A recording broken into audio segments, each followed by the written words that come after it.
Michael, can you please promote me as a panelist?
I'd like to call tonight's April 7th, 2026 governing body meeting to order.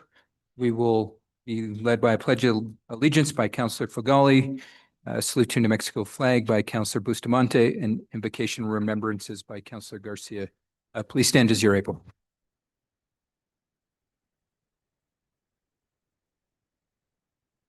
Flag.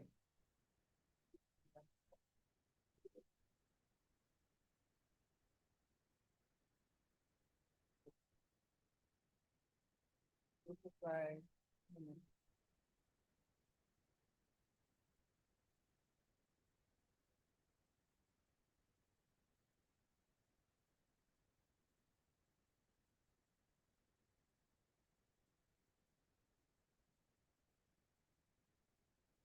Calling to mind that we are La Villa Real de la Santa Fe de San Francisco de Asís. I'd like to recite the prayer of Saint Francis of Assisi. So, Lord, make me an instrument of your peace. Where there is hatred, let me sow love. Where there is injury, pardon. Where there is doubt, faith. Where there is despair, hope. Where there is darkness, light. Where there is sadness, joy. O divine Master, grant that I may not so much seek to be consoled as to console, to be understood as to understand, to be loved as to love. For it is in giving that we receive, it is in pardoning that we are pardoned, and it is in dying that we are born to eternal life. Thank you. Are there any remembrances from governing body members? Seeing none, let's just take a moment to remember those that might be in need of support or healing at the moment.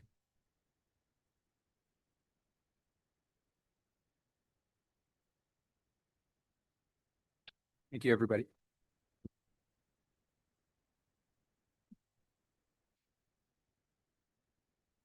Madam City Clerk, can we get a roll call, please?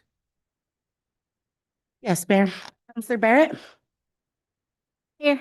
Counselor Bustamante? Here. Counselor Cassett? Here. Counselor Castro? Presente. Counselor Chavez? Here. Counselor Faulkner? Here. Counselor Fagali? Counselor Garcia? Here. Mayor Garcia? Present. Mayor, you have a quorum. Thank you.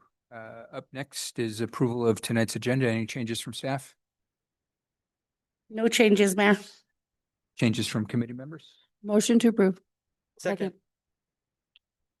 I think there is an item we need to potentially postpone. Do we do that in consent or now? It's on consent. Consent, are you talking about? So 19B does need to be postponed to a later date. Okay. Motion to approve as amended? Second. Okay, so we got a motion as amended. Need discussion? Seeing none, Madam City Clerk, can we get a, oh, actually, we're all here. So all those in favor say aye. Aye. Opposed? Motion passes. Next up is approval of tonight's consent agenda. Any items pulled, Madam City Clerk? Yes, Mayor, item 9F was removed for discussion by Counselor Castro. And items 9J and 9K are removed by Mayor Garcia for amendments. Motion to approve as amended. Second. Any further discussion? Hearing and seeing none, Madam City Clerk, can we get a roll call vote, please? Counselor Barrett? Yes. Counselor Bustamante? Yes. Counselor Cassett? Yes. Counselor Castro? Yes. Counselor Chavez? Counselor Faulkner? Yes. Counselor Fagali? Yes. Counselor Garcia? Yes. Motion passed. Okay. Next item on the agenda, please, Madam City Clerk. Next item on the agenda is 9F. And that is a request for approval of a professional services contract with Kiwanis Club of Santa Fe to produce the city's 4th of July celebrations in the total amount of $885,507 through April 15th, 2030. May we please start with the motion on the agenda? Motion to approve. Second. Motion, and then Counselor Castro pulled it. Thank you. Yes, and Yours. I pulled this for two reasons. One, for consistency. I voted no on this throughout the committee process. So I'm going to vote no on this tonight. And mostly, I just needed some more information about how much costs the city is spending on public events, how we are sponsoring events, how we're deciding what events we're sponsoring. I am a little hesitant on a 4-year contract, although we are going to approve this every year. I wanted to make that clear. This is a contract for event coordinating, and we will have to approve it every year. With that, I cede the floor. Yes, Counselor Faulkner. Briefly, this came up in finance last night, and we have asked staff to come up with a presentation to kind of explain to the council the different kind of events and what they cost the city in direct and indirect funds. In speaking to staff today, we did decide that this would be a better topic to be presented in a study session rather than just the finance committee. So there'll be more on that moving forward. Any other discussion? Counselor Fagali. Thank you, Mayor. Yeah, I just wanted to bring up what I brought up in whatever committee that came to us, Quality of Life, which is that I have concerns about this continuing as a fireworks demonstration in the future. I would like for us to have more consideration as to switching it possibly entirely to drones or to something that is not a fire hazard and creating a lot of noise in our neighborhoods and city. Thank you. Counselor, any other discussion? Just to reflect on Counselor Castro's comment around city-sponsored events. To be honest, there's not a proper process, and that's something we're currently looking at establishing in a proper policy, because what the city sponsors, it's kind of, there's no rhyme or reason, so to speak. And so that one of the things we're going to be working on, what does it truly mean to be a city-sponsored event? Almost in the same sense of, your traditional sponsorship level, gold level. This is what it means for the cities to sponsor an event, and this is what comes along with it. And so there's nothing in place like that right now. And we want to make sure that whether it's existing partnerships or new partnerships, entities know ahead of time what a city-sponsored event truly means. So more to come on that, hopefully. Any other discussion? Madam City Clerk, can we get a roll call vote, please? Yes, Mayor. Counselor Bustamante. Yes. Counselor Cassett. Yes. Counselor Castro. No. Counselor Chavez. Counselor Faulkner. Yes. Counselor Fagali. Yes. Counselor Garcia. Yes. Counselor Barrett. Yes. Motion passed. Okay, next item, please, Madam City Clerk. Next item is 9J. This is consideration of a resolution. This is sponsored by County Commissioner Lisa Kakari Stone, Mayor Michael Garcia, and Councillor Pilar Faulkner. It's a joint resolution recognizing the value of periodic joint meetings between Santa Fe County and the City of Santa Fe and establishing a framework for conducting those meetings. Okay, so I will entertain a motion first. Motion to approve. Second. Okay, we got a motion and a second, and I pulled this item because I wanted to introduce an amendment as stated in the title of the resolution. This is a joint resolution between the city and the county. And the county heard this resolution last week and approved it with an amendment. And so the agreement was that we were going to pass mirroring legislation. So my amendment incorporates an amendment that Commissioner Bustamante included in the county's version of the resolution. So that's just to give you some context. It speaks to the action working group portion of the resolution. We can read it if folks would like, and if not, I'll go ahead and make a motion to approve or introduce the amendment. Second. Okay, so we've got a motion and a second. Any discussion on the amendment? Okay, seeing none, Madam City Clerk, can we get a roll call vote, please? Yes, Mayor. Counselor Cassett. Yes. Counselor Castro. Yes. Counselor Chavez. Yes. Counselor Faulkner. Yes. Counselor Fagali. Yes. Counselor Garcia. Yes. Counselor Barrett. Yes. Counselor Bustamante. Yes. Motion pass. Okay, thank you. Next item, please, Madam City Clerk. Go to Oh, vote. sorry, getting too ahead of ourselves. Can we, any Move further to appro- discussion? Well, I think there's already a motion. Any further discussion now that it's been amended? Hearing seeing none, Madam City Clerk, can we get a roll call vote on the overall motion? Certainly, Mayor. Counselor Castro. Counselor Chavez. Yes. Counselor Faulkner. Yes. Counselor Fagali. Counselor Garcia. Counselor Barrett. Yes. Counselor Bustamante. Yes. Counselor Cassett. Yes. Motion passed. Okay, next item on the agenda, please. Next item on the agenda is consideration, it's 9K, consideration of a resolution. This is sponsored by Counselor Alma Castro. It's a resolution approving the consumption of beer and wine during Site Santa Fe's annual gala dinner event on July 1st, 2026 at the Ramada in the Rail Yard Park pursuant to subsection 23-6.2C SFCC 1987. Motion to approve. Second. Okay, and I pulled this because I think there was an amendment. There is a quick amendment to the day of the week, I believe. Okay, so is it, I believe it's your amendment? It is my amendment, so I would like to move that amendment. Second. Okay, any discussion on the amendment? Hearing none, Madam City Clerk, can we get a roll call vote on the amendment? Certainly, Mayor.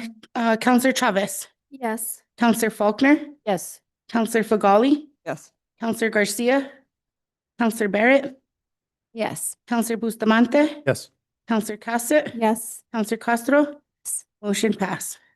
Okay, any discussion on the resolution now that's been amended? Or none, Madam City Clerk, can we get a roll call vote on the item? Counselor Faulkner? Yes. Counselor Fagali? Yes. Counselor Garcia? Yes. Counselor Barrett? Yes. Counselor Bustamante? Yes. Counselor Cassett? Yes. Counselor Castro? Counselor Chavez? Yes. Motion passed. Okay, thank you. Next item on the agenda, Madam City Clerk. Next item on the agenda is 10A. This is action items on the discussion agenda. 10A is a request for ratification of attorney employment agreement with Marcos D. Martinez with a term ending on December 31st, 2029. Second. Okay, so we've got a motion and a second. Any discussion on the agenda item? Yes, Counselor Cassett. Thank you, Mayor. So I have a couple things that I wanted to discuss regarding this item.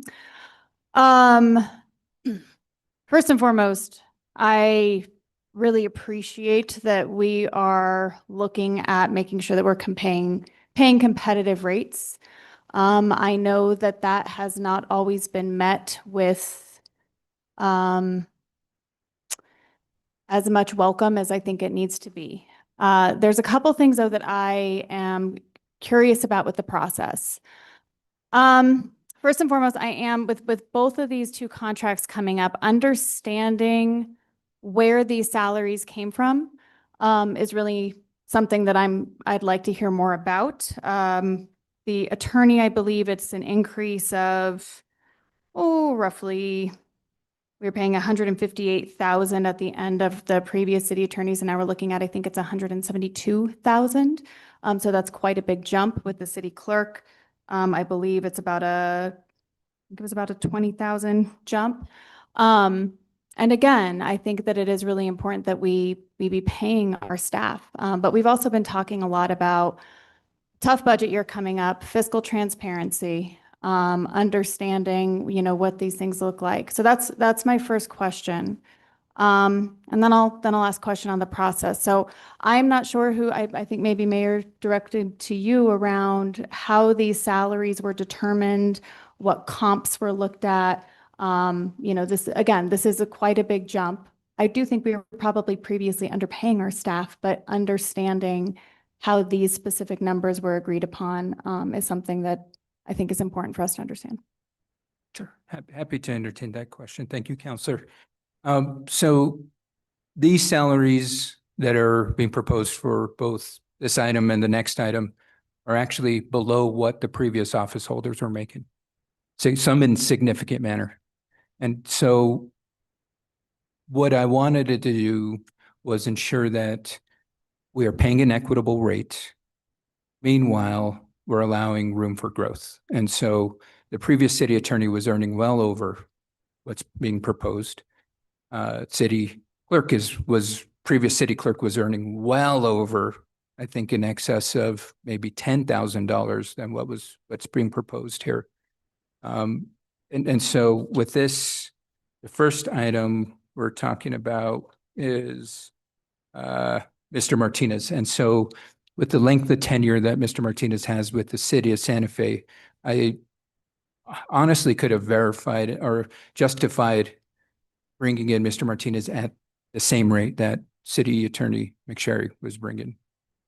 Again, because I want to ensure that we're being cognizant of what the market rate is, but also knowing that we are in budget constraints. That is why I proposed a lower budget for Mr. Martinez, and happy to speak to the item for the city clerk when we get to it. Mayor, I'm looking at an article in the New Mexican that is from February 8th of 2025, updated March 16th, 2026. And I have Aaron McSherry making 158,891. And so I don't recall seeing, again, I agree, paying what people deserve is important.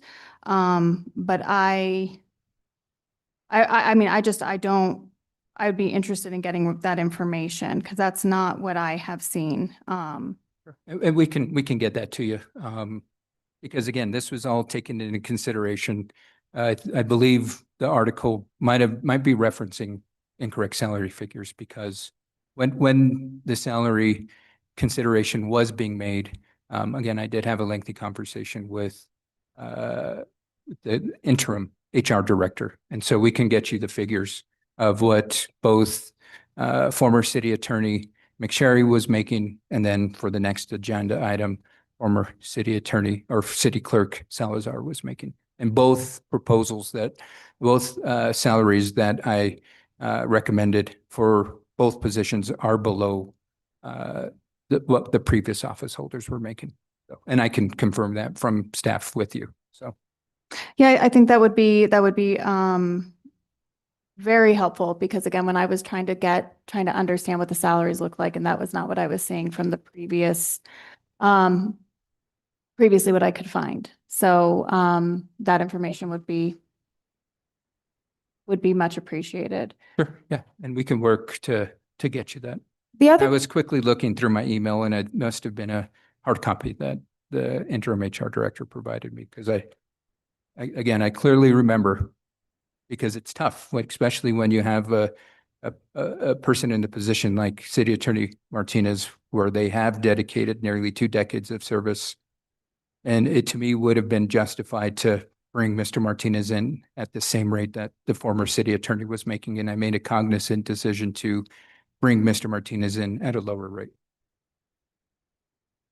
well, I might argue that we should. I mean, again, this is where this information is really helpful because, I mean, if those dollar amounts are already budgeted, which they are for this year, then bringing in at comparable rates. And again, when we've been having these conversations around looking at what other city attorneys are making, what other city clerks are making. So again, having that information, I think, is really helpful for us. And understanding where those large jumps came from with the previous city attorney and city clerk probably would inform what's happening here. So I think, again, just having that information around how these decisions are being made, the fact that these dollars are already budgeted, and how we come to those determinations. My other question, though, has to do with contracts. And I have not seen contracts with employment agreements done this way in the past. Now, for a while, we were doing contracts for employees, and we would go through an approval, not a ratification process. And then we stopped having contracts coming forward, and these individuals were employed at will.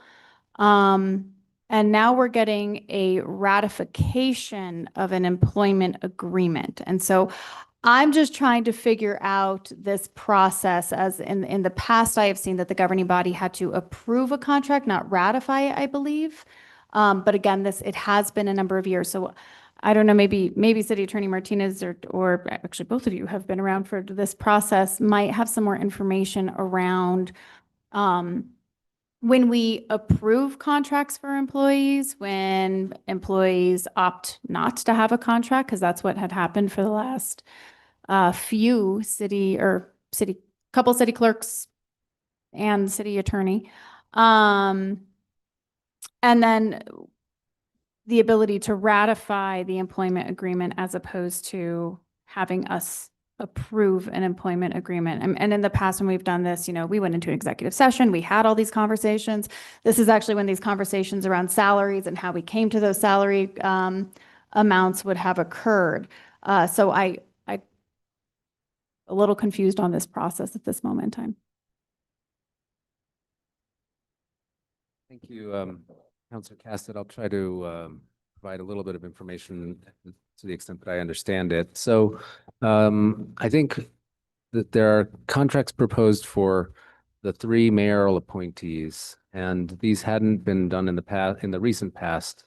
Farther back in time, there were employment contracts with these types of appointees. And so from one perspective, when the governing body consents to the appointment of the city attorney and the city clerk and the city manager, I think that there's an argument to be made that that is sufficient authority for the mayor to approve these types of contracts. Now, normally, the mayor only acts with the governing body's approval. The appointment was made at the last meeting, as you're well aware. And then after that meeting, we executed these contracts following the appointment. But wanting to err on the side of more disclosure, I thought it was probably the better practice to bring these to the governing body so that the public and the governing body would have the opportunity to see them and ratify that decision. So the contracts are not necessary because in the past, as you know, for example, City Attorney McSherry did not have one. The prior city managers, last couple city managers did not have them either. They were an additional request, and so and an additional process. I think they're basically covered by the charter provision that with the consent of the governing body, the mayor has this ability to appoint them. But I think, and I agree that it's appropriate to bring them to the governing body for full disclosure and ratification. Yeah, thank you. I appreciate that information. It'd be nice if we figured out a more standard process, because there's, again, I've now seen it done 3 ways. And that's not fun.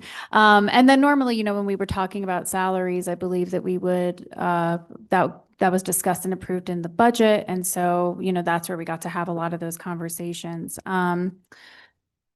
So I think just something for us to think about, that as we are moving forward, it would be really great if we outlined what this process should look like, because I feel like I've just seen it multiple ways, and I find it, a little confusing that we don't really have that down. And in the future, I think maybe I'd recommend having the contract with the appointment at the same time. So Mhm. makes sense now.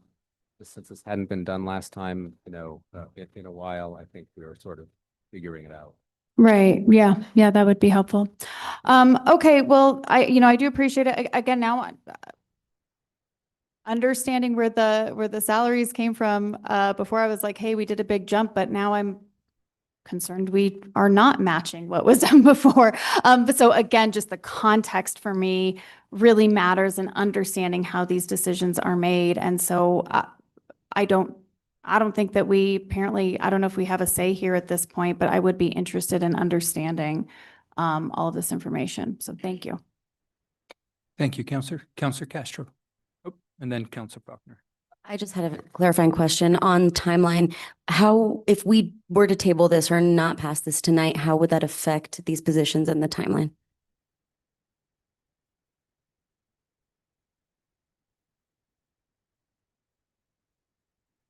Well, I believe the appointment is still valid. It's just that some of the particular terms wouldn't be effective until the ratification is complete. Thank you. Counselor Faulkner. So just for the public's sake, in the charter, we are to approve the appointments. The council doesn't necessarily have the authority to make a decision on what we pay people. That is a city manager, executive branch decision. And so what I'm seeing now is what used to be done in closed door conversations that the public wasn't a party to is now being presented in a format that allows the public to see what people are being paid. I know it's uncomfortable for you guys, but it is public funding anyway. And so I kind of feel like 2 things. One, we're not paying any of our people enough. It's a circumstantial situation. It's a little beyond our control in the moment, and we're working towards getting better at this. But we do have to pay at least some kind of competitive wage to keep the employees we have that are awesome.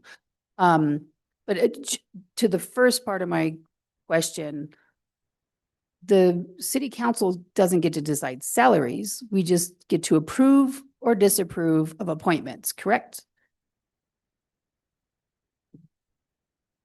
Yes, that is what the text of the charter says, appoint with the consent of the governing body, the city manager, the city attorney, the city clerk, and members of advisory commissions. Okay, so then this is really a case of like more transparency rather than less transparency. Because in my experience as a counselor, these things were held in executive session and the public never got to be a part of this kind of decision making. Or even know that it was happening, like what the numbers were. Yes, to a certain extent, although I think some of the salaries are available through some of the public portals that are available on the city. But yes, the part of this discussion was not happening in open session. Yeah, and so I agree with Counselor Cassett. We definitely need to like pay our team as much as we can to keep our good membership. But I do think that this is this is refreshing in the sense that this discussion is happening so the public can be a part of it. Where in my experience, and I don't have the tenure that Counselor Cassett has by any means, I have only seen it done one way, which is like in executive session. And just point of clarification, this is the first time that we've seen this type of agreement before, right? I'm understanding this was not happening before. This was happening historically up until the beginning of the Weber administration, before that. Quick correction there, because I came in 2 years into the Weber administration, and for the first couple of years, we did see these. What happened is there was a pretty horrendous in public contract discussion for an appointee. And after that, I believe a number of the individuals that could have opted into a contract decided that they did not want to be raked over the coals the way that they were by the governing body at that time, and so opted out of contracts. So this definitely has happened in the public view. And then after that, the experience that I had seen with these positions is that during the budgeting process, these conversations really came into play around how much was budgeted and allocated for these positions. And there were a number of salary discussions in public at that time as well. So again, this is the third way that I have seen this occur. The first was a contract approval by the governing body. The second was no contracts discussed via the budget process and during the budget approval process. And now we are in a contract ratification. So various methods by which this has been achieved, which is, again, as you know, we said, how we simplify that. Thank you. I think I think it's because it doesn't have to come before us, and that's why it keeps changing. So this is a courtesy of the administration, and that's probably why it looks different. I will say, I think the public one that you were speaking of was part of budget.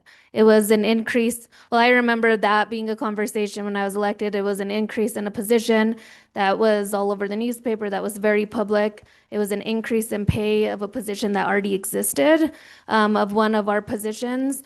And the increase in pay was very public and it was horrendous to watch, but it was already an existing position that the person had. And it was just a discussion of a raise in budget that was very unkind. But I think the reason why it changes is the fact that it doesn't have to be here in the first place.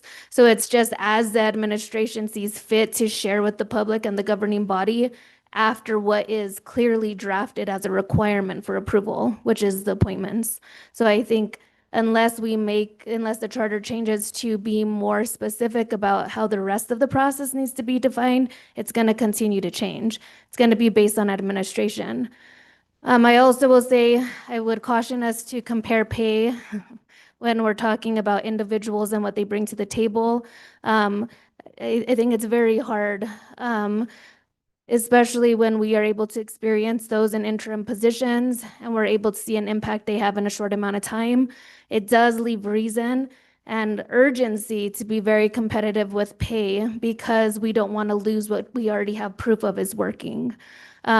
So, you know, I just want us to be careful when we have those conversations, especially looking about how past individuals were paid, not speaking poorly on anyone's past efforts or anything like that. But when, you know, you have individuals in place in an interim situation and you see their efforts, you see progress in a very short amount of time in the work they're doing, I really think that the moment of now is what is essential in determining what that pay should be.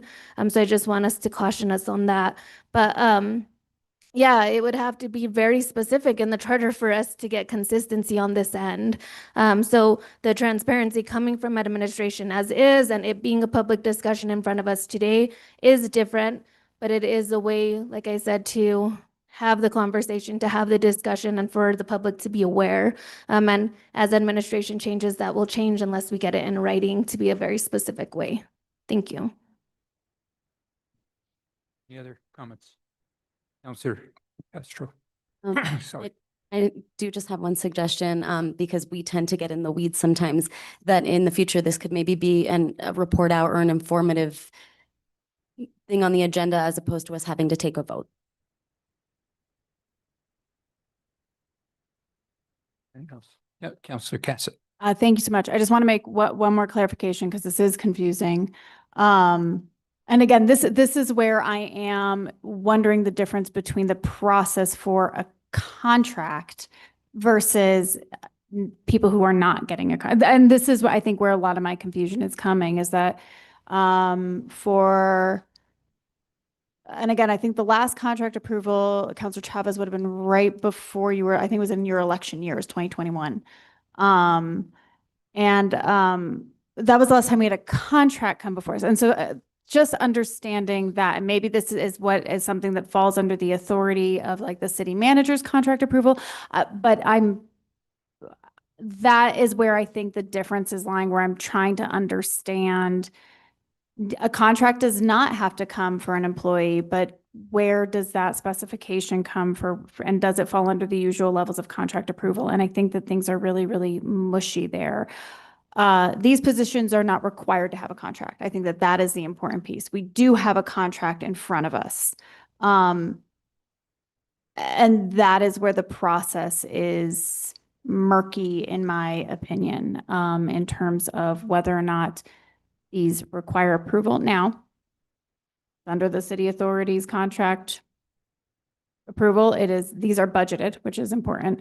And so maybe this is the way to go, but I think it is, it's fuzzy as to what happens when there is a contract as opposed to simply an appointment. And those are kind of two separate things because the contract comes with different guarantees for contracted employees as opposed to employees who are at will. So for example, if these individuals are asked to step down from these positions per their contract, barring any legal issues, they are entitled to take on their previous position. That is not something that is normal per our, regular employment code. So there are some differences with the contract piece that is not necessarily specified as part of the charter, is not specified in our usual employment rules. For those individuals that opted not to have a contract, they did not have those protections. And so we never had the opportunity to vote and say, yes, as part of this person's employment, I want to make sure that those protections are in place because they are taking these jobs. So it's not just salary, it is not just the position, but there are some differences from my understanding with these specific positions and what can happen in specific scenarios. So that's why the contract aspect is what I am curious about. And I'm not sure that we do have anything that directs us in either way, what is happening when we do have a contracted employee versus an at-will. So I wanted to really make sure that difference was being called out. And it's, those positions for the last few years, there haven't been contracts to present. So it's not like there was, I'm worried that people think there was some contract in a back room that was being signed. There were no contracts to present. Those employees did not have contracts. So they fell under the regular employment rules of the city. So we do have some differences here. And that is where the differences lie. It's detailed, it's minute, but I do think it's important for something for us to think about. Obviously, in theory, we will not be doing this again for 4 years. So we have time. Well, not for these two positions, got a city manager. But for these two positions, we're not going to be doing this again in theory for 4 years. So we do have some time to look at this process to make it more clear in the future. Thank you. Thank you, Counselor. Any other comments? Hearing or seeing none, Madam City Clerk, can we get a roll call vote, please? Yes, Mayor. Counselor Fagali, Yes. Counselor Garcia, Yes. Counselor Barrett, Yes. Counselor Bustamante, Yes. Counselor Cassett, Yes. Counselor Castro, Yes. Counselor Chavez, Yes. Counselor Faulkner, Yes. motion passed. Okay, thank you. Next item on the agenda, please. Next item on the agenda is 10B, request for ratification of employment agreement with Geraldine F. Cardenas as City Clerk, Director of Community Engagement with a term ending December 31st, 2029. Move to approve. Second. Okay, so we've got a motion and a second. Any discussion? Seeing none, Madam City Clerk, can we get a roll call vote, please? Yes, Mayor.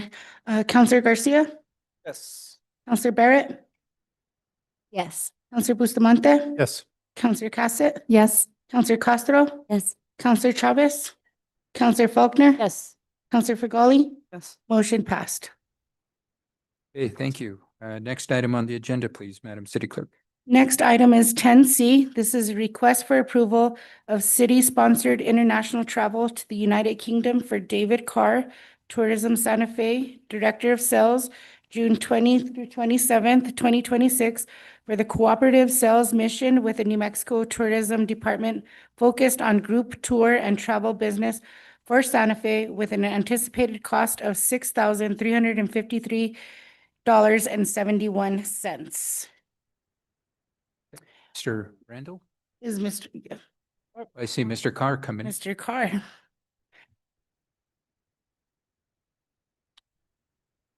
Mr. Mayor, council members, Randy's on vacation right now, so I'll be here in his place.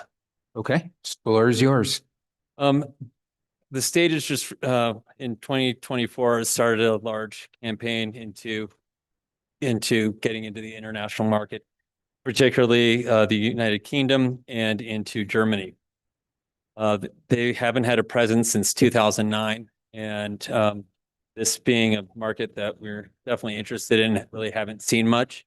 With this opportunity to participate with Albuquerque, Las Cruces, and the state, we'd love the opportunity to support them and see over the next several years how we can increase the international Santa Fe.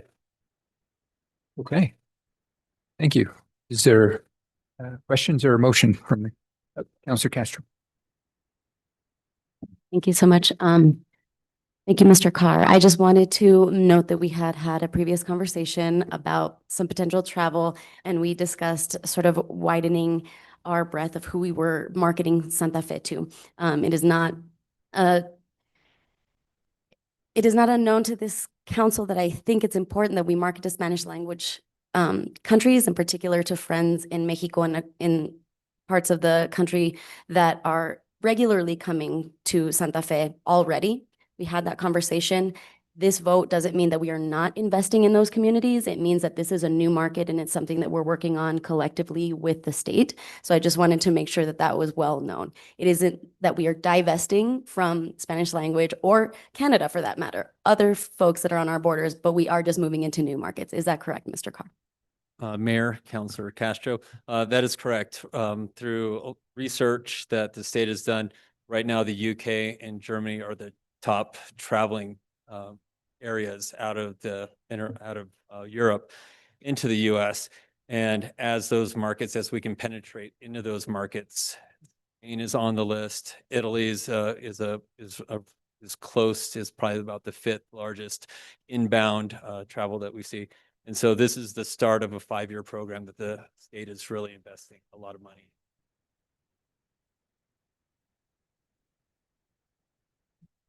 Councilor Fagali.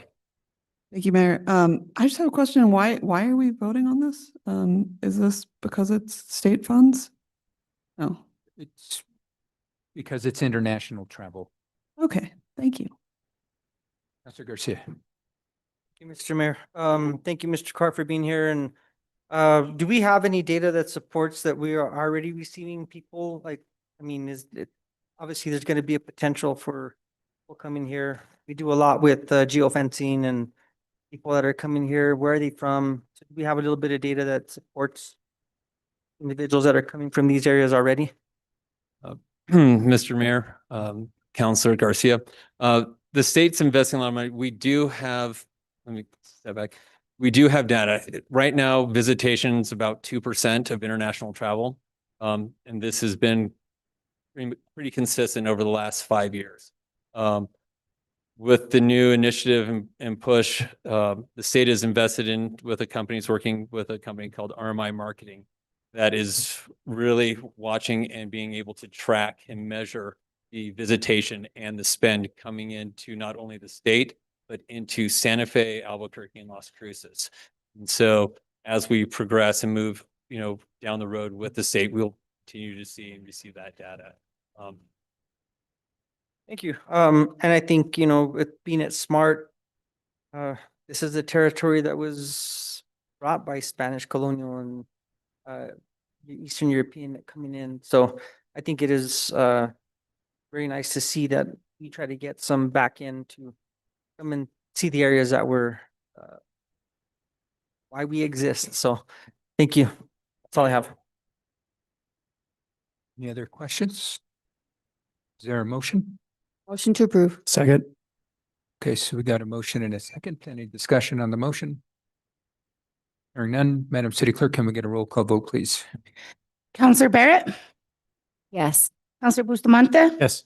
Counselor Cassett, Yes. Counselor Castro, Yes. Counselor Chavez, Yes. Counselor Faulkner, Yes. Counselor Fagali, Yes. Counselor Garcia, Yes. motion passed. Thank you. Okay. Next item on the agenda, please.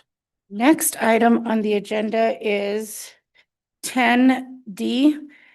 This is a request for ratification of grant number SAF-26-03 with New Mexico Department of Transportation Aviation Division for airport maintenance and consumable items in the total amount of $20,000 for a 2-year term, and a request for approval of a budget adjustment request in the total amount of $20,000 to increase whip repair and maintenance grounds road using New Mexico Department of Transportation Aviation Division funding for airport maintenance and consumable items. And here to answer your questions is the interim airport director, Jimmy Gunn.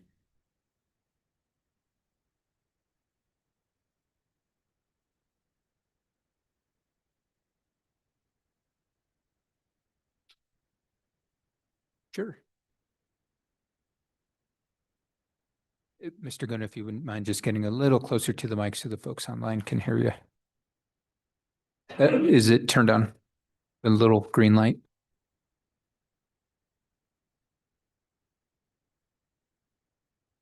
Now it is. Sorry. Okay, did you want to give a quick overview of this before? Basically what has happened, and it's happened with a couple other grants of ours. 28006 is for maintenance and supplies for our runway and taxiway and any other type of asphalt pavement area that we have, basically to fill cracks. When it was sent from the actual contractor themselves, and it went directly to you, sir, and just signed out an order. We're in the process of fixing that. Hopefully this will not happen again, and we'll keep things in the right process. We're actually working on fixing that process too, for something of this amount doesn't need to go through the chain of command like that. We could push it forward a little quicker. Any questions from the governing body or anybody like to make a motion? Sure, Councilor Castro. I'll move to approve. Second. Okay, so we got a motion and a second. Any discussion on the motion? And I- Councilor Castro. Since we do have Mr. Gunn, I do, will take the opportunity. We passed a resolution today discussing joint city-county work. I know that there has been some concern in the county about the airport, some of the noise, some of the traffic, all of the redevelopment. If we could just follow up with them, that would be wonderful. Thank you. Sure. Thank you, Councilor Castro. We are in the process of working on our master plan right now. The master plan does not include noise ordinance, but it does include the property surrounding the airport and where we can build and where we can't. That is supposed to be completed January 1st of 2027.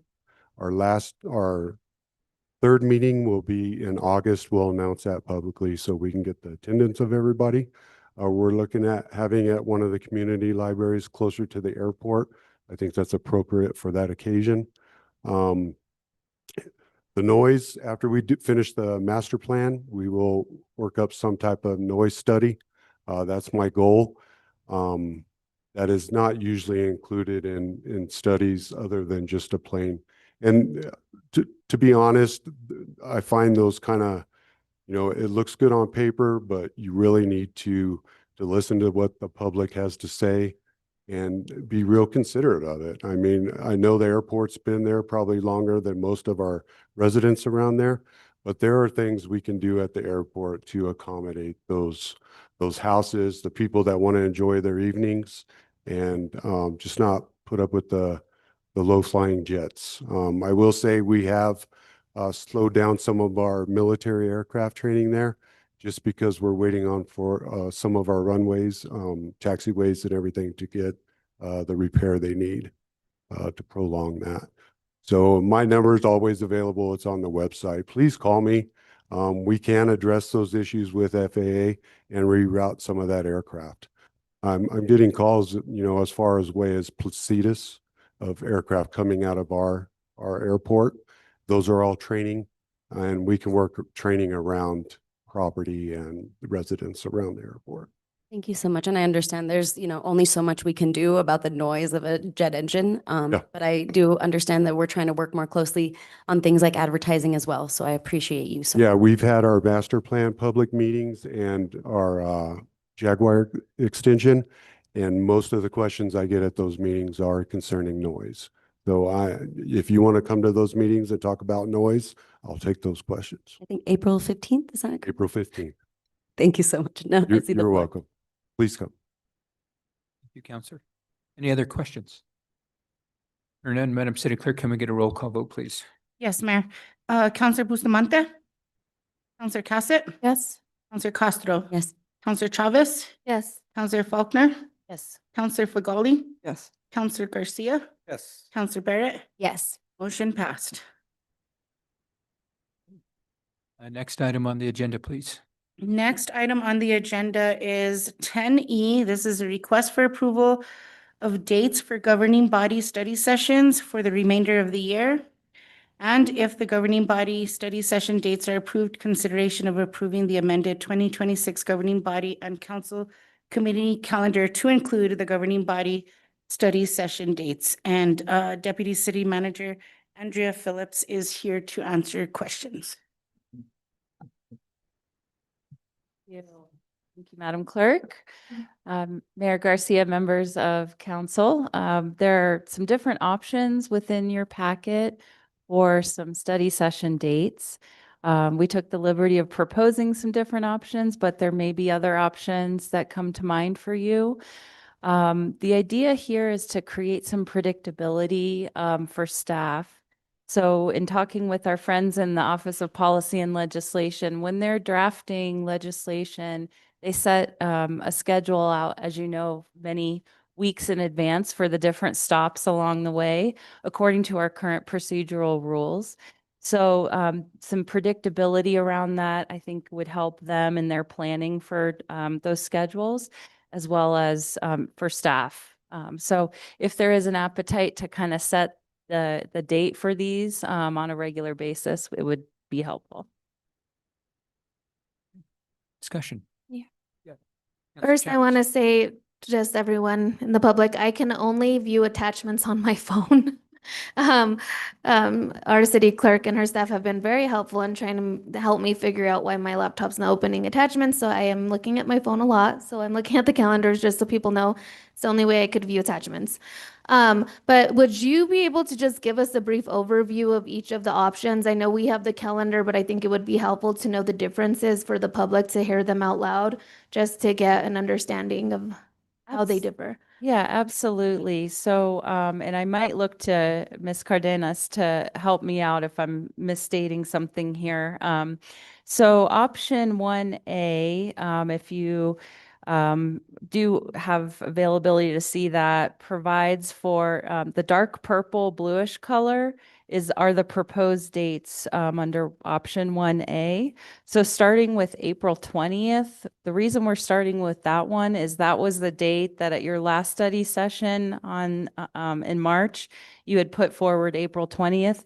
That does then assume that we would not have a Public Works and Utilities Committee meeting, or we could still hold one if there's business we need to conduct and then convene the study session after or before, or whatever works for you all. I'm sorry, just to like help, if we could just look through each one and see which committee would be interfered with or changed, or like how it would change that dynamic. So option A would make it so that Quality of Life and Public Works lose this many meetings a month. This option means all committees are held, but we like, just if we could get an overview like that to understand which committees will be impacted and how reduction of them meeting would look like, that kind of thing. I think those differences would be helpful to highlight. Okay, yeah, so then starting in May with option 1A, this assumes that it would supplant, the study session would supplant the first quality of life meeting of each month. And so option 1B assumes that it would supplant the second quality of life meeting of each month. Option 2A is, so this one assumes that on the same, or no, on an additional Wednesday, I'm looking at Christine here too, because I think you helped put these options together. Option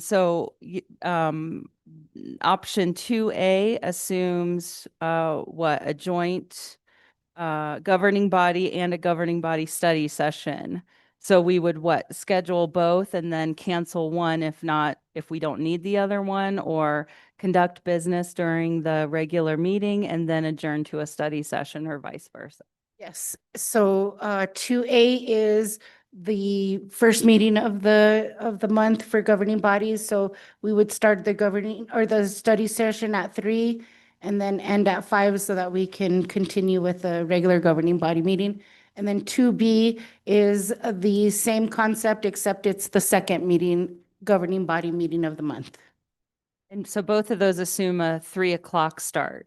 Okay, sorry. And that wasn't in any kind of memo or anything. So, and those were just kind of options that we threw out there. There may be, you might decide that you want to be, on a different time slot or different day of the week. And so for 1A and 1B, the only committee meeting that's impacted is standing committee is Quality of Life, correct? Is there a reason why only Quality of Life is being considered to have some type of impact for this? I think there's a few things. One, the Finance Committee does have more requirements of things that need to go before Finance Committee, and I believe that one's also in our charter.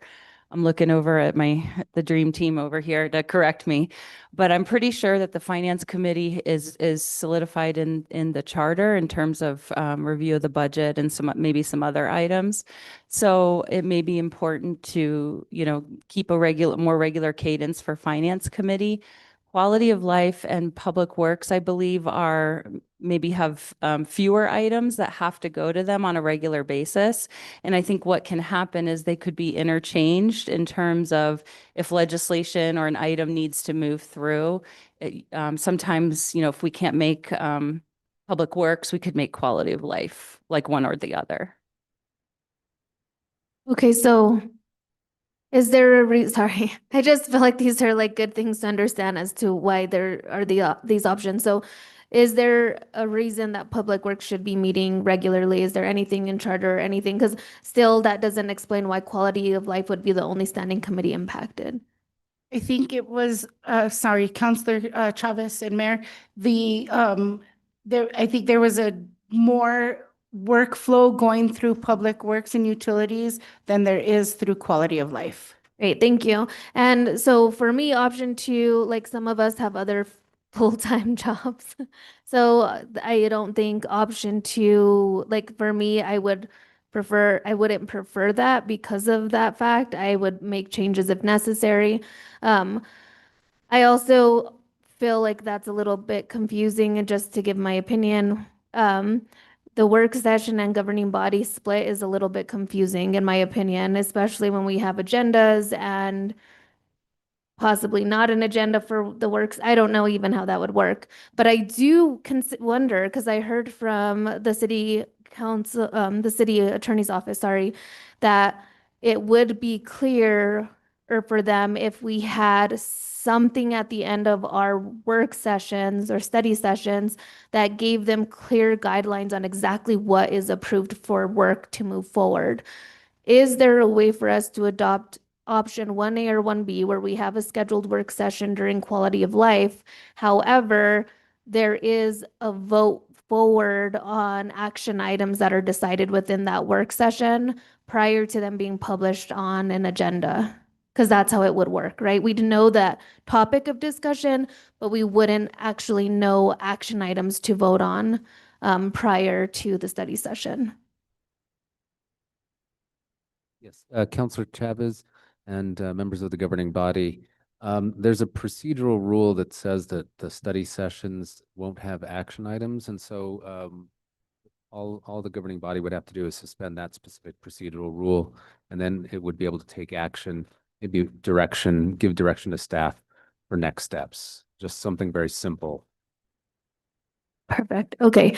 So in my mind, what makes most sense is option 1A or 1B, and I think it's very important that we do end the study session for also the public to understand what we're moving forward on, and that's clearly voted on at the end. So knowing that that's just a simple suspension of rules is really helpful.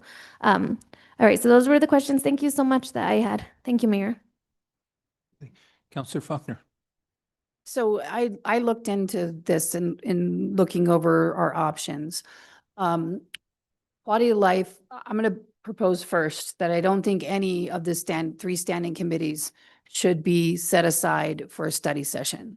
I think it slows down the process, potentially any item that's on that agenda, unless staff can figure out how to move it to another committee and skip quality of life or skip public works or skip finance.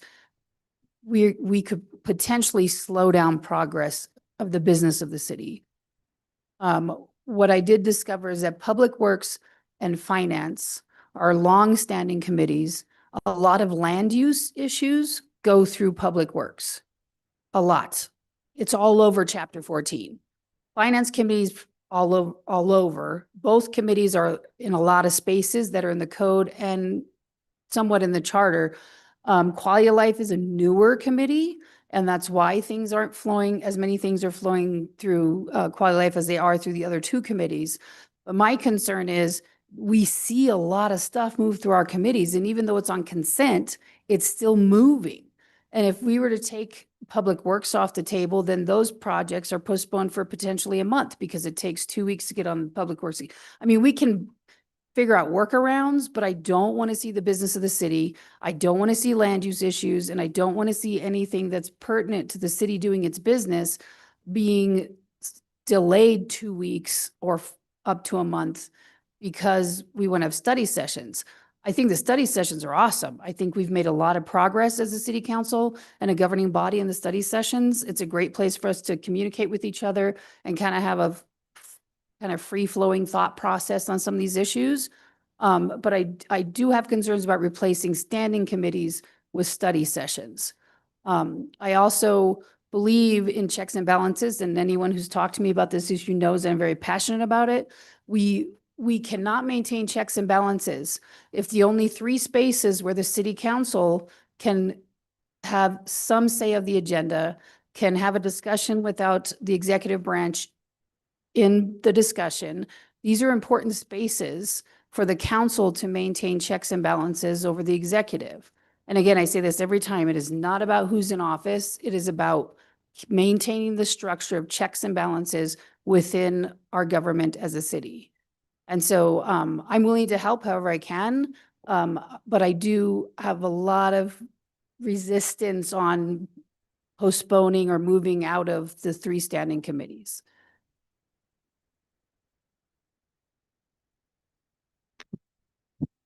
Okay. I really appreciate study sessions. I think that we need them, and I have suggested several topics that I think are important for all of us to discuss collectively. I am a little disappointed that I wasn't brought to the table when we were discussing this agenda. In particular, because even though there are really important presentations that we're getting at Quality of Life, we were gracious enough to move back agendas and reschedule presentations now into potentially late June. It is one of the only spaces where we're addressing one of the biggest issues in this city, which is housing the unhoused and the resources that we're allocating to some of those spaces. And a lot is happening very quickly. We were lucky enough during the last Quality of Life meeting to discuss one of the things that was working well and make a lot of connections with members of this governing body to continue to support that work. My concern is without creating those spaces, as Councillor Faulkner mentioned, we are not fully addressing what we feel is a priority in the city. I do realize that we are doing that to some extent through our study sessions, but to Councillor Chavez's point, we haven't figured out how to use those properly, and we have not been able to be effective in our first session to say, this is how we're going to prioritize legislation. There was some very clear directives of what we wanted in terms of how to trigger a session or what types of topics might potentially trigger an open discussion, like 2 legislative requests, for example. We have yet to hear back how that's changing our process. So even though we are making some really significant changes and things that are really important to the city, we also have to be very methodical and thoughtful in how we're changing our structure. And we're about to embark on a charter review specifically about these powers and how we function as a governing body. So I'm hesitant, as was mentioned by a few of my colleagues, to do too much at once and not know what we're doing right. So I would agree that I don't want to disrupt the day job that some of us have to have, because this is not a full-time paid position. I think that we need to explore this more deeply. Councillor Fagali. Thank you, Mayor. So my understanding coming out of the last study session was that we were going to potentially well, either rotate between Quality of Life and Public Works, or have a new set of procedural rules that we would try out and suspend the standing committees with the exception of when they were needed, such as when something had to go to finance, starting in June, and to have a new process for contracts and resolutions and ordinances that we laid out in that study session that would, for the most part, require the same number of meetings, but in a different configuration. And I thought that we had also discussed the possibility of having one meeting a month for study session and one for the presentations that were then not going to those committees. So I'm very confused by why we have 2 different schedules that are only over Quality of Life and not rotating between Public Works and Quality of Life, and none that entertain the idea of suspending the standing committees with new procedural rules. Question? Feedback? Can I No. respond, or- Yeah, feel free. Okay. Yeah, honestly, these are just ideas. We're not trying to say that you need to do it only on Quality of Life. evening. You could totally rotate. You could do another off night. It really doesn't matter to us. I think what we're looking for here is creating a space for you to have the study sessions and discuss those deeper topics that you have been saying that you want to do. And also to provide some predictability for staff. So if we are going to cancel one of the committees for an evening so that we can have a study session, then we just need to have some predictability around that so we can set the legislative schedule.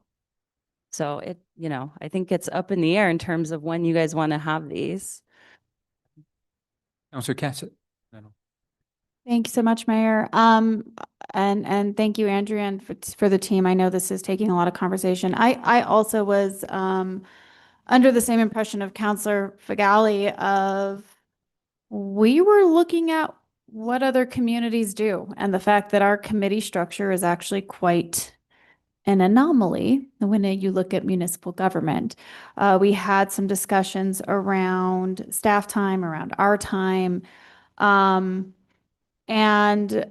also the efficiency of getting things through the process. So one of the challenges I'm seeing here is that our procedural rules and processes are intimately dependent on our current structure. I would know because I wrote them. And it does create a challenge if we do start to replace committees. It does start to, I think it will actually gum things up more than create efficiencies, which is what we are looking for. In my 6 and some years on here, I know that with the exception of the budget, I think I've only seen a few instances where something went to finance because it was specifically called for in the code. I think I can recall a couple times the thing have gone to Public Works. So I think that there is an opportunity to balance those with those committees already being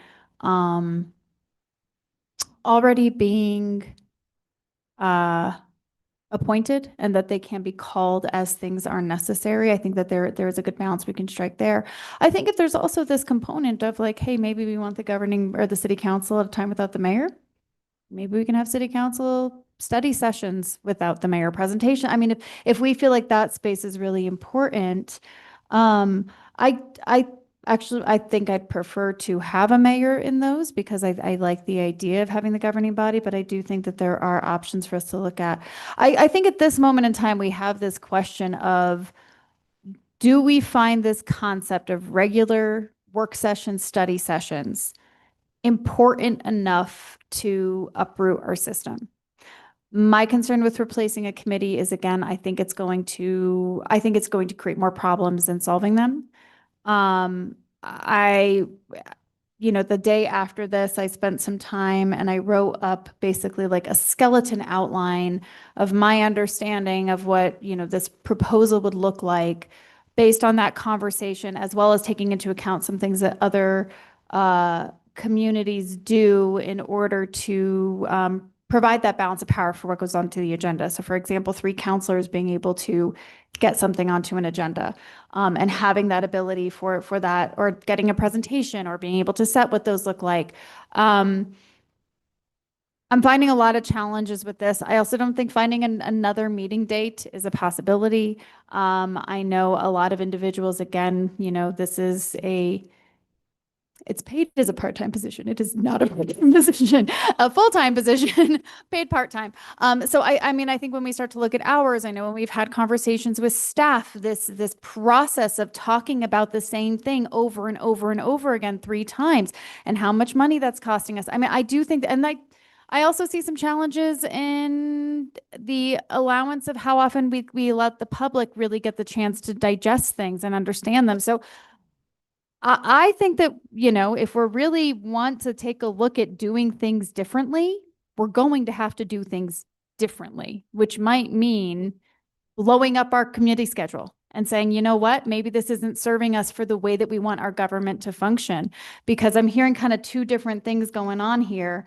And I don't really see adding additional meetings as it's not practical. I mean, I think that it's, we do a lot. We volunteer, we sign up, a lot of us, all of us, we're passionate about this work. We're willing to do this time, but I'm with Councilor Figali that I think, we should take some time to really, like put out a different proposal, and then we can decide whether or not we want to go with that. I think that I understand wanting the regular study sessions. I think that this would be really challenging. I think we'd run into a lot of issues with contracts, with people being able to see things the same amount of times, which is part of why we have things set up, is making sure that all counselors have equal access to things. If we start pulling out a committee, those of us that sit on quality of life, that will, decrease an opportunity to see something, regardless of the fact that we'll see it on the other committee. Those who sit on finance and public works would get 2 bites at that apple potentially. So those are my thoughts. I think it's really hard to try to fit this new concept, this very new concept, into our current structure. Our process is highly dependent on this structure. And I'm not sure we could change one without the other. Thank you, Mayor. Sure. Councilor Chavez and then Councilor Castro. Thank you, Mayor. I think what we need in front of us are a few things. I'd be fine with switching with quality of life. I'm the chair of Public Works. I think that that is something we can do, but we don't know. Like, we need the information about how these committees exist in code and in the charter very specifically in front of us so we understand. I think we also need to look at the items that come before us and see how those could filter very efficiently if we change the structure of this, right? So really have an idea of how that would look, and also discuss, is there room for these things to be visited in work sessions if there is a timeline that needs to be met, especially if we're able to suspend our rules.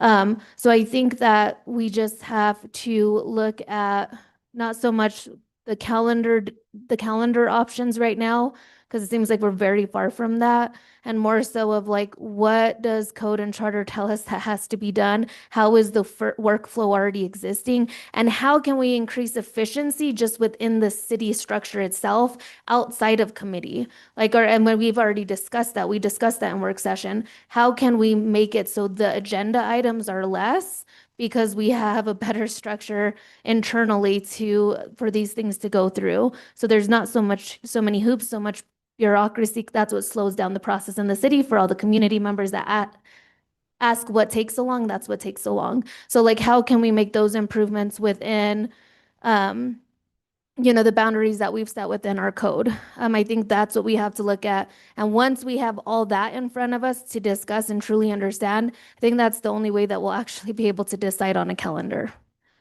Because it will be kind of moving too quickly without that information prior to committing to dates that we would be actually committed to for this structure. That's my opinion on this. I think we're missing a lot of information, which we brought up in our last session. I think a lot of these things were brought up, but we just need to actually have it in front of us in a presentation with room to discuss and truly make sure we have a clear understanding, a common clear understanding amongst all of us. I feel like that would probably be the next step in all of this. Thank you, Mayor. Thank you, Councilor Castro and then Councilor Faulkner. Thank you so much. So just another suggestion, and I think that we're all on the same page, that we want to have these discussions and that we want to be part of the solution to get these study sessions on the schedule. Maybe it's using some of our subcommittees the way that we had intended in more of a presentation format, and coordinating with you on what some of the major topics are, making sure that we have a calendar that we can maybe publish looking forward, for example, so that we can invite the entire governing body to an already publicly announced meeting. I will just say for myself, I was not on finance the last cycle, but I was able to come to finance meetings. The chair allowed me to ask questions. It was very informative. So there are things that we can do within our current structure that could meet the goals that we're trying to reach. And just briefly, we're saying that the system's cumbersome. On most of these standing committees, so much passes on consent, and maybe 1 or 2 items get pulled off. And if there's a presentation, it's a little longer. The standing committees are not taking up a ton of time. Other committees are, like the HDRB board, the there's other committees that we have that kind of slow things down before it even gets to the standing committees. And so I also think there's ways we can give the administration the authority to make some decisions so that the council doesn't have to make those decisions. There's lots of stuff we do, especially around land use, for example, that staff could be making these decisions. Like, they're qualified to do so. They know more than we do in a lot of cases. So let staff make some of these decisions. Let the city manager make some of these decisions. Some of this is like, I think prior councilors trying to control a lot more of what's going on. Like, it's about the balance of power. And I think we have the opportunity through this discussion to strike a balance where we can say, we need committees for this, and we need administration to have the authority to make decisions about this. And I think that's something we can talk about. I also want to say, we really should applaud staff. Like, it's like herding cats to get us all up to speed on some issues as complex as this. So I really want to thank you, Andrea, for your efforts. I'm here to help however we can to figure out how to make this work. I know this is a heavy lift, and I know that as a governing body, we have a lot of differing opinions, and it's sometimes difficult to manage all of it. So I really appreciate your efforts. I do, to Councilor Fagali's point about what we discussed in the last study session, many councilors were under the impression that we could forego the standing committees as a practice of the rules, and it is not. Some of the committees are in the code and in the charter, and you can't just get rid of those with a rule. So that, I think that's part of where the confusion came in. I was even confused, so then I looked into it, and some of these things are in the charter and the code. And so it's not like we can just suspend the rules and not have to do these things. It's way more complicated. And so those are my concerns. Other discussion. I think the Yeah, question is, Councilor Chavez. what would our motion be? Sounds like table. All right, so I move to table this item. Second. A point of order. Yeah. It would actually be postponed. Tabling means that we're pulling it off the table later in the meeting. So this would be a postpone indefinite, or we could also just not take action. We don't have to take action. I like that. Do we have to vote to not take action, City Attorney? No, you don't have to. Councilor Cass said, members of the governing body, no, you don't have to vote if you're abstaining from action. Okay, so we do have a motion on the table that would need to be rescinded. I rescind my motion. Who seconded it? I rescind. Oh, okay. So now the table's clear, so to speak. Any other discussion? And Okay, Could I ask a question, just a clarifying question? sure, absolutely. So we had tentatively penciled in Monday, April 20th for a study session, and it's sounding like we will not be moving forward on that. That one was for housing. So at this time, just for staff's clarity, we do not have a study session scheduled. Correct? Is that what? Okay. I would be happy to add an additional presentation to quality of life if necessary, and we can talk about that offline if you'd like. Move to, we don't have to make a motion because there's no action, sorry. I'm all. The other And just for questions? clarification, the 20th was Public Works. So, so I just. Correct, yeah. Yeah, all right, thank you. Sorry, we're all over the place, but there will be a regular Public Works meeting on the 20th, and then we will discuss a housing meeting potentially, correct? The subject of that study session was going to be housing policy, but it sounds like we'll need to find another date for that because we'll have the Public Works Committee meeting as scheduled then, is what I'm hearing. I don't think there's consensus, is that right? Well, Well, I Council- think we're having a discussion right here about if we're going to have quality, or there is going to be Public Works on the 20th. If you don't take action on this item, Public Works will happen on the 20th. But I think the question is there was a consensus in our work session that there would be a work session on housing. So we do need, that staff does need guidance on when that will occur, since that was a request of the governing body at the work session. What I do appreciate about Councilor Fagali and a communication we had is that there is, this is short notice possibly, because it would be next Wednesday, but there is an extra Wednesday available for a possible work session. So I don't know if that's something that could be considered. But I No. do know that Public Works and Utilities does have an agenda in place that has already been pushed. There's been a requested presentation from the community that has been pushed back numerous meetings that will be presented on the 20th, and that is why I cannot give up that standing committee meeting.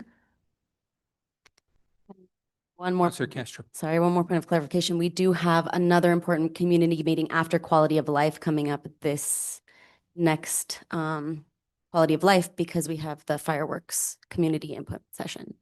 So I think this is part of why it's so complicated on the 15th.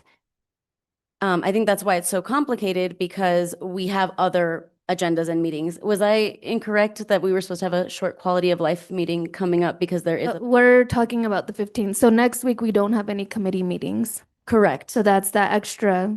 The extra Wednesday, which potentially could be too quick. Yeah, I don't think all of us are available that week, unfortunately. So to the point that I think that we still have work to do. There's a lot on our plates currently. We're doing a lot of work. I think housing is very important, which is why we all wanted to discuss it. If there's another appropriate time that you feel that we could all get together and publicly announce a meeting about housing in particular, that would be the next priority. Any other comments? Okay, so I think one of the things that at least I'm, and maybe I'm misinterpreting, but hearing consensus is that the governing body would like to have some study session. The challenge is finding the time. And based on our rules, ultimately the city manager can just call it anytime, or 5 of us can ask the city manager to do it. And so what I think Deputy City Manager was attempting to do was to bring consensus amongst us. And as someone mentioned earlier, it's like herding cats. It's tough. So I think what next steps might be is just to propose dates, and we move forward with selection of dates, just because we either have the meetings or we don't. I think the challenge is finding the time, because you've got 9 different schedules. And then we have to take into consideration, if we're having them in the chambers, the schedule of the council chambers. We can have them in our conference room or in the convention center, but again, it all comes down to finding the time that works. And I think what at least I heard during the last study session is folks would give up meetings. And I think that's where the deputy city managers kind of was taking the direction of, is that meetings would be given up.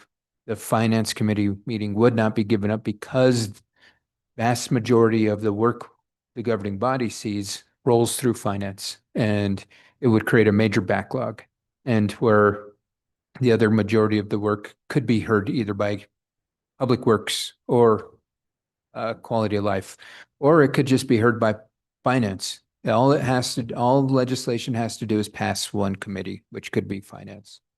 I think we spent a significant amount of time looking at restructuring our process, with the understanding that there would be a suspension of the current procedural rules, knowing that it would free up a lot of these governing body committee meetings, unless there was a priority item that would call for a meeting to be heard. And maybe I'm misremembering, but was the process. We said, we're going to forego quality of life and forego Public Works and Utilities, start to schedule these governing body meetings, knowing that finance would be the one that would have that kind of cadence of only being continuously be held. And so I think that's where we just need to make a determination, because the next step was to formally suspend the procedural rules.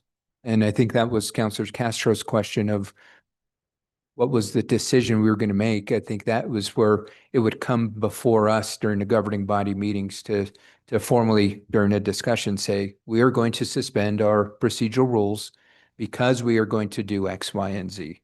And so maybe we need to reconvene, figure out the schedule, determine if there still is that appetite to suspend our procedural rules to incorporate study sessions. If there's not, then there's not. I think, but the challenge is there's not enough time unless we wanted to start having study sessions on Saturdays or Sundays, which I don't think anybody really wants to get into. So that They give it the finance committee to avoid, I'm just kidding. right. But I think that's kind of where I recollect the study session, because we had it all out on a whiteboard. I mean, we've got pictures of it. We documented it. So we were trying to get towards a process, as we mentioned, similar to some of our other municipalities follow, or even the county, because the county has 0 committees, and legislation at the county level can be introduced at the same meeting, it can be adopted. And so we had a broad spectrum of what process do we want to utilize, and we were going to then discuss that while we suspended the rules to formalize potentially a new process. Meanwhile, a charter commission is convening and could completely flip everything upside down again. And I think that's where we're in this predicament. So yes, Councillor Faulkner. I would just say, I think in the discussion we had in the study session, I don't think the council was fully educated on what we can and cannot do based on the rules. You know, I think there's more involved than just procedural rules. I think at the heart of the matter is some of the standing committees are heavily in the code and the charter, and that's not something we can do as a governing body on the fly. I think that's where I'm cautious about this, is that in doing research and talking to staff, it's not like we can say, like, we're just going to suspend the rules and we don't have to do it. There's some spaces, and I don't think all of us are up to speed on what those cases are. And I think before we make this decision, we should get educated on what we can do and what we cannot do, because there's differing opinions, and some people write about some things and some will write about others. But I don't think we're on the same page, and I don't think we're educated enough on what the charter and the code dictate versus what is procedural rules, and what authority we have to make a motion to avoid something where it doesn't bump up against the code. Like to give up one of the standing committees for a study session, I'm not sure we can do that if there's something on that agenda that the code or the charter requires that committee to vote on. And I don't think any of us are educated enough on the charter and the code and how the procedural rules impact that. And it feels like kind of a mess at this time to be making these decisions. That's only my concern, is I didn't realize how much the finance committee and public works were all over the code and in the charter until I talked to staff. And so that's just, I think we need to be better educated before we make decisions. So Christine, can we have staff, because I know finance budget is there. The issue of massage parlor business licenses obviously was in code that had to go through finance. If we can figure out through code, because it's not in the charter and it's not through our procedural rules, but so it would be in the code, what items have to go to what committees, that would help us really understand how frequent these items actually come up. It might be an item in code, it says it needs to come to a particular committee, but in actual practice, there's been no legislation or, topic that has been heard for a number of period of time. And that would help us understand what particular committees are much more amenable to being swapped out for a study session. Thank you, Mayor. We are currently working on a table. There are several requirements for finance and public works. Like Councillor Faulkner was saying earlier, most of the public works are land use issues. And then there is one instance in charter that goes to the finance committee. And then those hearings for business licensing. And so we're working on a table. It's getting close to being complete, but we'll get that out to you all once we have it. Okay, so why don't we do this? Why don't we get your chart? We can then have much more information in regards to which committees can ultimately be suspended in lieu of a study session. We bring it back to the governing body because again, ultimately, the city manager could say, I'm scheduling it on X, Y, and Z date. That's not a process I would like us to follow. I would like us to follow a consensus of how we determine our time is utilized. And so we get the chart, we do have a better understanding of what committees might be more open. And maybe we don't schedule it out for a year. Maybe we schedule it out for a quarter, for 3 months. That should be sufficient time for our legislative team to plan, prep, because things are sometimes come quick and fast and furious, and maybe even planning a year out might be a little too much proactive planning. I love the planning, but maybe we learn as we go. I mean, what are the thoughts from the governing body? I mean, I'm only one of 9 here. I'd like to hear your thoughts. Yeah, Councillor Faulkner. I like that idea. I think we make better decisions when we have all the information at hand. I also, if I can add to that, city attorney, could you look into what kind of liability would fall into place if we changed our procedural rules? Like some people had to go through one process and now this other group has to go through a different process. What if someone's in process when we change them and they're following one set of rules?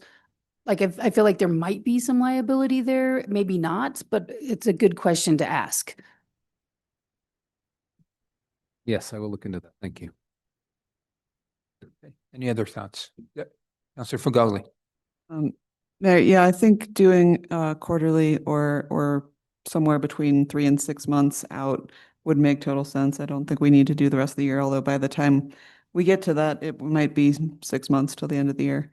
So, I think once we get this chart and we can get something going, I think we have all these really important issues like housing that we really want to work on and talk about, and we keep waiting because we don't have the right instance. So I would suggest that maybe in May we pick a committee of, Public Works or Finance. Or not Finance, Public Works or Quality of Life, and we use that for now while we figure out the rest of this so that we don't completely lose momentum on talking about these important issues. Councillor Chapman. And I would volunteer a Public Works and Utilities meeting in May if we can plan ahead so that my staff can make sure that the work that needs to be moved through, they're prepared to have moved through if there is a timeline that they have to meet. So we could utilize the Public Works and Utilities meeting if we decide on meeting 1 or 2, so I could just make sure my staff's informed. Because I think the issue is just having enough time for planning. Councillor, any other comments? Okay. Yes, Councillor I Barrett. was just going to say that I concur with Councillor Fagali that these study sessions should be a priority. Things like housing, the unhoused.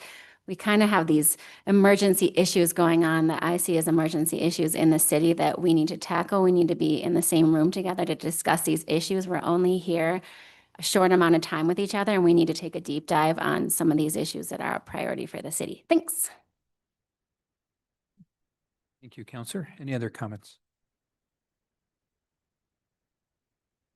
Okay, so I don't believe there's just going to be action taken. I think there's been some guidance given, and we'll reassess. Okay, with that being said, let's go to move on to our next agenda item, please, Madam City Clerk. Next item is 11 matters from the city manager.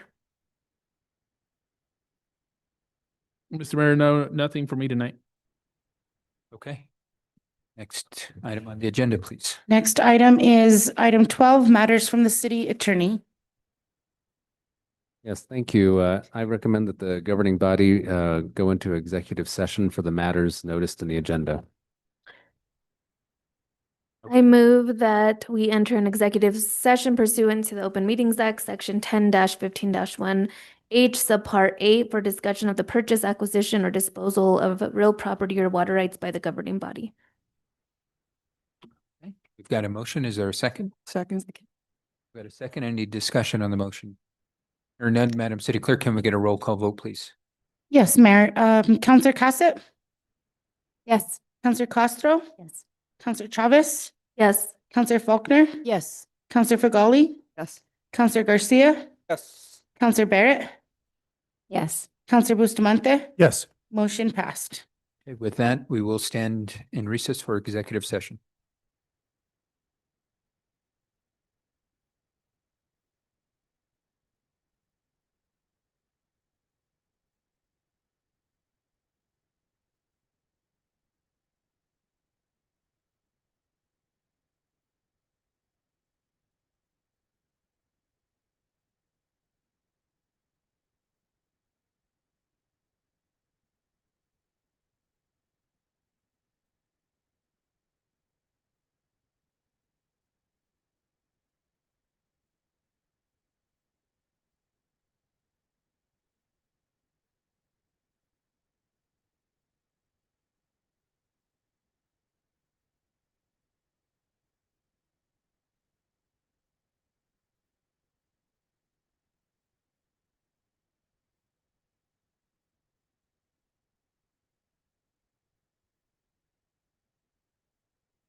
I'll be up all night.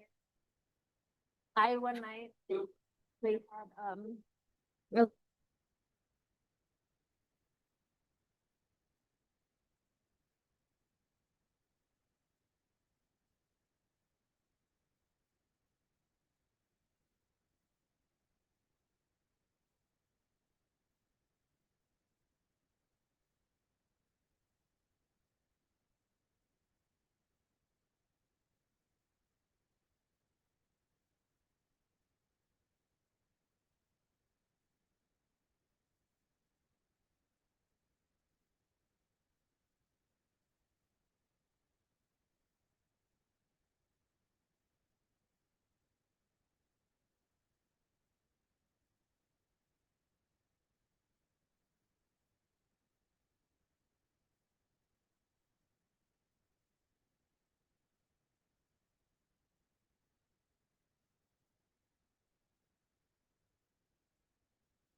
Okay, we will go ahead and reconvene from executive session. Pursuant to the Open Meetings Act, Section 10-15-1J, I move that the governing body reconvene in open session and state for the record that the matters discussed in the closed session were limited to those specified in the motion for closure. Second. We've got a motion and a second. Any discussion? Hearing none, Madam City Clerk, can we get a roll call vote, please? Yes, Mayor. Counselor Castro, Yes. Counselor Chavez, Yes. Counselor Faulkner, Yes. Counselor Fagali, Yes. Counselor Garcia, Yes. Counselor Barrett, Yes. Counselor Bustamante, Yes. Counselor Tassett, Yes. motion passed. Hey, given that we've reached the 7 o'clock hour, I'd entertain a motion to go directly to petitions from the floor. So moved. Second. Okay, so we've got a motion and a second. Any discussion? Or none, Madam City Clerk, can we get a roll? Certainly, Mayor. Counselor Chavez, Yes. Counselor Faulkner, Yes. Counselor Fagali, Yes. Counselor Garcia, Yes. Counselor Barrett, Yes. Counselor Bustamante, Yes. Counselor Cassett, Yes. Counselor Castro, Yes. motion passed. Okay, so now we are on petitions from the floor. If any members of the public would like to address the governing body tonight, now is your time to do so. I would remind folks that we do have a couple of public hearings tonight. And if you are here to speak on those public hearings, your opportunity will be a little later this evening. So with that, feel free to step up. First member of the public, please.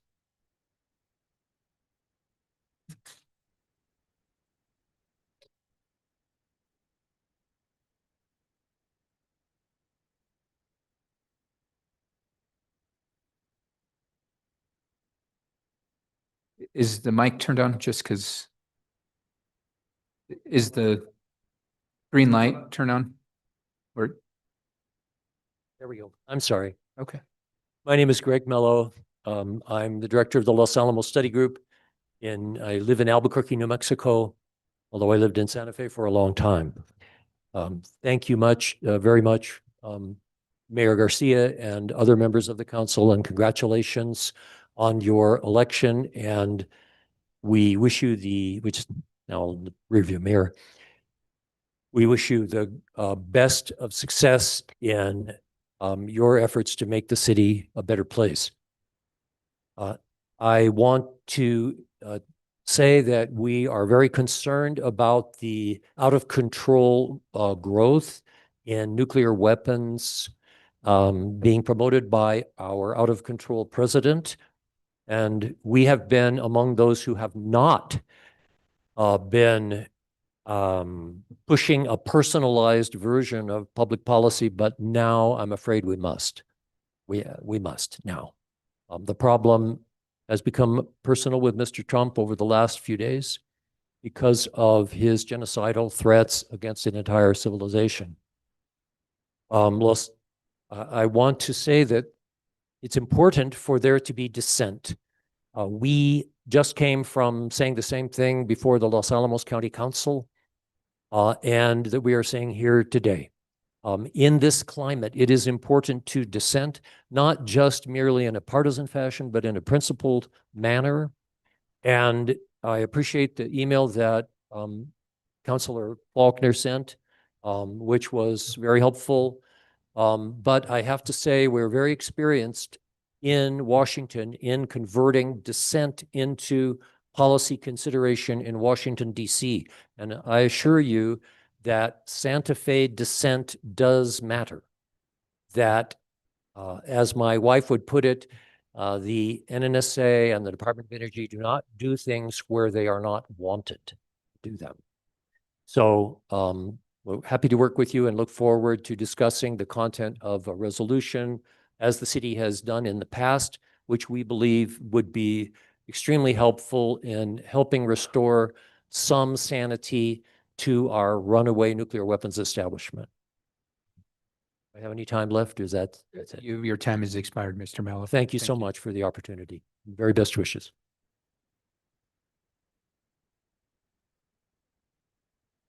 Good evening, Santa Fe City Council and Mayor Garcia. March 2nd, this was released on the Albuquerque Journal. If we could please just get your name. I'm sorry, I meant to worries. say that first. I apologize. My name is Dinah and I'm a native New Mexican and I'm here on behalf of the Los Alamos Study Group.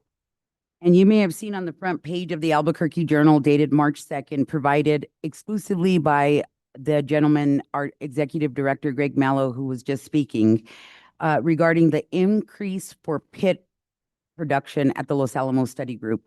And if you don't know what a pit is, it is a petroleum pit that are radioactive cores, basically the heart of the warhead. So in plain language, the federal government is asking New Mexico to double down on being a plutonium bomb factory. Well, our communities struggle with housing, mental health, and I mean, we just have to walk out on the street and we can just see the total breakdown of New Mexicans. This isn't just a numbers in a memo. It is more contamination risk, more secrecy, and a deeper dependence on an economy of weapons instead of an economy of life. So I am asking once again that members of the city council individually and as a collective board sign the call for sanity, not nuclear productions, and put New Mexicans first so that we're not reinforcing a culture of death, but instead a culture of life. Thank you very much for your time and for allowing me to speak.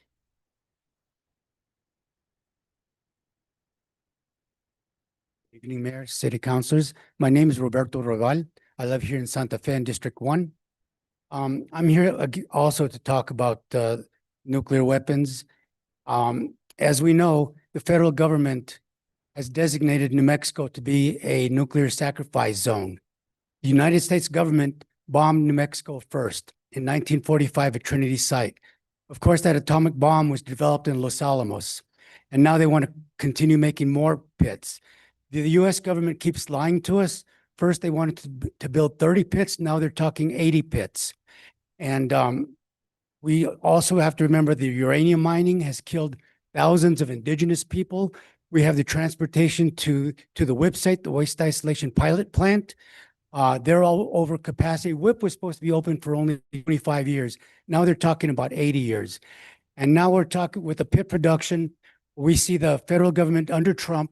He's requesting $1.5 trillion for our defense budget. Why do we need so many atomic bombs? I mean, it only takes 100 atomic bombs to destroy this earth completely. Right now, we have 3,000 nuclear missiles in our arsenal. And we're saying that's enough. Let's stop the pit production. Let's get nukes out of New Mexico. Thank you.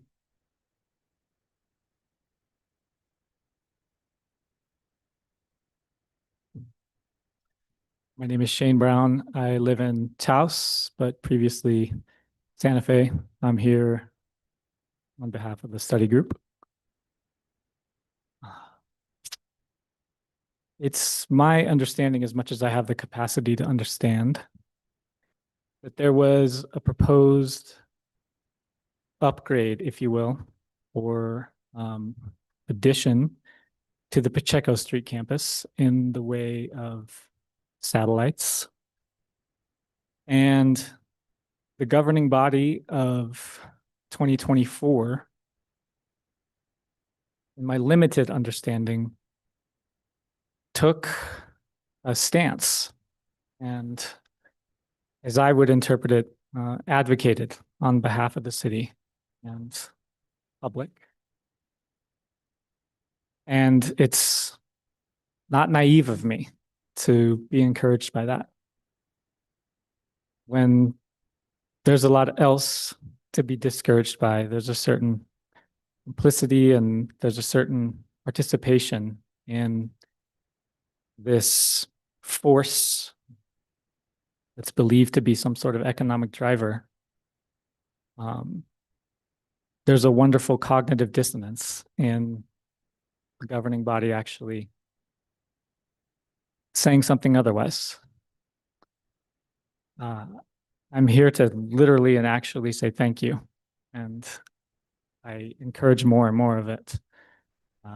Now's the time. This thing on the Hill is, I believe, at the center of the world right now.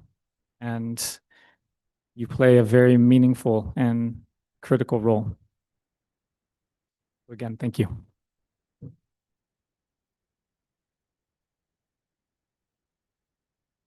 My name's Natasha Durrell, and I'm here on behalf of Los Alamos Study Group.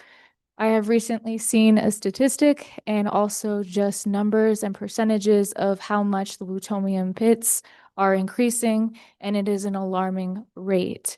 Along with what we saw today of the remarks of President Trump, we are not socially responsible to keep expanding nuclear weapon production. It is irresponsible, and we have a responsibility to make this stop. Environmentally, we should be moving to renewable energy. We should be really reallocating our resources as a state. We should not be known as the hub of weapon manufacturing. It is irresponsible. It is harming our environment. We have not even recovered the damages that have been done to our agriculture, to our soil. There is generations of families here in New Mexico who have cancer because of something that happened before they were even born. This is something beyond our comprehension. This is something that is so important that we stop as soon as possible. There is no more time to waste. We need to treat this as urgently and as seriously as possible. Thank you so much for listening. If there are any other members of the audience that would like to address the governing body, time is now. Madam City Clerk, is there anybody online that would like to provide public comment? If the members in the Zoom room would like to speak during petitions from the floor, please raise your hand. No attendees have raised their hand, Mayor. Okay, thank you, Madam City Clerk. With that, we'll go ahead and resume to our regular item of business. Will you please take us to the next agenda item? The next item is matters from the city clerk. I just want to give a huge shout out to all the volunteers, city employee volunteers, and the community engagement team for the egg hunt and big truck event. It was a successful event. If you have the opportunity to check out the video on YouTube that was created, very cool video. And that's all I have, Mayor. Next item is communications from the governing body. Go ahead and move from Councilor Fagali. Thank you, Mayor. I just have a couple of concerns that I would like to bring up. One, I brought up earlier about the fireworks for the 4th of July. I do have a lot of concerns about us continuing to have fireworks in the city and near the city, honestly, but in the city is what we have control over. And I would like to see us move away from fireworks as a form of entertainment. You know, we can have drone shows, we can have concerts, we can have gatherings, we can have lots of things that are fun, that are not environmentally destructive and potentially traumatic to our humans and animals in our environment. So I would like to see us consider that and look towards that as a way forward. I also have some concerns with what we have apparently adopted as a new process for protests, which I don't think, at least I was not told about before finding out about it in the newspaper. And I honestly don't understand how it works, how it was decided, how it's going to work in the future. I think there are a lot of concerns I have with how that was done and how it would work in the future. So that is something that I would like us to discuss moving forward. Other than that, happy Easter, happy Passover. I hope everyone is doing well, and apparently the world has not ended yet. So good job on that. Thank you. Counselor Barrett. I was just gonna say, yeah, we had some amazing community events last weekend. Just shout out to the city clerk and everybody who worked on the Easter egg hunt. There were so many joyful families at that event. It was amazing to see that and participate in that. And it was amazing turnout for the No Kings event, Democracy in Action. So good job, everybody. Counselor Chavez. I have nothing tonight, Mayor. Counselor Garcia. Nothing tonight. Thank you. Counselor Faulkner. Briefly, because I believe it would be easier on staff if we kind of knew what we were working on legislatively. I have 2 pieces of legislation in. Anyone in the public who's interested in knowing more, and anyone on the council who'd like to co-sponsor. One is to repeal the resolution that directed the city manager to stand down on panhandling. The other is to review the powers and the jurisdiction of the HDRB board. Oh, so the community knows, and also fellow counselors, if you're interested, I'd like some co-sponsors. Counselor Castro.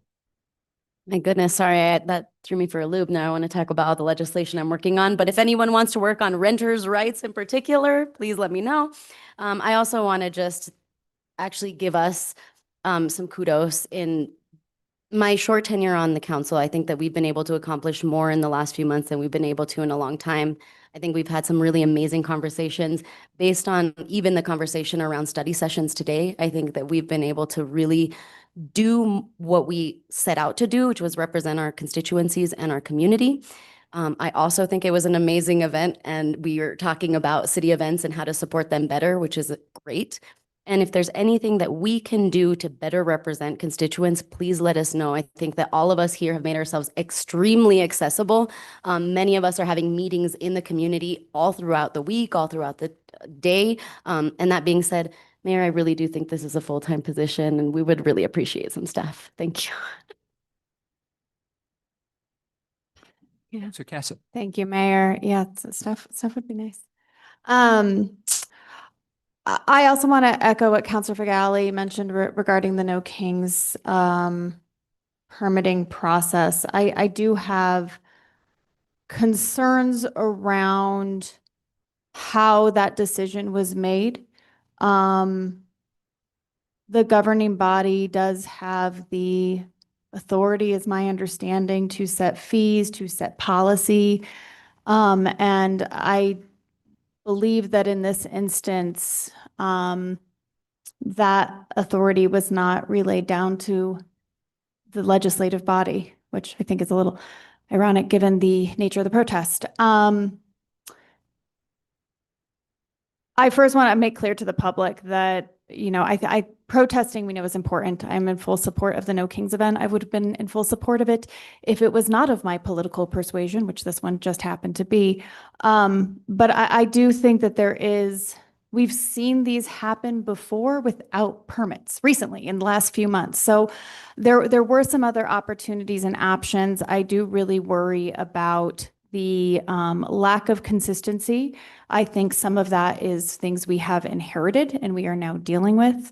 And I also think that decision processes were not adhered to, unfortunately, with this event. And so we have it already on our list of conversation of things that we want to work on, of how do we determine events. I've had the plaza fees update on I inherited this legislation, I think, from Councilman Villarreal. So that's, what, 4 years now, 3, 2, I don't know, how long, a while. And so we know that there are some really big issues in terms of the city's understanding of how these things are utilized. But I do have some questions that I would like to get information on regarding the process that happened here. And what this really does mean for the future. What position have we put ourselves in terms of commitments to other groups? I know that we've been looking at, what Albuquerque does. I've looked at, I got an email from a constituent looking at what Salt Lake does, which is essentially they're like, great, you go ahead and you protest, just let us know. If you can, that'd be nice. And that way, the city is prepared. So, yeah, I'm concerned about that process, and I think that is something that we really need to get very solid on. On another note, I want to wish my wonderful partner, Marco Cerna, a very, very happy birthday next week, along with his twin brother and his best friend, Aaron, who happen to have the same birthday, and his sister, whose birthday, Erica, whose birthday the day after or before. I want to wish them all a very happy birthday, but especially a very happy birthday to my partner, who is wonderful and amazing and has just brightened my life in so many ways. And I am very, very, very grateful to the chaotic little family we are putting together with our 3 beautiful hurricanes. So happy birthday, and I love you, and look forward to celebrating with him next week. Thank you. Sir Bustamante. Thank you, Mayor. I just want to take a quick moment, thank staff, thank our city manager, deputy city manager. They've been very communicative and helpful. We have regular meetings, and those just have been very much appreciated in learning what's going on. So thank you very much. Thank you, Mayor. Right. I didn't have any comments, but since our process for permitting was brought up, I'm definitely happy to bring everybody up to speed, because I think there's been misinformation, miscommunication, misunderstanding. We do not have a new process. What we have is a broken process. Our staff takes into consideration a request for a permit, and it's the responsibility of staff to respond to that particular request. Sometimes it's a permit to rent out a park for a birthday party.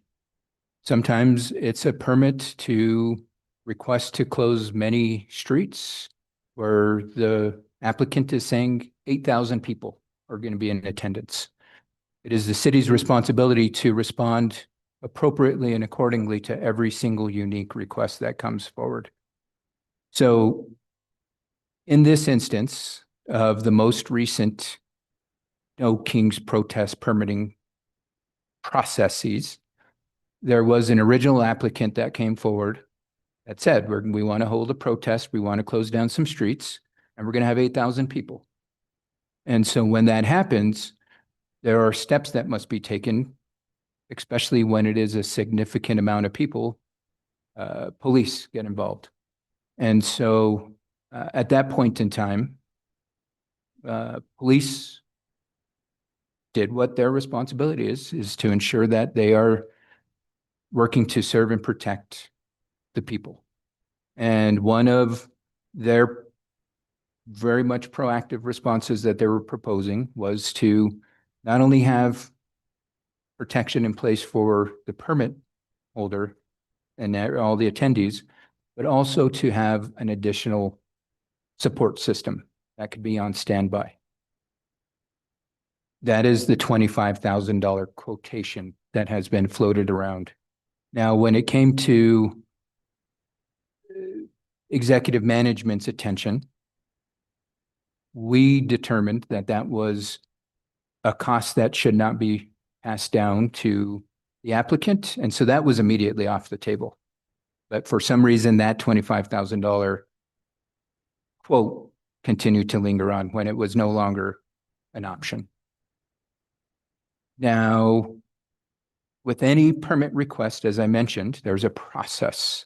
There's a cost of whatever the individual is wanting to utilize space for, in addition to any additional costs if you're closing down streets, et cetera. So through that conversation, the original applicant determined they weren't going to move forward. Then a new applicant moved forward and determined that those costs were still not feasible and they weren't going to move forward with a march in general. Then what happened was the original applicant came back again and asked for a permit, and we began to work with them, knowing that there was going to be no $25,000 cost. It was just going to be cost of typical road closures, which any applicant would incur. That's the city's responsibility. So that is all option one, right? The permitting process. What many entities, even an entity that conducted a protest today on the plaza, folks will choose option two, which is no permit, and still the city will have the responsibility to ensure our public is safe. And dependent on the gathering of a particular body, our police will respond and ensure that folks are safe. We've done this many times throughout my tenure in my very short 3 months. So what we need to do on the city side is firm up our processes, because what entities like the city of Albuquerque does is there's a clear process, a clear menu of costs, et cetera, that somebody is well aware of before they even apply. And dependent then on the use of the space, utilizing Albuquerque as an example, certain fees are waived. That doesn't mean it comes at no cost. Just certain fees are waived. And so the city is exploring the Albuquerque model, but one thing is certain, we are going to fine tune our processes, because we want to ensure that, one, we're equipping our city staff, whether it be our special events team or a police team, with clear-cut direction on how we're to move forward with the permitting process, but more importantly, to allow for the public to understand how the public can go about a permitted event, or if folks want to go the route of a non-permitted event and what that ultimately means. And so, again, I want to reiterate, there's no special plan that was made. It was a decision that was made by myself and the city manager, because, as I mentioned, there was that third request that was made, and it was at that point in time where we were so close to the event that we deemed it was the priority to ensure that there was public safety measures taken. And so that's why we made the executive decision to close down the road. Just as we've made the executive decision in the past to ensure there was police present at tonight's protest to ensure folks were safe and nobody was in harm's way, just like we've deployed police to ensure that when students, whether it be at Capitol or Santa Fe High, have protested from and walked out of school, we've made sure police were present to ensure that they were safe. Just like we did when there was a major protest the opening day of the legislative session, where there were, again, a good number of people, probably over 1,000 folks that protested at the plaza and marched to the Roundhouse. All those examples I just gave did not have permits, but we ensured that there was police protection in place to maintain public safety measures. That's the priority of local government. So I hope that brings about clarity. I'm happy to work with any of my governing body members on this process. A lot of it is internal, just policy change, not necessarily law change, but happy to involve any of the governing body members on this. Again, these are decisions that do not require governing body approval. It's the city manager's decision to deploy police when he feels that there are public safety measures that need to be taken. So with that, if folks have further concerns, feel free to reach out to myself or the city manager, again, because we live in a day and time where we are seeing much more engagement from the residents of Santa Fe.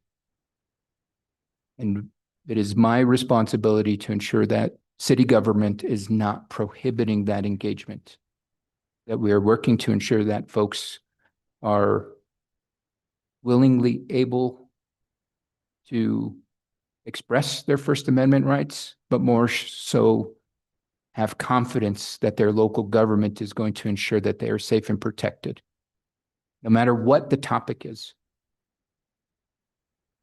So hopefully that brings about some clarity, because again, there's been a lot of miscommunication, especially around the costs, where there was some confusion around costs, and there still is to this day. With that, Madam Clerk, let's move on to our next item, please. Next item is item 16, introduction of legislation. 16A is consideration of a resolution. This is sponsored by Mayor Michael Garcia. It's a resolution repealing City of Santa Fe Resolution number 2000-11, a joint city-county resolution, which sponsored and supported an annual marching parade on Airport Road in celebration of Cesar E. Chavez.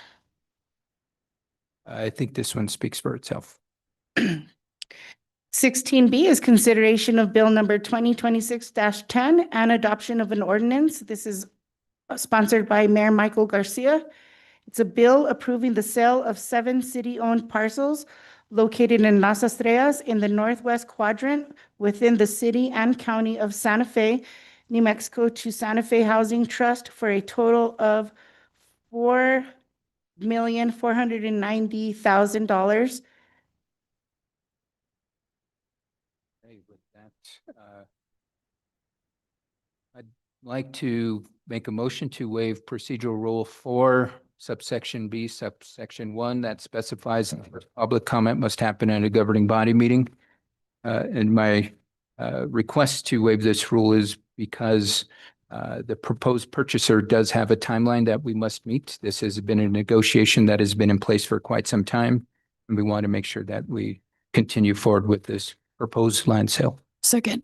We've got a motion and a second for the waiver of the procedural rules on this one. Just point of information, there will be opportunity for public comment at all of those subcommittees.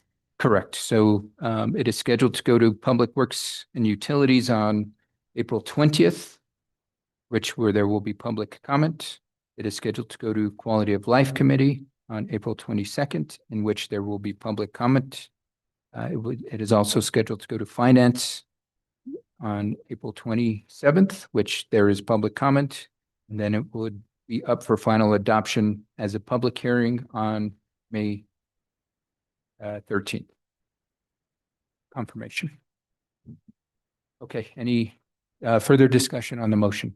So there's more opportunity this route than if we had done it the way we had done it traditionally. Now that the standing committees have public comments. Correct. Without that, it wouldn't be more, it'd be less, but because of that, it's actually more opportunity. Okay, any other discussion? Okay, Madam City Clerk, can we get a roll call vote, please? Counselor Faulkner? Yes. Counselor Fagali? Yes. Counselor Garcia? Yes. Counselor Barrett? Yes. Counselor Bustamante? Yes. Counselor Cassett? Yes. Counselor Castro? Yes. Counselor Chavez? Motion passed. Okay, next item, please. Next item is 16C. This is consideration of a resolution. This is sponsored by Counselor Alma Castro and Counselor Paul Bustamante. It's a resolution repealing resolution number 2003-33 and adopting new records information management and retention policy. Counselor Castro. I just want to make a point, and actually we were discussing this in finance around the airport. Counselor Garcia was asking about some of our property and how we dispose of it and how we account for that. This is the beginning of that. We also had a tour of the library. We're going to have to deal with how to dispose of some of those materials as well. Counselor Bustamante. I think Councilor Castro covered it. Thank you, Mayor. Next item, please, Madam City Clerk. Next item is 16D. This is consideration of a resolution This is sponsored by County Commissioner Lisa Kukari Stone, County Commissioner Adam Fulton Johnson, Councilor Alma Castro, Councilor Patricia Fugali, and Mayor Michael Garcia. It's a joint resolution directing staff to bring forward an amendment to the settlement and annexation phasing agreements to terminate Phase 3 of annexation, to waive the city's right to challenge Santa Fe County's designation of a traditional historic community of Agua Fria, and to convene with the Santa Fe County, the Extraterritorial Land Use Authority, and to make any necessary extraterritorial land use ordinance changes to effectuate the city and county's decision to terminate Phase 3 of annexation. Councilor Castro. And I will defer to my co-sponsors as well, but I just want to make clear this is the beginning of a process. We have not decided on what the changes are going to be. This is just to direct staff to make the changes that we have agreed upon. We will be seeing this again for a final vote. Councilor Fugali. Thank you. Yes, I think you basically summed it up, Councilor Castro. This is to get the process started. This is what we are proposing, assuming that both this governing body and the county governing body agree to this resolution. And with that agreement, we will then have staff move forward to actually amend the documents that will do the thing that we are proposing in the resolution. So this will come back as a final. Thank you. And I just want to say thanks to Councilor Fugali, Councilor Castro, Commissioner Kukari Stone, and Commissioner Johnson on all the work that went into this. I know, there was conversations between the city and county. There was conversations that were held in public meetings. There was site visits that were done. So lots of work went into this, and look forward to working with our county colleagues as we move forward with this proposal. Next item on the agenda, please. Next item is 19. This is final action on legislation. This is a public hearing. 19A is consideration of bill number 2026-3 and adoption of an ordinance. This is sponsored by Mayor Michael Garcia. It's a bill relating to city administration, amending section 2-8 SFCC 1987 to reorganize certain city departments, creating new sections of code to include 2-8.10, 2-8.11, 2-8.12, 2-8.13, 2-8.14, and 2-8.15, amending section 2-8.1 SFCC 1987 to include a general provision section and exhibit A to Community Services Department, and to include Youth and Family Services and Recreation, and to remove the Office of Emergency Management, amending section 2-8.3 SFCC 1987 to eliminate the Community Development Department, amending 2-8.4 to establish the Office of Emergency Management and changing the name from Office of Emergency Management to Emergency Management Department, amending 2-8.5, creating a new department, the Economic Development Department, and to include the Arts and Culture Division and the Film Division, amending 2-8.6, creating a department, the Land Use Department, and to include the Affordable Housing Division, amending section 2-8.7, creating Tourism Santa Fe Department, creating section 2-8.14 to include a new Regional Airport Department, creating section 2-8.15 to include the Metropolitan Redevelopment Agency and renaming it Metropolitan Redevelopment Agency, MRA Department, repealing sections 2-14, 2-15, and 2-20 SFCC 1987, repealing Exhibit C of SFCC 1987, City Organization. Thank you, Madam City Clerk. This is a public hearing, so if any members of the public would like to address the governing body on this particular matter, now is your time to do so. Okay, I'm not seeing anybody in the chambers. Is there anybody online, Madam City Clerk? If anybody in the Zoom room would like to make comment for this public hearing, please raise your hand. No hands have been raised, Mayor. Okay, with that being said, I will go ahead and refer to governing body or any questions or discussion? Motion to approve. Second. Okay, so we've got a motion to approve. Counselor Cassett. Thank you so much, Mayor. I unfortunately, actually back to our earlier conversation around changing our study session process. I unfortunately have not had the opportunity to discuss this in committee because Quality Life was canceled then, and I had 2 sick children and nobody to help me with them. So unfortunately, I did miss the finance. Yeah, when we did a reorg before this, I learned a lot about reorgs, and mostly that I am not an expert in this area. So that has been something that I know that we've been discussing a lot around. How do we give more authority to a city manager that they don't have to come through the governing body to request a reorg? Because I truly believe that a city manager should be able to organize and run the city in the way that they feel is going to best move them towards the goals of the current governing body, which of course may shift and change. And then of course, with the city manager, I imagine that they would have their own ideas around where things should move and how things should move. And so, Mayor, I understand that is something else that you are currently working on. And I would love to be a part of that, because I think that that's a really big change for our organization to make us more nimble. My current concern, I have a few concerns right now with this proposal. The biggest, and I didn't even realize this. I was speaking with one of our former city councilor colleagues who was recalling the previous change. And one of the conversations was around, I guess there was the city, this was a city manager that I don't believe I even worked with.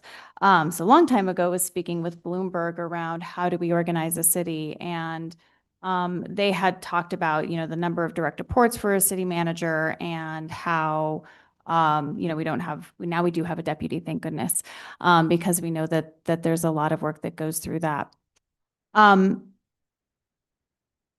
There are some things that I don't necessarily agree with, but I will say last time there are things that I thought were great that didn't work out well, things that I didn't think were going to work well at all that worked out wonderfully. So as I've said, I'm really not an expert here. My biggest concern is that we do not currently have a permanent city manager in place.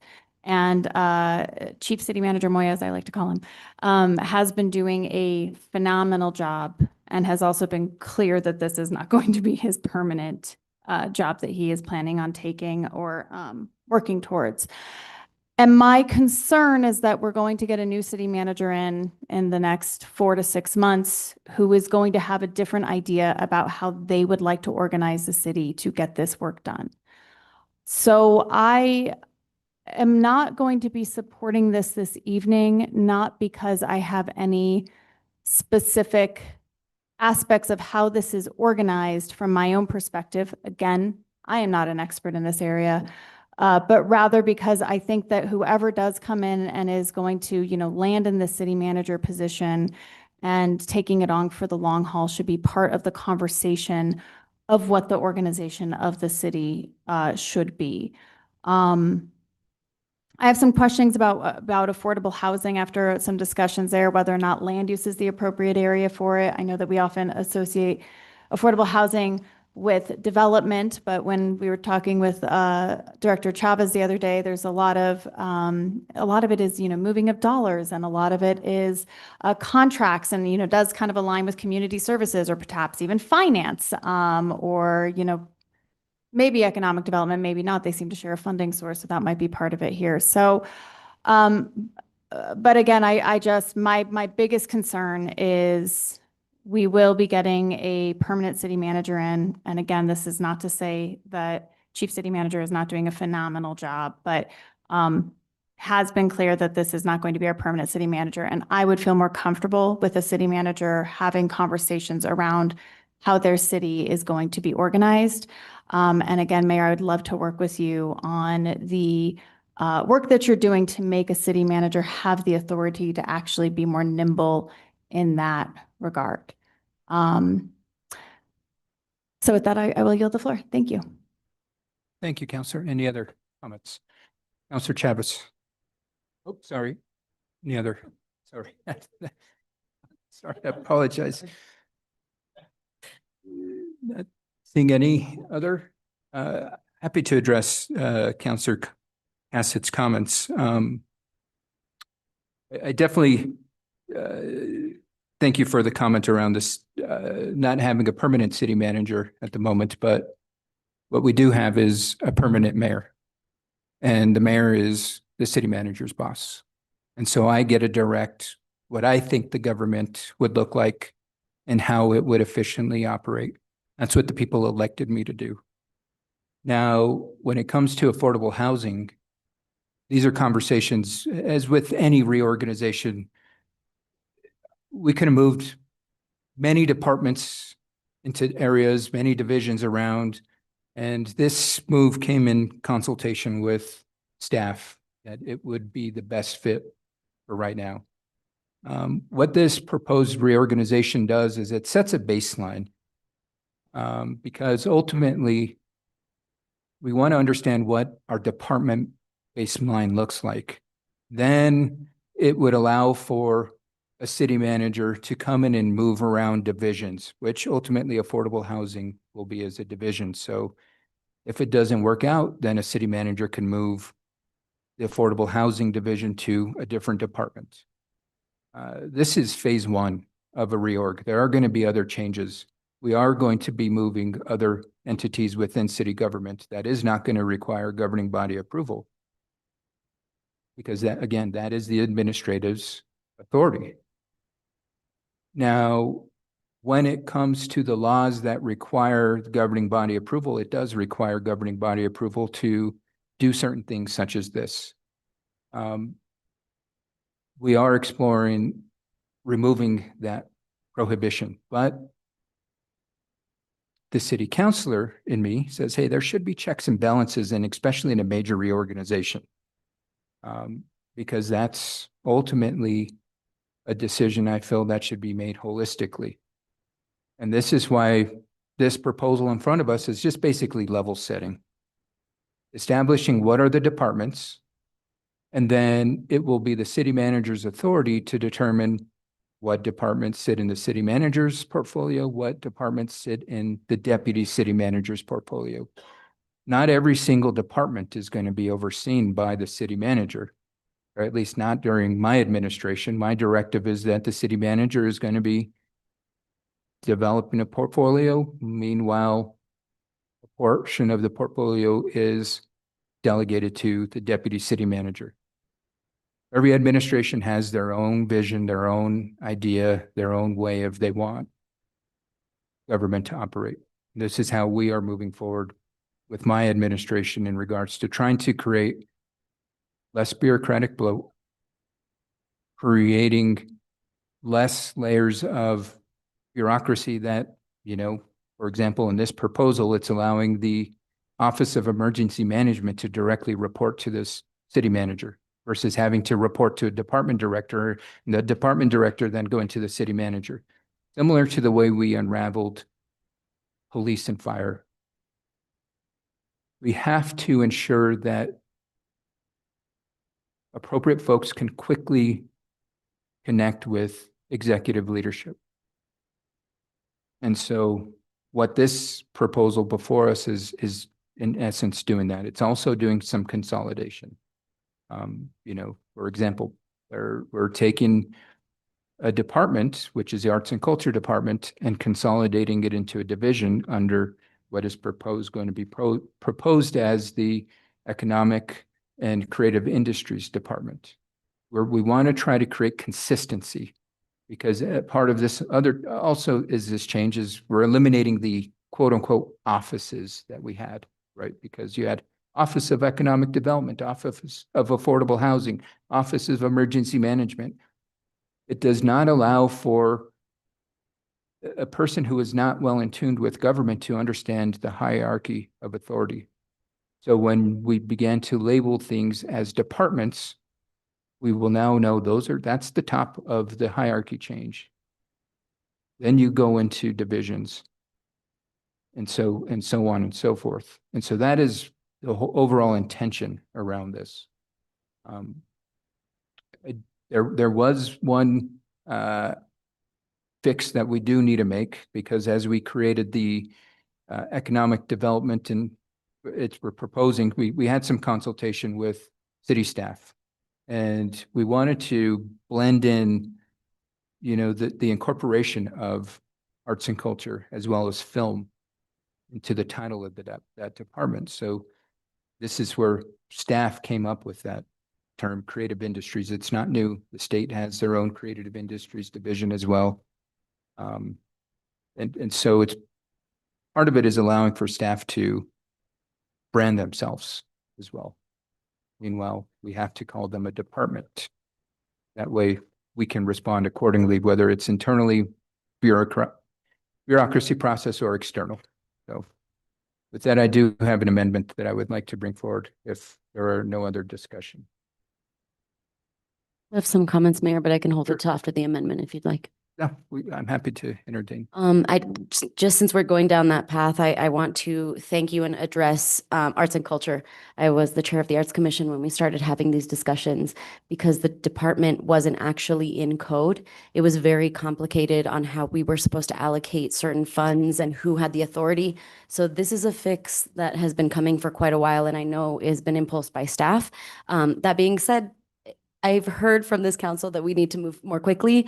We are moving at 100 miles an hour in reorganizing the city. I think this is a big step. So I share Councilor Cassett's hesitation. I feel like this is very fast for what I've experienced on city government and is sorely needed. So thank you so much. Thank you. Councilor Fox.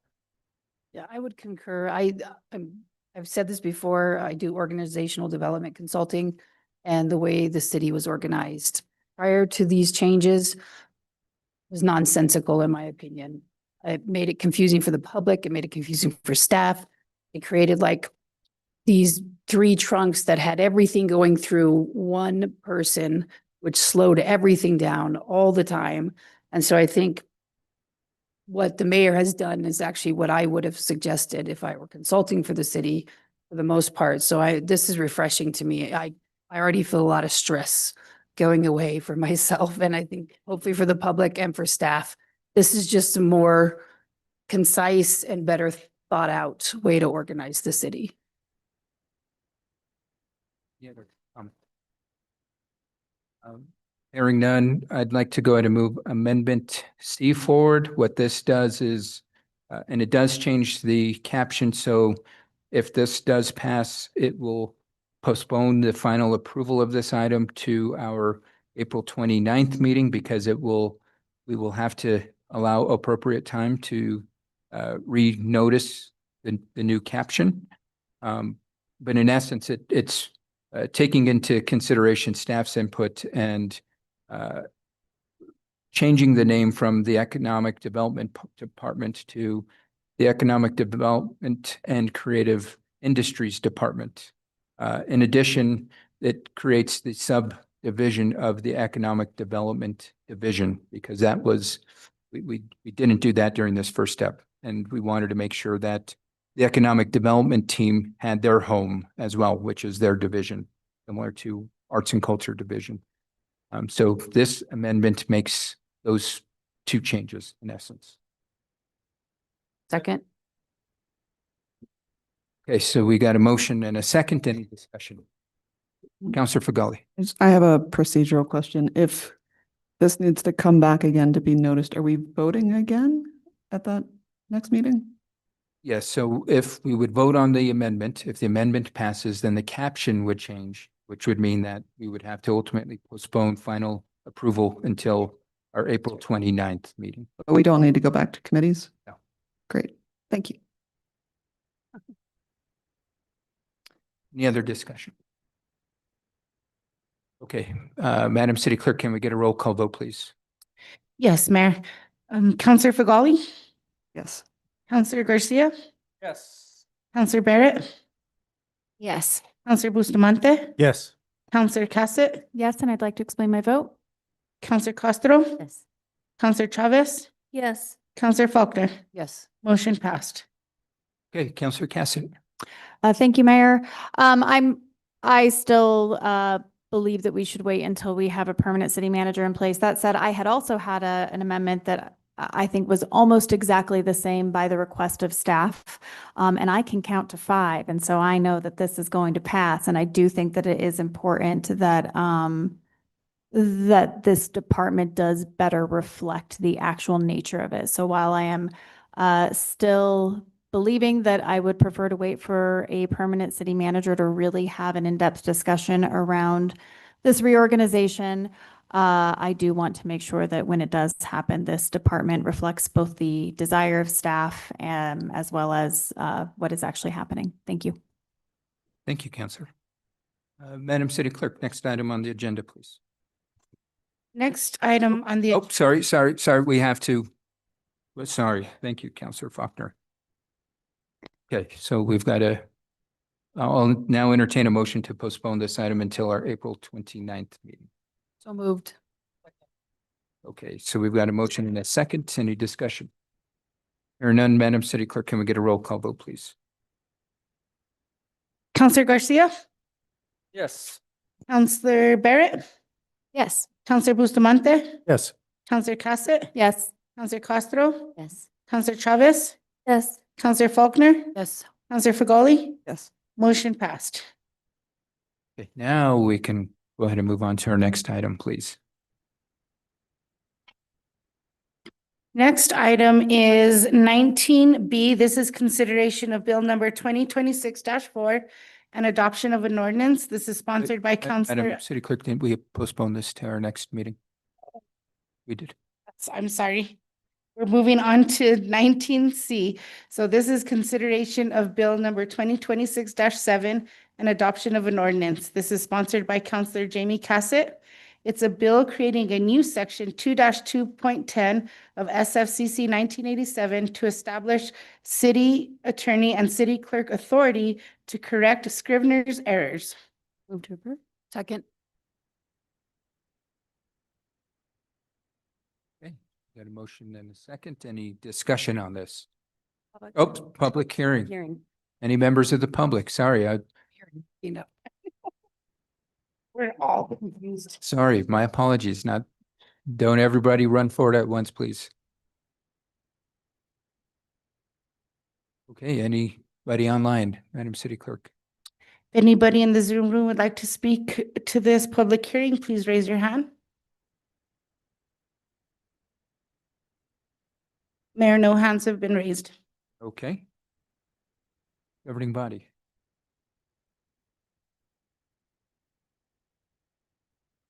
Is there a motion made? Yep. Just making sure we're checking all boxes because I know we're all waiting for the land use case. Okay. With that being said, Madam City Clerk, can we get a roll call vote, please? Yes, Mayor. Counselor Barrett, Yes. Counselor Bustamante, Yes. Counselor Cassett, Yes. Counselor Castro, Counselor Chavez, Counselor Faulkner, Yes. Counselor Fagali, Yes. Counselor Garcia, motion passed. Thank you, Madam City Clerk. Now on to our next item, please. Our next item is item 20. This is a public hearing. This is for land use cases, appeals, and other items required to have a public hearing. 20A is appeal number 2025-11633-APPL of case number 2024-9320.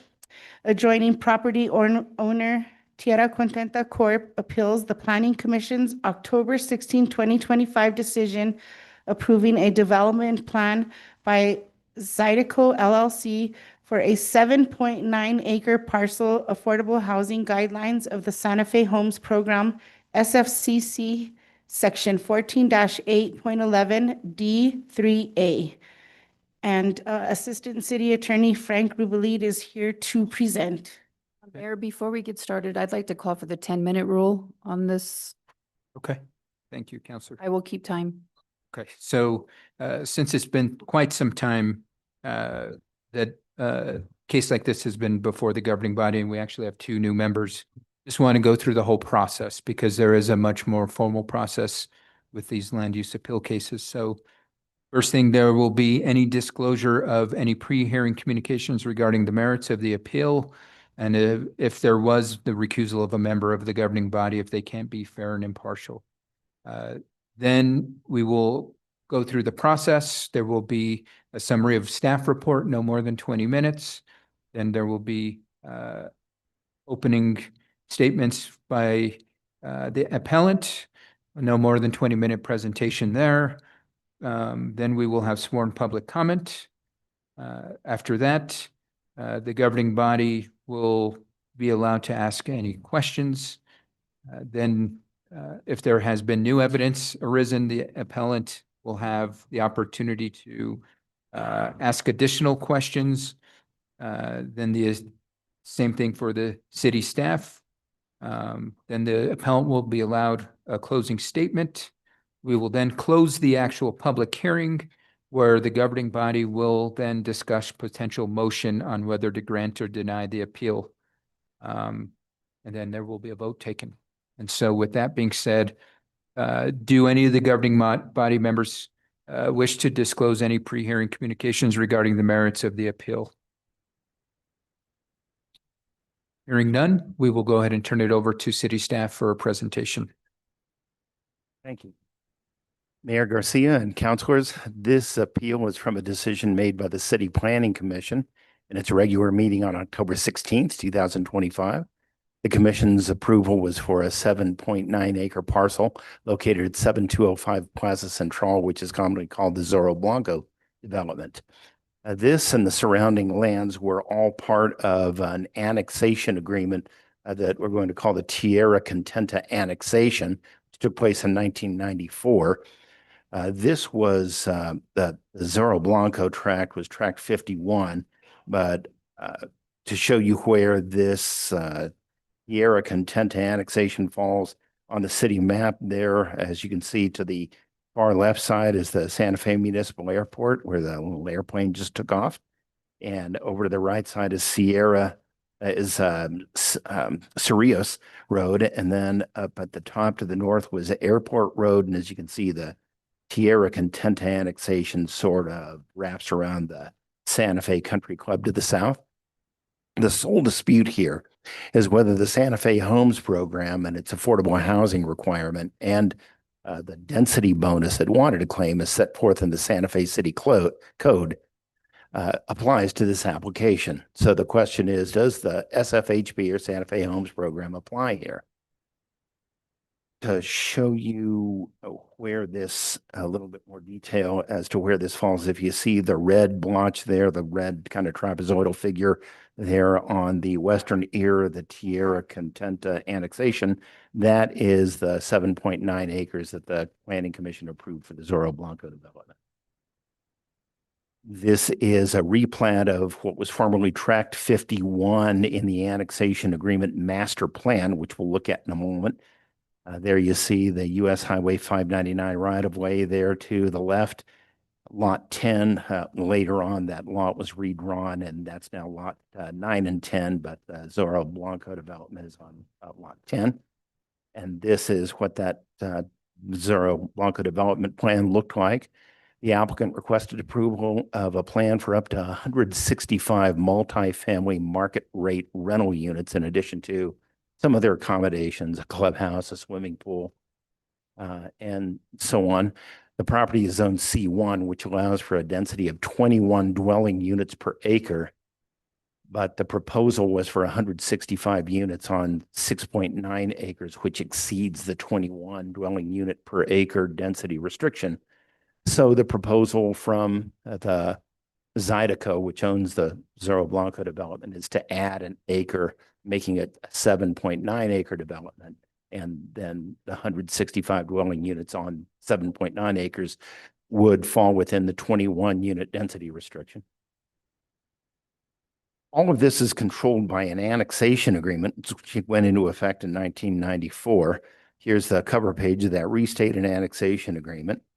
There were 8 landowners involved in that annexation agreement, all of which agreed to it. The city of Santa Fe, the Tierra Contenta Corporation, who's the appellant in this case, and then 6 other landowners, but ultimately Tierra Contenta Corporation, or TCC, would end up owning more property than all the other 6 landowners combined. Ultimately, they would end up, Tierra Contenta Corporation would end up owning almost 900 acres. The city approved this agreement in a duly called meeting on February 23rd, 1994. The city council voted to approve it. So that was early in 1994. Then later on, this master plan was developed, and the master plan outline is shown there on the right side of that slide. And again, you see the red trapezoidal figure that is the Zorro Blanco development, which was on tract 51.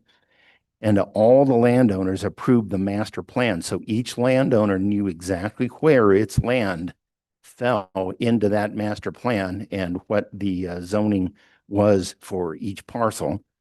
And then ultimately, when the city deeded the property it wanted to sell to the Tierra Contenta Corporation, those 883 acres are outlined in purple there. The white areas are owned by the other landowners that weren't bound by some provisions of the annexation agreement. But this was formerly the Wolgemood subdivision out in the county, and Tierra Contenta Corporation ended up with 883 acres. And then, as you can see, as the parts that are outlined in purple there, Zorro Blanco falls within the area that was owned by the Tierra Contenta Corporation. The blue stripe along the western edge of the master plan area is the right-of-way for U.S. Highway 599. This annexation agreement had a provision regarding affordable housing, which bound the Tierra Contenta Corporation. It required it to develop 40% of affordable housing. That was in Section 7 of the annexation agreement. And looking at other provisions of the annexation agreement, there was a provision about assignments. And in that assignments provision, it was clear that the people that owned the property in the annexation didn't have to hold on to it forever. They could sell it, but if they sold it, they were bound to the operative language in that Section 16 is that the landowner or the landowner's assignee had to deliver to the city an agreement executed by the landowner and the landowner's assignee, acknowledging the assignee's acceptance of the rights and obligations under this agreement. And the city has researched its archives, and the city land manager, Ed Vigil, reviewed a lot of records from the county clerk's office and could never find any evidence that the Tierra Contenta Corporation obtained this written acknowledgement from the company that had ultimately sold that tract 51 to, which was a company called Commercial Center at 599, and they were the predecessor to Zydeco that sold the property to Zydeco. It does not appear that Tierra Contenta Corporation ever complied with that provision of the annexation agreement. The annexation agreement went into effect when it was recorded, and that was recorded December 15th, 1994. And that was just about a week after the city made its sale of those 883 acres to the Tierra Contenta Corporation. So all of this took place in 1994 as kind of an ongoing plan. Tierra Contenta Corporation was a signatory to the annexation agreement. This is page 15, and there is the signature of the Tierra Contenta Corporation president. The mayor at the time of City of Santa Fe also signed this, along with all the other property owners. So this written restated annexation agreement is our position as a legal and binding contract, the effective date of which was December 15th, 1994. So this has been in place for 32 years. And looking at the affordable housing, we're going to go back to that Section 7. The affordable housing requirement was, it was actually more onerous, or was a lot more generous to affordable housing than the actual city code. City code has a 15% affordable housing encouragement, but here Tierra Contenta agreed that it would develop approximately 40% of the 3,700 lots or units planned for Tierra's property for families earning at or below 80% of the median family income of the city, which is the equivalent of the qualification that's found in the Santa Fe City Code. And then what we find in the Santa Fe City Code It defines the applicability of the Santa Fe Homes Program, or SFHP. It applies to some developments and it doesn't apply to others. And at 14-8.11, subsection D, we see subsection 3A. We're going to zoom in on it so you can read it clearly. The SFHP does not apply to a development or a portion of a development that is subject to a formal written and binding agreement entered into prior to August 15th, 2005 with the city or Santa Fe County in which the signatories agree to provide affordable housing or payment in lieu thereof. So as you can see, the Tierra Contenta annexation agreement and the sale of the city land to Tierra Contenta Corporation predated 2005 by 11 years. So the evidence that was presented to the Planning Commission on October 16th by the case manager, Alexa Hempel, as the property is located in the Tierra Contenta development. It was governed by the Tierra Contenta master plan. The annexation agreement was in place before 2005. The applicant's not eligible for the Santa Fe Homes Program per the subsection of the code 14-8.11 that we looked at. So the applicant did not qualify for the proposed density bonus. So what the applicant agreed to do was to add 1 acre to the property to meet the 21 dwelling unit per acre density restriction. So at 6.9 acres, Zorro Blanco would only be allowed 144 residential units. So 165 exceeded the density restriction. So at 7.9 acres, that does meet the 21 dwelling unit per acre density restriction. And there is a graphic. The purple area shows that that is the acreage that is owned by the Tierra Contenta Corporation. And they are still obligated to do the 40% affordable housing with respect to the purple area, the roughly 883 acres minus the 7.9, minus the acreage that was sold to the Zydeco LLC. And I know I don't recall exactly what the acreage is that Zydeco acquired, but that acreage that for which the Zorro Blanco development is proposed is 7.9 acres. Section 7 of the annexation agreement does not require each conveyed parcel to independently provide affordable housing. It's kind of just a gross, has to be, and it's not even exactly 40%. It is approximately 40% that is expressed in the annexation agreement. Section 7 does not provide a fee in lieu option. It requires affordable housing to be developed. The agreement is binding on parties and their successors and assignees who had notice, and we have never found any indication that Zorro Blanco had any kind of notice, either actual notice or construction notice. So therefore, the conclusion was that the Santa Fe Homes Program does not apply. Perhaps in the future, admission into the Santa Fe Homes Program may require an amendment to the restated annexation agreement, but significantly now, the findings of fact and conclusions of law that were adopted by the Planning Commission made it clear that this project was approved. The Zorro Blanco project was approved at 7.9 acres for 165 dwelling units, which does meet the density restriction and indicates that they do not comply for the density bonus under the Santa Fe Housing Code. I want to thank you very much. I would like to thank Dan Escabel, who's the planner manager, who's seated right here, for the very engaging graphics that he provided that I incorporated into this presentation.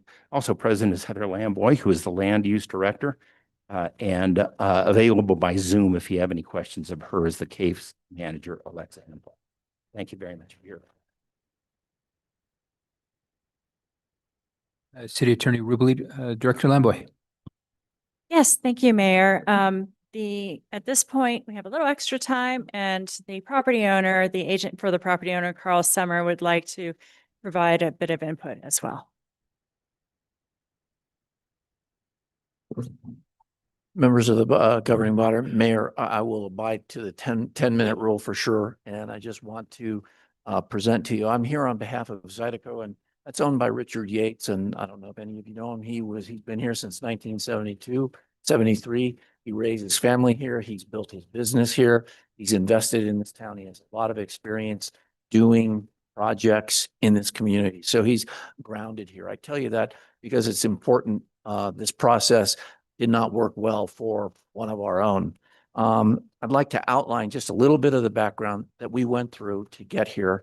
And second, explain why the Planning Commission decision, staff's decision, and your city attorney's determination were correct, and why the Planning Commission said that's right. The result was not liked, and we're here on an appeal, and I want to tell you why the appellant is here specifically. First of all, we went through a whole process when we came to the city of Santa Fe to do this project in October of 2024. We came and the affordable housing director had retired. I think she moved over to the county. The affordable housing office was sort of leaderless, and there wasn't a lot of direction as to where to go. People were experiencing that, and that's just the way what happens when somebody leaves. But we were told by city staff and by the affordable housing folks, listen, you're in Tierra Contenta. They have an annexation requirement. You go talk to them. We packed up our bags. We went and met with the Tierra Contenta board. We made presentations to them about trying to come to an agreement about affordable housing. Mr. Yates, being in the development business, came up with hey, why don't we come up with a project where there is in-kind affordable housing on site, a land donation with a contract with a builder to come build, and maybe do a partial fee to the Tierra Contenta Corporation. We presented that to them. They rejected it, and they rejected it in writing after a very, very detailed presentation. In your packet, there's correspondence from Tierra Contenta. And this was on April 29th. So remember, we went in October. We're now at the end of April. We're in the middle of our process, and they rejected that presentation by saying, after carefully reviewing your March 14th, 2025 cash in lieu 684, the board has unanimously determined the proposal does not satisfy the affordable aspirations of the community benefit standards that cannot be accepted. We had also proposed, which is in your packet, that in land donation with a development agreement with somebody. We were not able to satisfy the board with respect to our proposal. What did we do next? Well, did some research. I said, look, Tierra Contenta's annexation agreement says you, Tierra Contenta, have the obligation to provide 40% affordable housing. And the only way you can get somebody else to take that on is you have to have an agreement with them. They didn't have this agreement when the previous owner. Mr. Summer, I got one quick question for the city attorney. The identified time right now is for city staff. Mr. Summers, not city staff. I want to make sure he's allowed to provide comment on city staff time. And then second question is, do we have to swear in Mr. Summer? Because I know we have to swear in anybody else but city staff. And I apologize, Mr. Summer. That's fine. I was waiting for this city attorney to come back. Mr. Mayor, I think that if he's testifying as to the facts, he does need to be sworn in. And then with respect to the schedule, I think you laid it out in the beginning that this would typically be other time dedicated to the appellant. So I think you have some discretion to allow additional testimony. Could be incorporated into the sworn public comment period of time, or I suppose.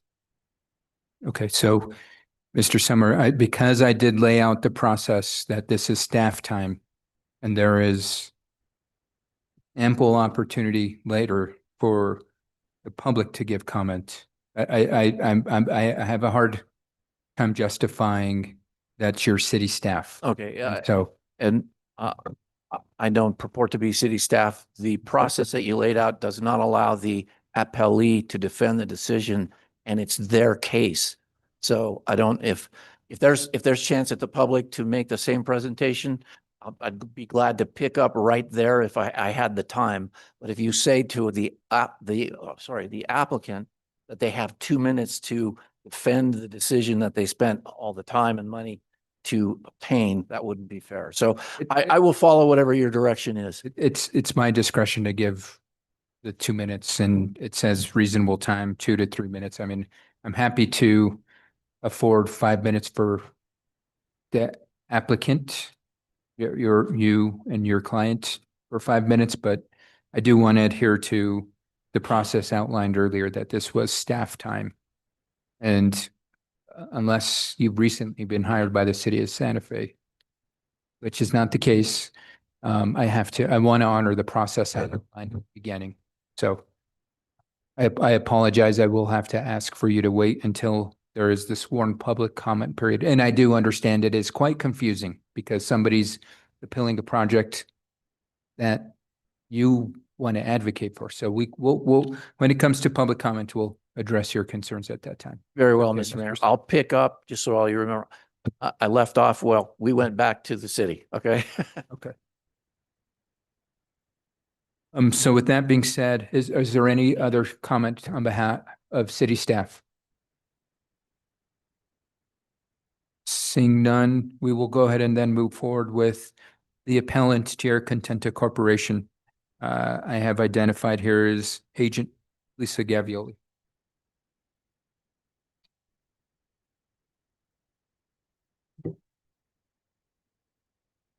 Good evening, Mr. Mayor and councilors. My name is You will have to be sworn in, please. If you'll please state your name. Luke Pierpont. Do you solemnly declare and affirm that the testimony you have in reference to this item shall be the truth and nothing but the truth, and do this under the penalties of perjury? I do. Thank you. Thank you. Thank you, Mr. Mayor and councilors. My name is Luke Pierpont. I'm counsel for Tierra Contenta Corporation. I will present a brief opening statement, and then Lisa Gavioli, the agent, will provide the testimony on the case. Tierra Contenta Corporation appeals the decision of the Planning Commission to approve the Zorro Blanco development on the grounds that the Planning Commission approved this 165 unit development with 0 affordable housing. This decision was arbitrary and capricious. It was not supported by substantial evidence and wasn't in accordance with Chapter 14 of the City Code. In addition, I briefly want to touch on standing, because actually two parties, Tierra Contenta Corporation and HomeWise, both filed timely appeals of the Planning Commission decision. Only Tierra Contenta Corporation was granted standing because they are an adjoining landowner. The appeal of HomeWise was denied. We don't know where that appeal stands at this point, although we assert that HomeWise did have standing because it has a direct economic interest in the decision. That said, because Tierra Contenta Corporation does have standing in this matter, council does not need to make a decision on this point in order to hear this appeal. The Planning Commission decision does not comply with Chapter 14. This is a fairly straightforward construction of the ordinance case. Particularly, the decision doesn't comply with the Santa Fe Homes Program provision at 14-8.11-11, sorry. Because the Planning Commission decision failed to apply the Santa Fe Homes Program to Zorro Blanco approval, the decision was arbitrary, just not in accordance with law. Planning Commission made no findings of fact related to this decision. And as such, that decision is not supported by substantial evidence. The plain language of Chapter 14, Section 14-8.11 clearly applies to this portion of the Tierra Contenta development. The Zorro Blanco development as City Attorney Rubalid described as on tract 51 of the Tierra Consenta development. Tract 51 was designated as a commercial and business incubator use in the master plan for the Tierra Consenta development. The text of chapter 14 applying to the Santa Fe Homes program, which the city staff and planning commission relied on, determining that this project was exempt from the Santa Fe Homes program, says that the Santa Fe Homes program does not apply to a development or a portion of a development that is subject to a formal written and binding agreement entered into prior August 15, 2005 with the city or Santa Fe County, in which the signatories agreed to provide affordable housing or in lieu thereof. So in order to be eligible for this exemption, development or portion of a development would have to have an agreement in which the signatories agreed to provide affordable housing or payment in lieu thereof. Track 51, contrary to what City Attorney Rubalid described, was never subject to the affordable housing obligations in the annexation. The Tierra Consenta master plan describes which development phases and which units, which areas were subject to, were planned for residential use or housing units. And those are the units that are subject to the annexation agreement and the affordable housing obligations in that annexation agreement. Ms. Gavioli will describe exactly how, where the language in that Article 7 of the annexation agreement describes which properties and sections of the development are subject to that affordable housing agreement.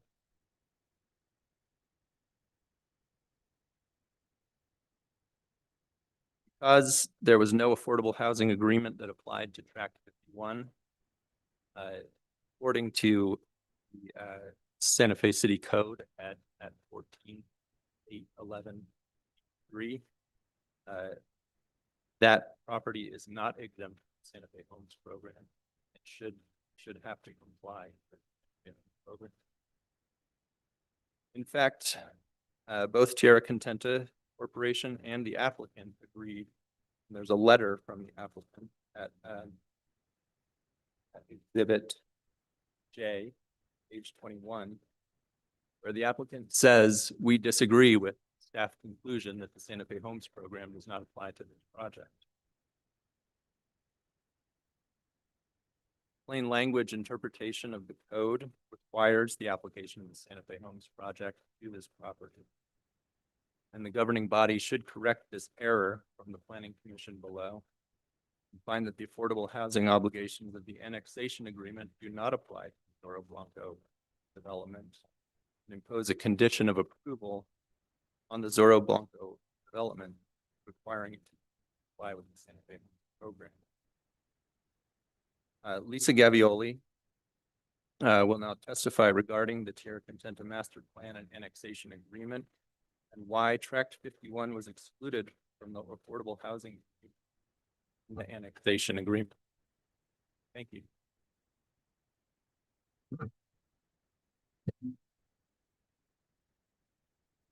Ms. Gavioli, if you'll please raise your right hand and state your name.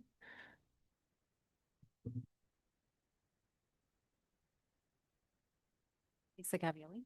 Do you solemnly declare and affirm that the testimony you have in reference to this item shall be the truth and nothing but the truth, and do this under the penalties of perjury? Thank you. Do you please bring me in as a presenter so that I may share my presentation? Madam Clerk? Absolutely.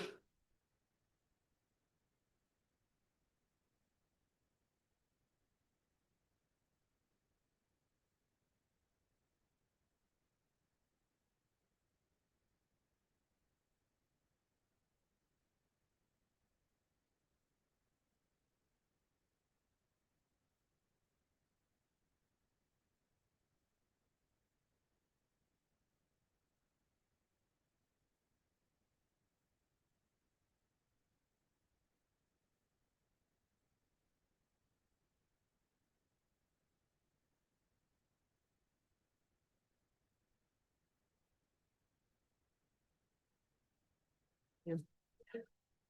Mr. Mayor, members of the council, thank you for your time this evening. My name is Lisa Gavioli. I'm Senior Director of Real Estate Development at HomeWise, here today on behalf of HomeWise and Tierra Contenta Corporation. As stated previously, the subject of our appeal this evening is the final action on case 2024-9320. On October 16th, 2025, the Planning Commission approved the 165-unit multifamily development plan with no affordable housing requirement. The findings of fact and conclusions of law were adopted on November 5th, 2025, initiating the appeal period. The findings of fact and conclusions of law did not address the decision not to subject the property to any affordable housing requirement. And we believe that this is a striking omission that is worth noting. Both HomeWise and Tierra Contenta Corporation filed appeals of this action by the deadline of December 8th, 2025. So I would like to just take a brief moment to speak to standing before we get into the substance of the appeal. The Planning and Land Use Director and City Attorney's Office have determined that TCC has standing but not HomeWise. To our knowledge, this recommendation has not been forwarded to the governing body as is required by the code. We disagree with the determination for the following reasons. The Land Use Director and City Attorney deny standing on the basis that HomeWise cannot demonstrate economic harm. HomeWise and other Santa Fe affordable housing nonprofits rely on the Affordable Housing Trust Fund for critical funding. Not accepting a contribution to the Affordable Housing Trust Fund clearly causes economic harm both to HomeWise and other nonprofit housing providers, as well as to the clients that we serve in our community. The Planning and Land Use Director and the City Attorney did not respond to HomeWise's argument that it is also harmed as successor in interest to the Tierra Contenta Corporation, to the Tierra Contenta Annexation Agreement, which obligates HomeWise to ensure 40% of housing units in Phase 3A are affordable. Approving the 165 high-end apartments in Phase 2 and reducing the overall percentage of affordable housing units to below the 40% requirement creates uncertainty as to whether HomeWise is now obligated to make up the shortfall in Phase 3A. I also just want to note that we find it problematic that the Land Use Director and the City Attorney have the power to determine whether or not an appellant has standing when it is their actions and interpretations that are the very subject of the appeal, just as a side note. And we ask that the governing body be afforded the requisite opportunity to make its own determination as to HomeWise's standing to appeal this action. So, moving into the description of harm, the final action prevents the applicant from participating in the Santa Fe Homes Program as proposed in the application, thereby denying the city the opportunity to receive a $684,619 fee in lieu contribution to its Affordable Housing Trust Fund, undermining efforts by city and local affordable housing providers to address Santa Fe's deep and worsening housing crisis. Instead of a $700,000 fee in lieu contribution, the people of Santa Fe got nothing in lieu. The final action sets a very dangerous precedent that compliance with the Santa Fe Homes Program is optional, that it is not a legal requirement, and can be circumvented by an arbitrary and capricious decision with no legitimate basis. The Planning Commission's decision to neither require compliance with the Tierra Contenta Master Plan nor with the Santa Fe Homes Program violates the terms of the annexation agreement and the purpose and applicability of the Santa Fe Homes Program under Chapter 14. So, the approval with respect to the terms of the annexation agreement, there are two clear violations. First, Article 3 obligates the city to approve only final development plans that conform to the Tierra Contenta Master Plan. The Tierra Contenta Master Plan designates the use of Tract 51 as office/business incubator, in which no residential development is permitted and no residential units are assigned. The project therefore does not conform to the Tierra Contenta Master Plan. And I want to point out here also that Article 3 of the annexation agreements clarifies that the Tierra Contenta Master Plan is adopted as part of the city's general plan. That is how master plans work. These are not private covenants conveyed through a purchase agreement. A master plan carries with the land. That is an important point. I also want to note, just for the record, as the Assistant City Attorney gave you some history about Tierra Contenta Corporation. If you weren't aware, Tierra Contenta Corporation was actually formed by the City of Santa Fe with the express purpose of carrying out the Tierra Contenta Master Plan, which the City of Santa Fe itself developed and approved. And the primary purpose of the Tierra Contenta Master Plan was to further affordable housing in this community. So Article 4 of the, my apologies. Article 4 of the annexation agreement provides that any increase in dwelling units must be approved by the governing body. No amendment to the Tierra Contenta Master Plan increasing the number of dwelling units or changing the land use designation on Tract 51 was required for this project by city staff. This is an important point.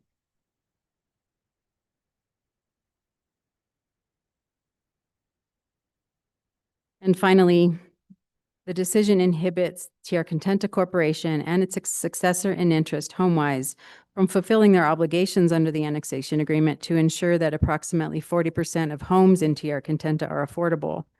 Denial of participation in the Santa Fe Homes program places additional burden on the remaining development tracts in Tierra Contenta. By increasing the total number of residential units in Tierra Contenta, a greater number of affordable housing units will be required in order to maintain 40% affordability in compliance with Article 7 of the annexation agreement. This threatens economic harm by impacting the value and developability of the remaining tracts in Phase 2C and the development of Phase 3A.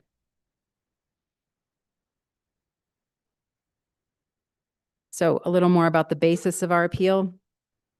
The basis of our appeal is that Chapter 14 was incorrectly applied to this case, specifically 14-8.11 D3, which states, again, that the Santa Fe Homes program does not apply to a development or a portion of a development that is subject to a formal written and binding agreement entered into prior to August 15th, 2005 with the city or Santa Fe County in which the signatories agreed to provide affordable housing or payment in lieu thereof. The intent of this code provision, I want to be very clear about this.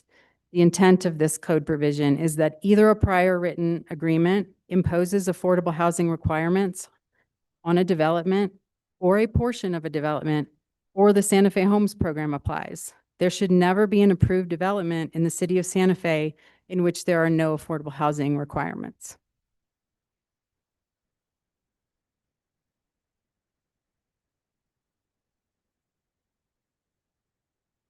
City Attorney's Office and Planning and Land Use staff claimed in the case that the Santa Fe Homes program does not apply because it is subject to the affordability requirements of the Tierra Contenta Annexation Agreement.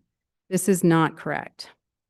Tract 51 is designated on the Tierra Contenta Master Plan as office/business incubator. I'll restate that. A land use category in which no residential development was allowed and for which no dwelling units were planned. Article 7 of the annexation agreement, which is the affordability requirement, requires that approximately 40% of the units planned, that is the specific language of the agreement, as defined in the Tierra Contenta Master Plan, must be affordable homes. The requirement for affordable housing under the annexation agreement does not apply to this portion of the development because no dwelling units were planned on Tract 51. Therefore, the Santa Fe Homes program does apply. So just to give you a little visual, you'll see on your screen, Tract 51 is highlighted in orange here on the Tierra Contenta Master Plan. It is identified as office/business incubator. And I want to point out that the master plan also provides tables that enumerate the development program and tract data for the development as a whole in Tierra Contenta. Tract 51 is identified here under Phase 2 as office/business incubator. And importantly, there are no units assigned. There are no units planned for this tract. Therefore, this tract is not subject to the affordability requirements as the plain language of Article 7 of the annexation agreement states.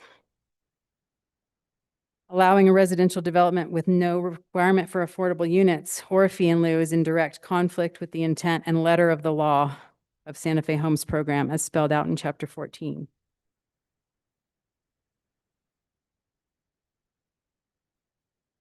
So a little bit more on how we got here, and I'll be brief. At the time, Tract 51 was rezoned to C1 in 2010. City staff should have imposed a condition of approval that required compliance with the Santa Fe Homes Program if residential development was ever proposed on the property. Although some residential uses are permitted by C1, this rezoning did not amend the TR Contenta Master Plan to allow residential use of the property. It was done strictly with the intention of developing the property for commercial use, in conformance with the master plan and as directed by Article 5 of the annexation agreement, which I've copied here. Any proposal for residential development of the property should have required a master plan amendment in order for the development to conform to the master plan, as Article 4 of the annexation agreement requires. When the Zorro Blanco development plan was proposed, city staff should have required an amendment to the TR Contenta Master Plan to permit residential use of the tract. At that time, city staff should have also required the Zorro Blanco development to participate in the Santa Fe Homes Program as the applicant proposed. Because the affordable housing requirements of the annexation agreement did not apply to this portion of the development, participation in Santa Fe Homes Program was required. So what happens now? We submit that the governing body can acknowledge that the affordable housing requirements of the annexation agreement do not apply to the subject property, and therefore the Santa Fe Homes Program does apply to the Zorro Blanco development plan. As a result, a $684,619 fee in lieu contribution to the Affordable Housing Trust Fund can proceed, and a density bonus can be applied. Finally, the governing body can direct planning and land use staff that future residential development applications in areas where the TR Contenta Master Plan does not allow residential development must be accompanied by a master plan amendment in accordance with the annexation agreement. And with that, we will stand for questions. Thank you. We will go ahead and move on towards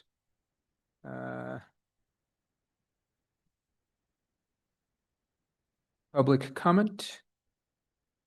Do we have any members of the public that would like to address the governing body tonight? If so, please go ahead and line up, and we can swear you in as you take your or provide your testimony.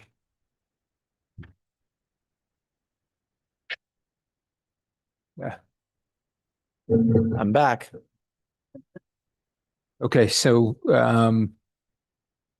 what I'm going to do, Mr. Summer, because I want to be equitable, and I understand the predicament you're in, I'm going to allow for everybody to speak 3 minutes. So that means you've got to be very efficient with your time. But what it will also allow is if any governing body members have questions for you, questions can be posed to you as well. So I would just like to know for the record that what is being proposed here is that you deny the project or follow their, and that fundamentally violates our right to speak. 3 minutes is not enough, but I'll comply with your stricture and hopefully there may be other opportunity, but I'll be quick. Okay, if we can. Please state your name. My name is Carl Summer. Do you solemnly declare and affirm that the testimony you have in reference to this item shall be the truth and nothing but the truth, and do this under the penalties of perjury? I do. Thank you. All right, I'll be quick. Listen to what's being said by the appellant. The appellant is TR Contenta Corporation. They are telling you tonight that the master plan was violated, the annexation agreement was violated, and this project should not have been approved. That's what they just said. They did not say that at the Planning Commission. They did not show up and talk at the Planning Commission. What they're asking you to say is, look, the zoning law, which is C1, is trumped by the general plan, the master plan, and the annexation agreement. That is fundamentally flawed. It's wrong. What applies when somebody comes in to apply for a zone, an application is the zoning law. C1. If you have a permitted use under the zoning, you have a right to do that under the zoning. It cannot be denied because of some other requirement. And I think you can ask your city attorneys that. So that's fundamentally first thing. And it is notable that they did not say this project should not be approved because it did not comply with the master plan. So I note that for your presentation. The second thing is this. There were disagreements all along through this process about how to comply with affordable housing. It's the city's program. The city attorney said, look, there is an affordable housing agreement, Carl. It says right there, Terra Contenta is got to apply to produce 40%. I said, all right, Terra Contenta has to do that. We're not Terra Contenta. You're bound by the master plan agreement. What happened here and what is going on here is Terra Contenta failed to require of the property owner who purchased the property a requirement to comply with the affordable housing of some amount, 40%, 10%, whatever they were going to put.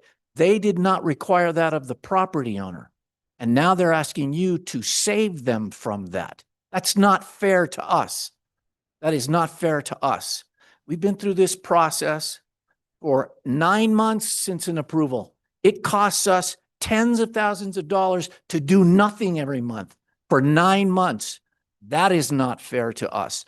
HomeWise, they are the purchaser of phase 3. And I note for you that nobody from Terra Contenta got up here and talked. Nobody. Who got up here and talked was HomeWise. Lisa Gavioli for HomeWise. And I'll tell you why. Because they bought phase 3 and they are required to produce and comply with that overall 40%. And they're saying, oh, wait. Well, if we can get something here, that's less for us. They're asking you to save them from mistakes that were made by them in their purchases of their property. That's what's going on here fundamentally. And it is not fair to an applicant who has complied with the law every step of the way, done everything that was asked, and got a unanimous approval, 100% staff report. There were 2 people who protested and they didn't say anything about the project generally. But you're being asked to deny Mr. Simmer, I'm going to have to ask you to wrap it up, please. Anyway, I thank you very much. And if you have any questions, I'd be glad to answer. Thank you. Next member of the public, please. If you'll please raise your right hand and state your name. Kathy Collins. Do you solemnly declare and affirm that the testimony you have in reference to this item shall be the truth and nothing but the truth, and do this under the penalties of perjury? I do. Thank you. Hi, I know it's been a long evening already. I'm Kathy Collins, the Executive Director for Santa Fe Habitat and a resident of Santa Fe. I think this is an opportunity for at least a small do-over.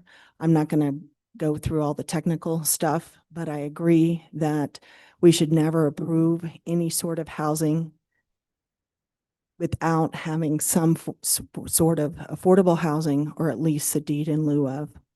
And while understandable how this all happened, or maybe not at this hour, we have things in place for affordable housing. And as a developer of only affordable housing, 80% to 30%, I think that this is an opportunity. The developer already had sent in and said that they were willing to be part of the fee in lieu program. And if I'm looking at if it was under the Terra Contenta, that would have been 66 units. And this is 33 units that they're getting to pay approximately $700,000 for. As a developer of affordable housing, $700,000 does not go very far. So I'm also grateful that at some point it seems that y'all are going to do a comprehensive look at the fee in lieu of program.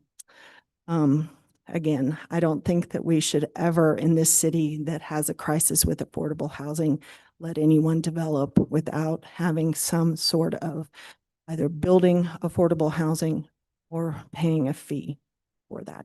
Thank you.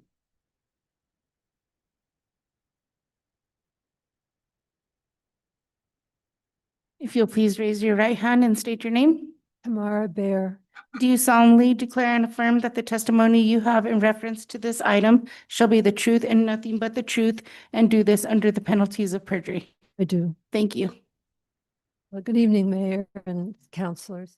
I'm a board member of the Tierra Contenta Corporation, and I'm here to say that the board of Tierra Contenta fully supports this project, and we always have unanimously, and we regret that it has taken this long for the applicant to get this far, and we hope that we can resolve this in a manner that is satisfactory both to the applicant for the project, but also for the greater good of the city.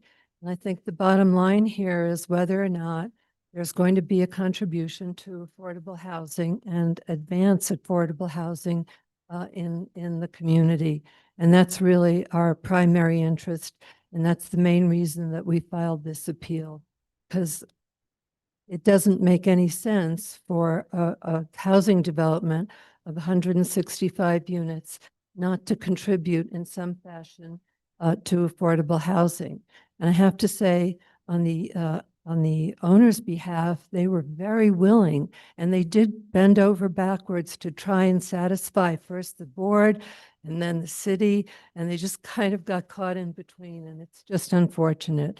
The city did, just for the record, the Tierra Contenta Corporation did submit a letter to the city saying that we objected to the Planning Commission decision not to require affordable housing. So just for the record, that's really all I have to say. Thank you.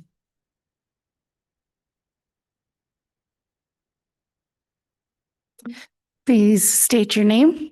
Ann Watkins. Do you solemnly declare and affirm that the testimony you have in reference to this item shall be the truth and nothing but the truth, and do this under the penalties of perjury? Yes, I do. Thank you. Thank you for the opportunity to comment on this topic. I've been a member of the Community Development Commission for many years now, and every year we tear our hair out and agonize about the fact that we have so many applications and so little money. So you can imagine what I at least felt and thought, and how frustrating and irritating it was to hear about this. So I have two things I want to say tonight. First is, please fix this problem. Fix this immediate problem and fix it for the long term. And secondly, I just want to say, Mr. Mayor, that I really applaud your efforts to reorganize and streamline city government so that it works, because it doesn't now, and people don't believe in government as a result. And it's very hard to create a community with people who don't believe in government. So I really applaud your efforts to do that, and I hope that among those efforts will be directive to your city legal department that certainly in cases like this, but generally, Ms. Watkins, figure out how to please say keep the yes. comments to the case. And I appreciate the comments, but with that, we're addressing the matter. Thank you, Mayor.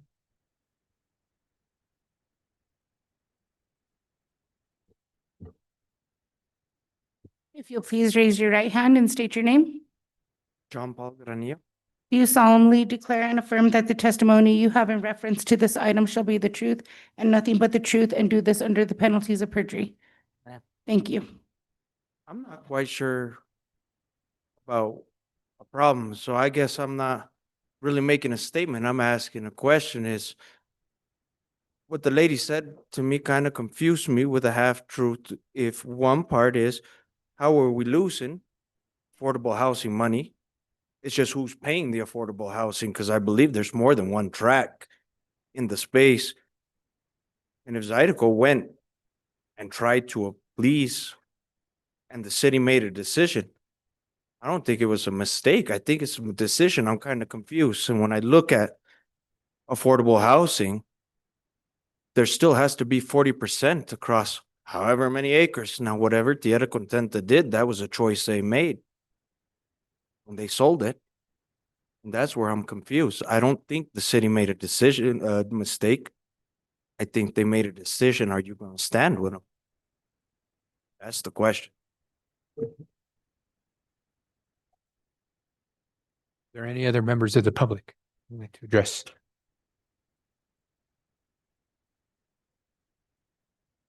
If you'll please raise your right hand and state your name. Do you solemnly declare and affirm that the testimony you have in reference to this item shall be the truth and nothing but the truth, and do this under the penalties of perjury? Thank you. Yeah, I'm Mike Lofton and mayors, councilors. I think the history of what happened here is when Tierra Contenta Corporation sold this parcel as an office business incubator tract, the commercial, whatever it was a Richard Cook entity. It was sold to do commercial development, not residential, wasn't in the master. Cook then sold it to Richard Yates. Also, without amending the master plan, it was intended to be commercial office business incubator. There was no affordable housing agreement for tract under the annexation agreement for tract 51. There were no residential units to do a percentage of. There's nothing to transfer. There was nothing that Tierra Contenta Corporation said, you have to do this, because there was no housing in that. So they couldn't do that requirement. It wasn't until the current applicant applied to the city to change it from commercial and office business incubator to residential. At that point, now, since there was no prior written agreement, at that point, Santa Fe Homes Program should have picked it. Applicant actually proposed to do that. Applicant argued when the city changed, because originally the city agreed with that, land use department agreed with that. Then they changed their mind and said, no, we think it's fair. We still disagree. At the very planning commission hearing, their final submission from the applicant was, we still disagree with the planning and land use staff. We still think this is subject. Now, I get why you would like to avoid paying the fee in lieu of, but I don't think, and I think the mayor and the councilors had real good concerns about we're overusing fee in lieu of, and we need more affordable housing units. We can't let the fee in lieu of become a nothing of. I really hope you will require the Santa Fe Homes Program apply. We're not against the development. We're not contrary to what Carl said. We're fine with this. We don't want to stop it, but it just needs to comply with the law that everybody else. We look at the staff write-up, the city attorney's write-up on this. It says Santa Fe Homes Program. It's in there. Look at it. It says Santa Fe Homes Program encourages affordable housing. It says something like that in the preamble. Therefore, it doesn't require it. This is a very dangerous precedent. If we say this is an optional, we are losing ground. People have worked really hard. We're working hard. The administration's working hard to tighten up the fee in lieu of things so we get more affordable housing. It'd just be really a problem to walk in. No, it's optional if we decide, if city staff decides we don't. Thank you very much. Is there anybody else in the chambers that would like to address the governing body? Madam City Clerk, is there anybody online? Yes, Mayor, there are hands raised. We'll start with Anthony Guida.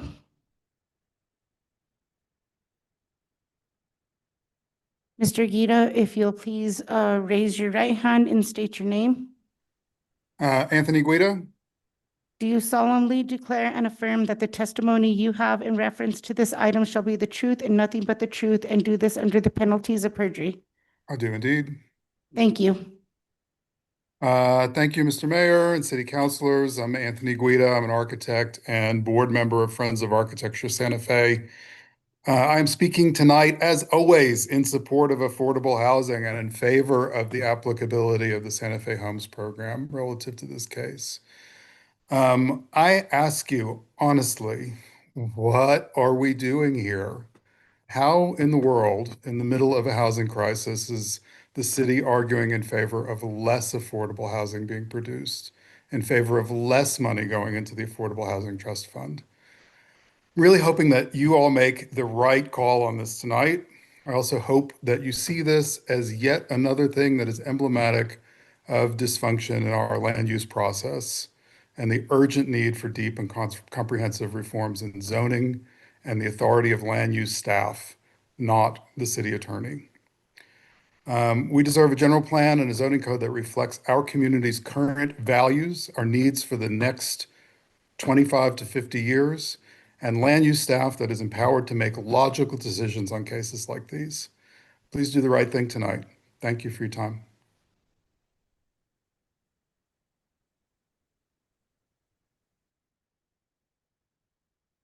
The next person we will promote to talk is Gayla. Gayla, if you'll please raise your right hand and state your name. I'm Gayla Bechtel. Do you solemnly declare and affirm that the testimony you have in reference to this item shall be the truth and nothing but the truth, and do this under the penalties of perjury? I do. Thank you. Good evening, mayors and councilors. Thank you for allowing me to speak from my home. I was on the Tierra Contenta Board of Directors in the 90s, right after it was created. And I believe that we used to actually have a much greater percentage of affordability requirements when we had not only the lower income, but also middle income requirements. So I think it was actually a 66% requirement originally, but it's changed over the years. When I was made aware of this project and this appeal, I was distressed to learn that there would be a tract in Tierra Contenta that was neither 40% nor captured by the Santa Fe Homes. And as previously mentioned, I just feel like we need to do the right thing and then take note of how we got here and not to get here again. So I appreciate my opportunity to speak with you, and I would really love for Tierra Contenta to continue to provide affordable housing for the city of Santa Fe. Thank you.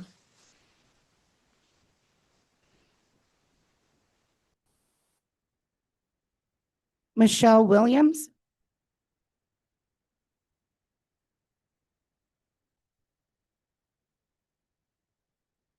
Ms. Williams, are you there? Yes, ma'am, I am. If you'll please raise your right hand and state your name. Michelle Williams. Do you solemnly declare and affirm that the testimony you have in reference to this item shall be the truth and nothing but the truth, and do this under the penalties of perjury? Yes, I do. Thank you. Thank you, Mr. Mayor and members of the council. My name is Michelle Williams. I'm the executive director for Consuelo's Place Homeless Shelter. And I would agree with every point raised thus far in the context of this appeal.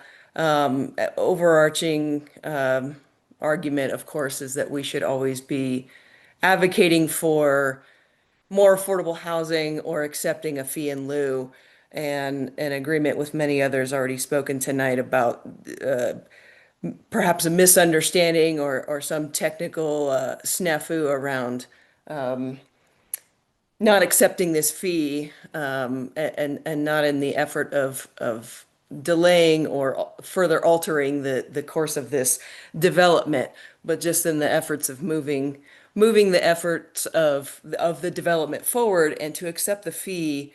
As Ms. Collins said, $700,000 does not go very far, but that is not insignificant, and we should always be advocating for what the spirit of this aspect of the code was aligned to do, which was to build affordable housing or to accept the fee in lieu for developers who were not willing or able to do more affordable housing. So we support also on the efforts of many of our low-income residents at the homeless shelter to accept this appeal so that we can accept the fee in lieu of this development that's we hope to encourage them to move forward on. So thank you for your time this evening.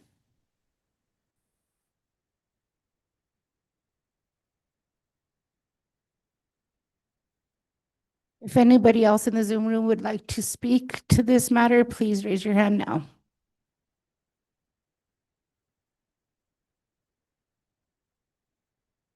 Marissa Rule, if you'll please raise your right hand and state your name.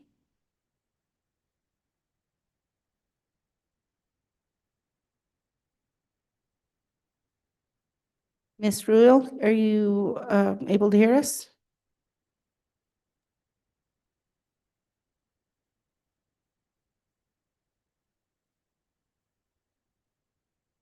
she's unmuted, but we can't hear her.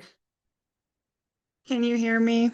Yes. Yeah. Wonderful. If Yes, you please raise your right hand and state your name. Marissa Rule. Do you solemnly declare and affirm that the testimony you have in reference to this item shall be the truth and nothing but the truth, and do this under the penalties of perjury? I do. Thank you. I am a board member of Terra Contenta. I'm also a native of Santa Fe, born and raised. And I don't want to go back and forth on, who did what, who's at fault, who could have, should have, would have done things differently. But from a standpoint of affordable housing and how every dollar matters, my first house was affordable housing, and there was no way that I could afford to live in Santa Fe without those dollars. And so it's just really important that every contractor, anyone who applies for permits that are going to build subdivisions, that they also comply to this, because it's not just the impact of those, it's the impact of everyone that they're touching, all of the affordable housing. And so I just want to go on record to say that this fee in lieu is really important, because every dollar really truly matters for everyone in the city that wants to be able to afford Santa Fe. Thank you.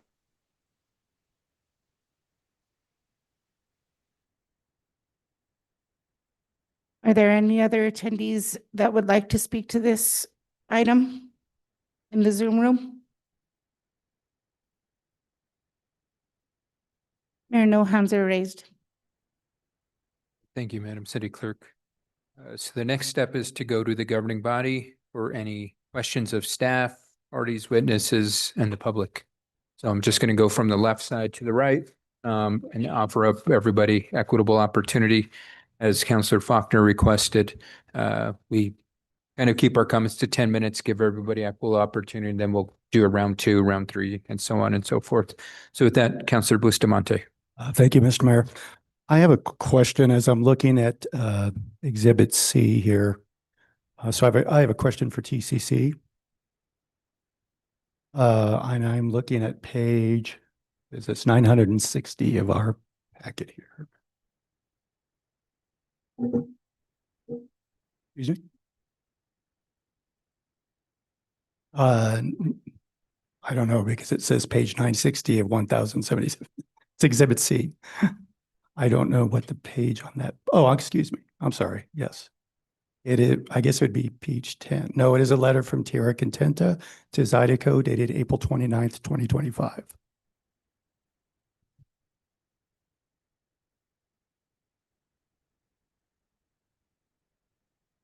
It is a response to Zorro Blanco affordable housing proposal.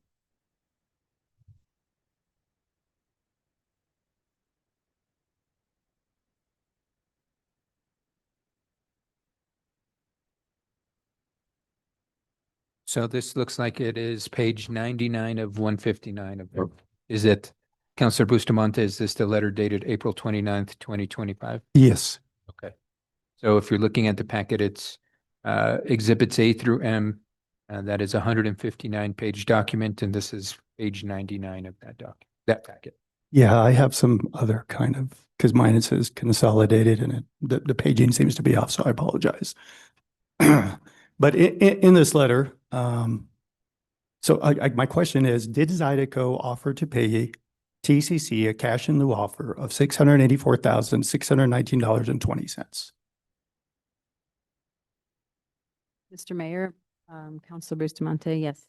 And was that offer unanimously determined that it did not satisfy? So it was denied by TCC. Mr. Mayor, Councilor Bustamante, it was denied on April 29th. However, it was later accepted in May of 2025. After Mr. Summer made the effective argument that Tract 51 was not subject to the affordable housing requirements of the annexation agreement. And where would that be? TCC agreed. Is that on our packet? Is in your packet a letter dated May 15th, 2020? 15th, yes. Okay. Yeah, my numbering is off. I apologize.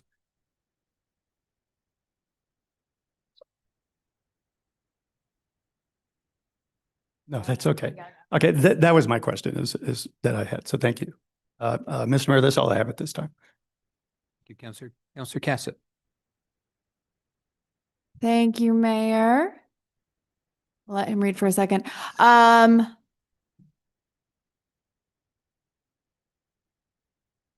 To tell all of you in the room that you're not going to be happy that I don't think this is cut and dry on either side. So FYI, as we jump into this.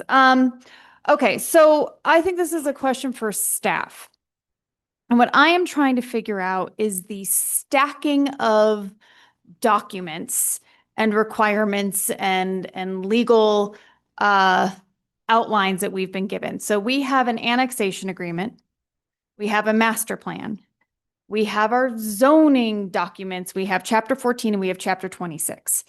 And all of these seem to be slightly not aligned at this moment in time. So first, when we get to this concept around the master plan of TCC and whether or not the underlying zoning trumps, I hate using that word these days, but for lack of a better term, the master plan, because it sounds like there was a change to the zoning, still to commercial, which would have aligned with the master plan in terms of zoning and the master plan purpose coming together. But no master plan was changed. And when I do look at that annexation agreement on this tract, it very clearly says commercial. Every other tract, they are listing residential. So what takes precedence here when we are looking at these kind of discrepancies in these various allocations of this land? Mayor Garcia, Councilor Cassett, thank you for the question. It is confusing, without a doubt. And it has been an onerous process, but I would like to take us back in history. Tierra Contenta Village Plaza and all of that work was done by me back in 2011. And so I would just like to say, first of all, planning and land use absolutely supports affordable housing, but we are bound by the law. And in this case, the law is the master plan. It is what is the zoning, and it is also, all of the different components of an annexation agreement. The annexation agreement is very clear that there was there was a written agreement that happened in 2005, there was no written agreement at the time of the annexation in 1994 that obligated the owners at that time. And the master plan went on to state, the annexation agreement went on to state that a rezoning should occur for those properties in Tierra Contenta Village Plaza at that time to clarify the uses. And so that's what we did in 2011. There was a master plan amendment, there was a general plan amendment, there was a development plan, as well as a subdivision plat, and the rezonings as well. That development plan contemplated residential uses at that time, and it was live work facilities or uses on that property. So it's not like it was not residential. Because those live work units were there, the zone district that could accommodate that was commercial office, which the zone district, that was the zone district that was given to this property. And so at that time also, the Santa Fe Homes program or the affordable housing staff at that time did review this application. As part of our process, when we take anything to the Planning Commission, we have a draft Santa Fe Homes agreement that shows that there's consensus between the applicant and staff about their affordable housing obligations. I looked at the record, I looked at the findings of fact and conclusions of law from 2011. I have all that stuff here. And at that time, there was no Santa Fe Homes agreement, and that's because it did not apply. And so in 2011, it was clear in what was done at that time that that agreement did not apply, even though residential development was proposed as part of the development plan. Do we have those documents anywhere in our packet that state that residential development was contemplated at that moment in time? Or do you just have those right now? Mayor Garcia, Councilor Cassett, that was a development plan that has since expired. So we did not include that in the packet. So once a development plan expires, I know the underlying zoning remains. Correct. Yes, that is correct. But does it revert back to what happens when a development plan expires? It does not necessarily conform with the original master plan and it didn't get developed. We keep the zoning, but again, at that point, this contemplation of residential use, is it still valid? Is it still? Mayor Garcia, Councilor Cassett, when a development plan expires, it just simply means that another development plan has to be proposed, which is the reason that a development plan was submitted for Zorro Blanco, because another one had to be proposed. The permitted uses in C1 did not go away. So those permitted uses or the C1 zone district was approved to allow live work at that time.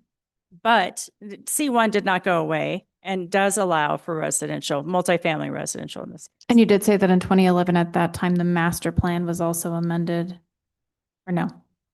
Mayor, Councilor Cassett, yes, that's correct. And so when that master plan gets amended, even if the development plan expires, does the master plan amendment remain? Mayor, Councilor, that is correct. Okay. Thank you.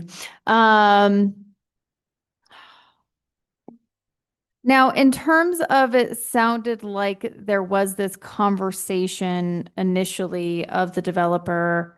It's interesting that the change in language around whether you are eligible for the Santa Fe Homes program or you are required to meet, it's kind of interesting the way that has changed back and forth today. So there was this conversation that the developer had proposed to pay a fee in lieu for said density bonus in order to get that. And then they were told they were not eligible for the Santa Fe Homes program. So they could not pay fee in lieu to get density bonus. I'm sorry, what happened there? Like that, this sounds kind of literally insane to me if we're having this conversation where on one hand we're saying, hey, we're either going to get nothing for affordability or we're going to get a fee in lieu and denser units, which help with our overall housing stock and the health of the housing market anyhow. So I'm curious what happened there. I don't know if that's a question you can answer. If this is a city attorney's office question, I know that there has been a change in the cast of characters potentially who are involved in this, but if anyone can provide some insight there, I would appreciate it. Mayor, Councilor, I will provide some insight relative to what happened at that time. As required by the annexation agreement, we still had to refer this case to Tierra Contenta first in order to have the conversations. They also reviewed the architectural design as part of their obligation under the annexation agreement. The Tierra Contenta Corporation has an architectural review committee.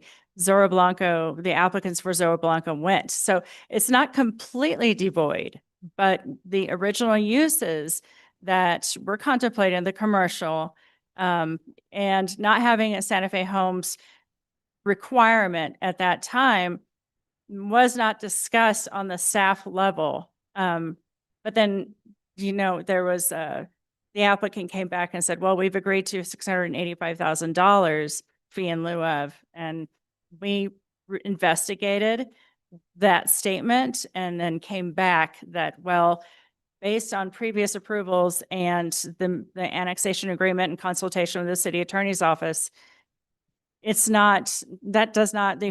Santa Fe Homes program does not apply. And in addition, it would not be the Santa Fe Homes program that would apply.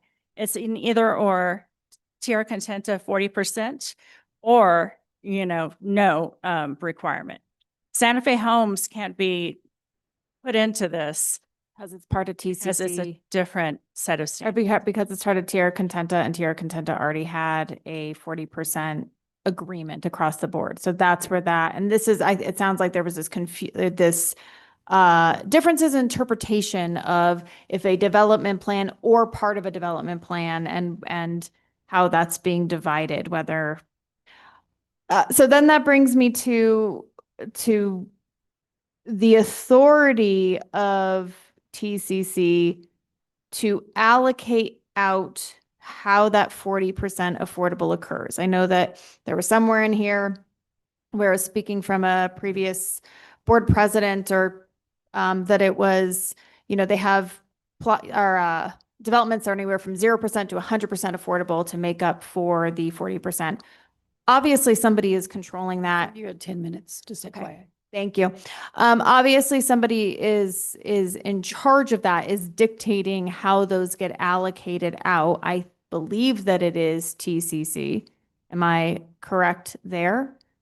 And if so, then how is this property then exempt from TCC dictating what happens with affordable units there? Mayor, Counselor, so TCC does review to make sure that the 40% criterion is met. But this is separate because there is no affordable housing requirement. It does not batch into the overall total. This is a separate property, not obligated to affordable housing or that component of the Tierra Contenta authority relative to the 40% standard. But why? I guess I'm still trying to understand the relationships between these. I understand I am out of time. So I see Mr. Summer. I'd love to hear if you have a perspective as well. And then I will have to yield the floor and probably come back to this. If I could answer that question, Jerry. I am happy to hear both sides respond within, give me a 1-minute response. Yeah, I'll be less than. Tierra Contenta has absolute control about how they allocate it. And they do so when they sell the property. They require the property owner who's buying it to agree to an affordable housing. They do not have the municipal authority to just case by case, any property owner make exactions. So they control it, and they control it by virtue of the agreements that they make with property owners when they sell it. That's how they do their allocation.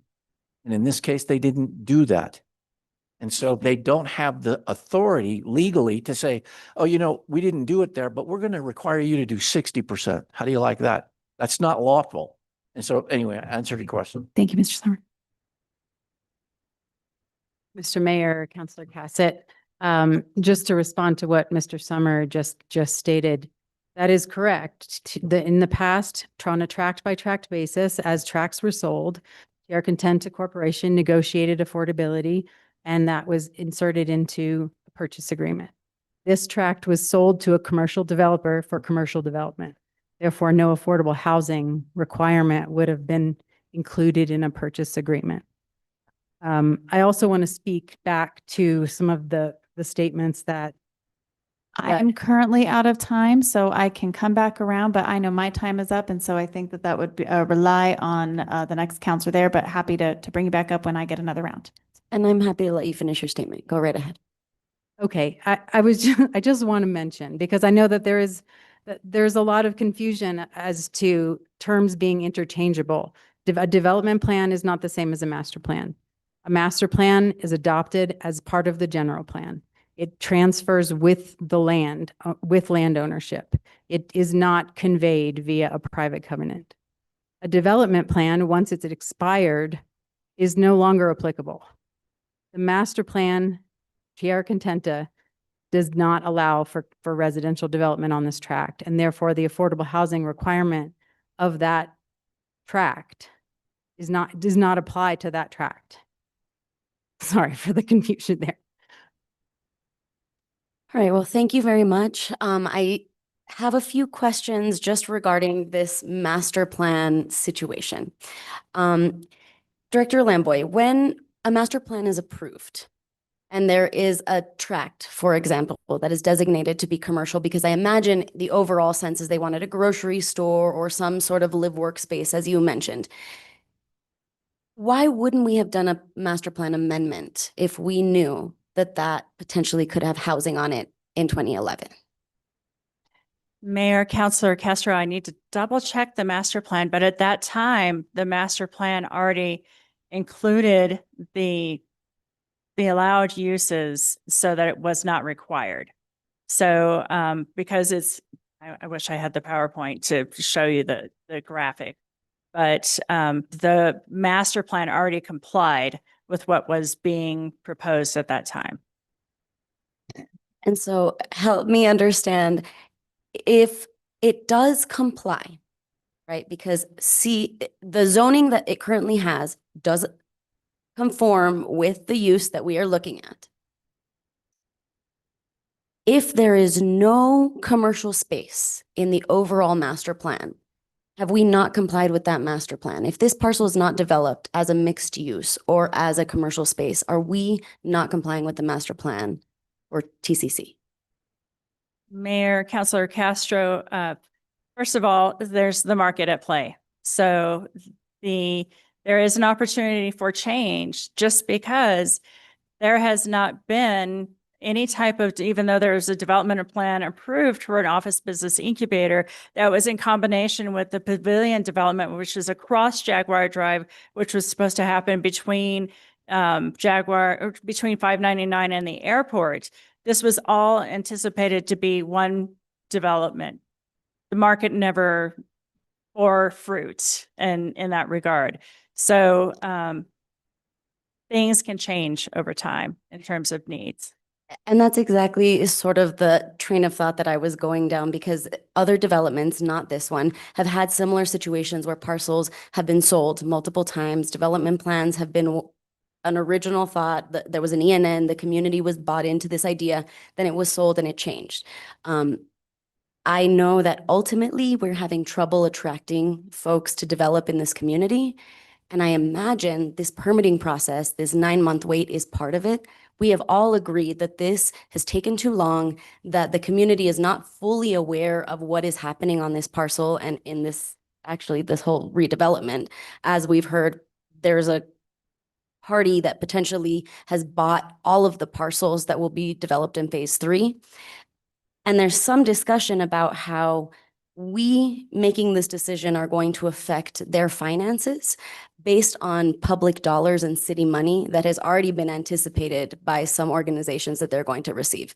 So I think that this has been entangled in a lot of ways. Ideologically, I hear you. The city of Santa Fe is not interested in limiting affordable housing, but I also am concerned that we have made promises that now we're backtracking on and making more uncertainty in the landscape and development of the city of Santa Fe.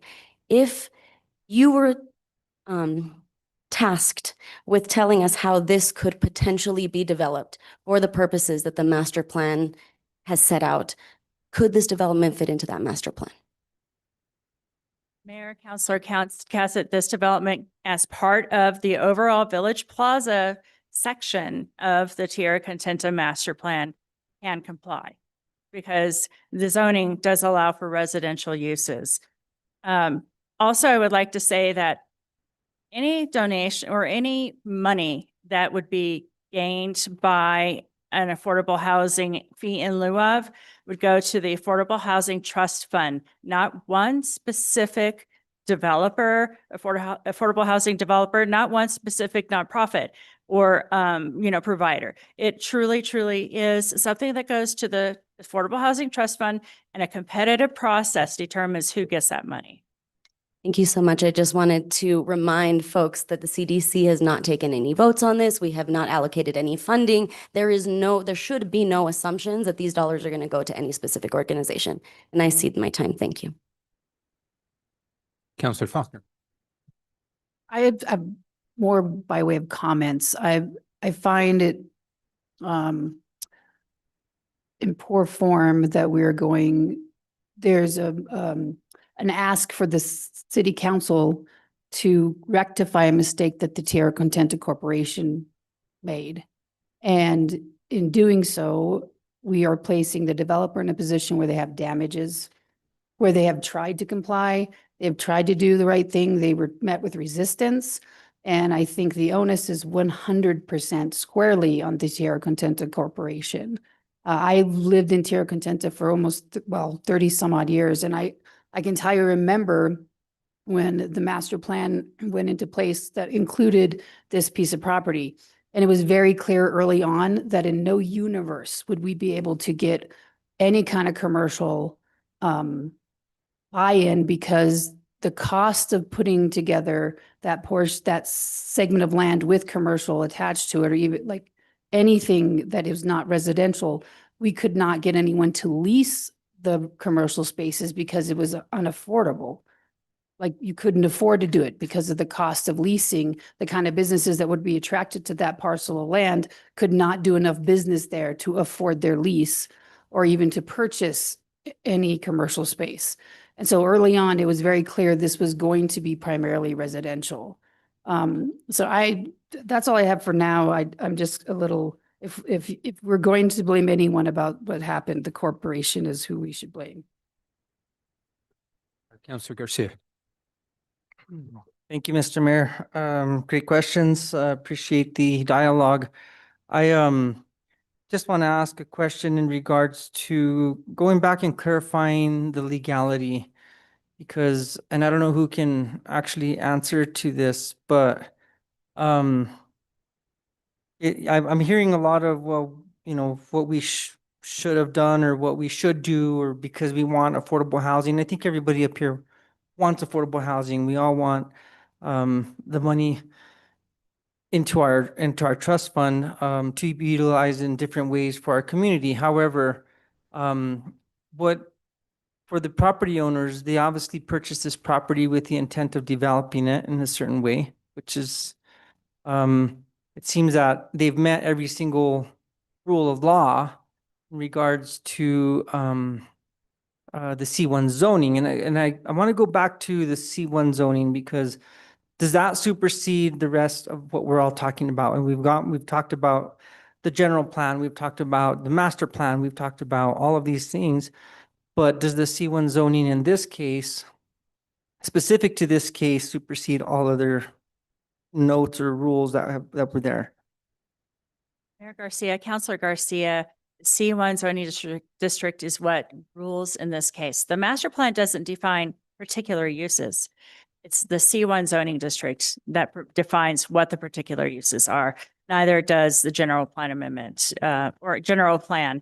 Although it's consistent with the general plan does not designate specific uses. And under the C1 zoning, then does it require, in this case, I want to hear again about the program, the Fort Santa Fe Homes program that wasn't enacted until after. What's the date again of August 15, 2005? What's the significance of that again? Mayor, Councilor Garcia, that was the adoption of the Santa Fe Homes program, or the creation of affordable housing program with the city of Santa Fe at that time, and known as also inclusionary zoning. So, but back in 1994, that program was not in place. So again, going back to the property owners' legal rights, they're within the rights of what they're doing. And if we were to grant this appeal, possible could open up the city to litigation based upon not following the law.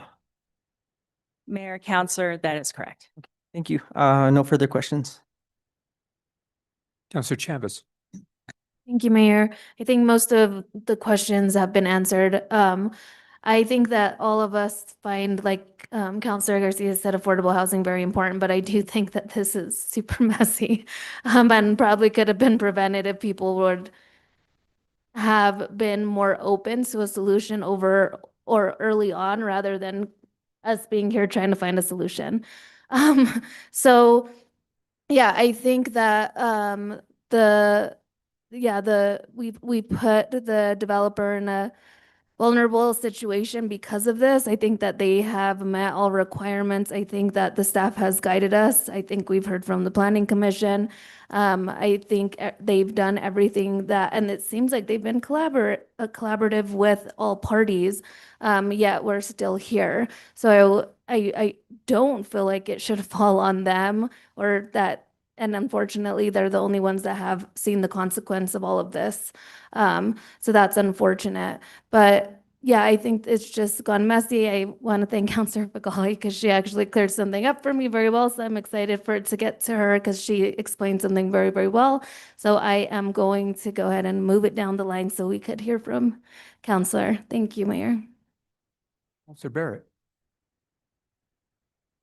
Yeah, I'll pass it on to my legal friend to the right of me. I don't know if I mean, social worker in me has lots of questions, but I don't know if that pertains to the law. And of course, I'm super pro affordable housing, but I'll let Councilor Fagali take it from here, her legal mind. Counselor Fagali. Thank you. So I think, Director Lamboy, this is maybe for you. So I think just to sort of lay out the timeline, there was an agreement with the annexation in 1994 that said 40% of, more or less 40% of the housing in this development in its entirety would be affordable, correct?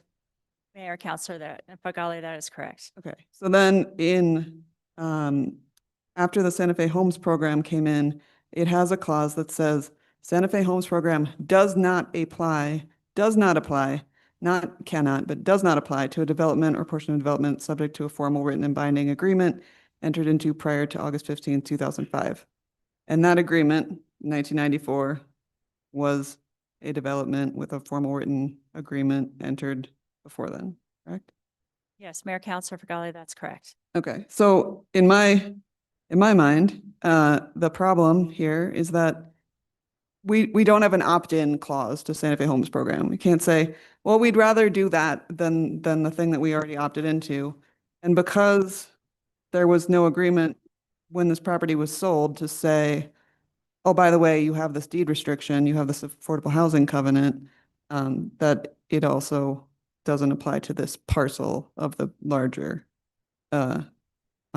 property. Is that was the staff assessment as well? Yes, Mayor, Councilor Fagali, that is correct. And I will say, we looked at the opt-in option. We tried to actually investigate that to see if it could happen and spent a lot of time on that.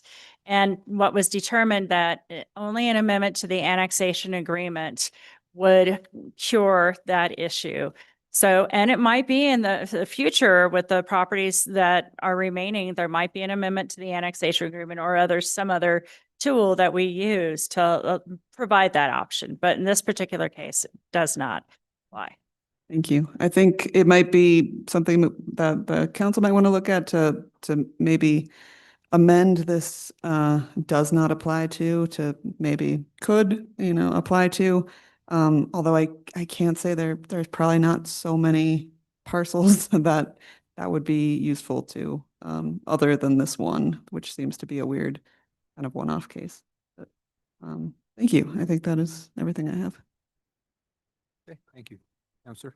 I'm going to go ahead and go back down the line. Councilor Bustamante. Thank you, Mr. Mayor. There were just two things that I wanted to get. This might be for the Deputy City Attorney. I just want to clarify and make sure that as far as I understand, TCC never obtained acknowledgement of Zydeco's acceptance of affordable housing requirement. Would that be correct? That is Mayor Garcia and Councilor Bustamante, that is correct. That is what was required by Section 16 of the annexation agreement, which Tierra Contenta Corporation president signed. And we don't see that there was ever any compliance with that. And we didn't just look in our own archives. We had our city property manager do a title search, and he's very good at those. He finds every deed and every, rezoning and plat map that applies to any piece of property. We find nothing indicating that there was any compliance with that. Okay, thank you. And then the next thing, I guess this might be for TCC. I'm not sure who to ask this one to. But my understanding again is TCC agreed to develop 40% of 3,700 lots. So of the lots that have been developed so far in phase one and phase two, how many of those lots have been developed for affordable housing? And what sort of impact are we looking at on TCC by not allowing this appeal? And Mayor Garcia and Councilor Bustamante, I'll have to leave that to the staff because they're more Thank you. knowledgeable about that. But one other issue about the acknowledgement that Tierra Contenta Corporation should have gotten from the buyer. I also sent the paperwork that Mr. Vigil sent to the city attorney's office, and I sent that to Ms. Gavioli. And I asked her, if you have something that shows that you complied with this section 16, please send it to me. And she has not been able to produce that. Okay. And I'll turn that over to your other question over to the staff. Thank you, sir.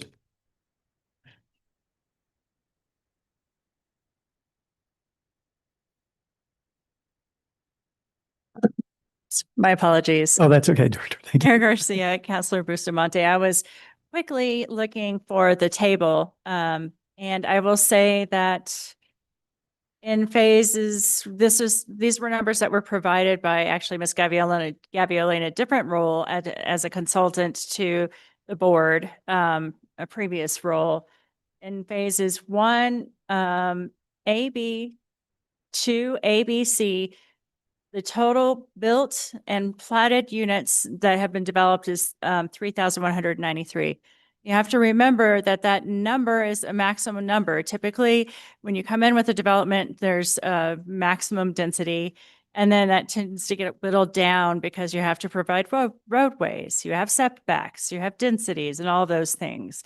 So to this point, they have come close to the overall 3,700, but they have not reached that.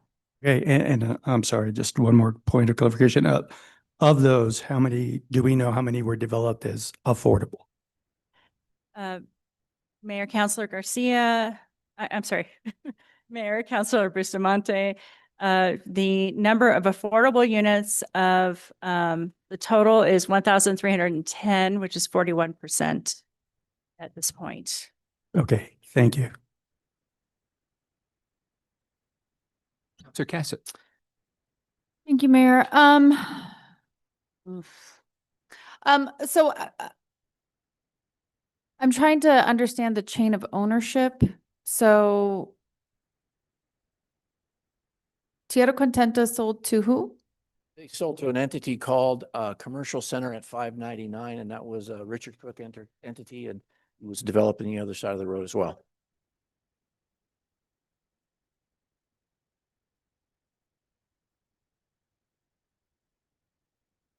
I was just asking the question to who anybody has the answer, to be perfectly honest.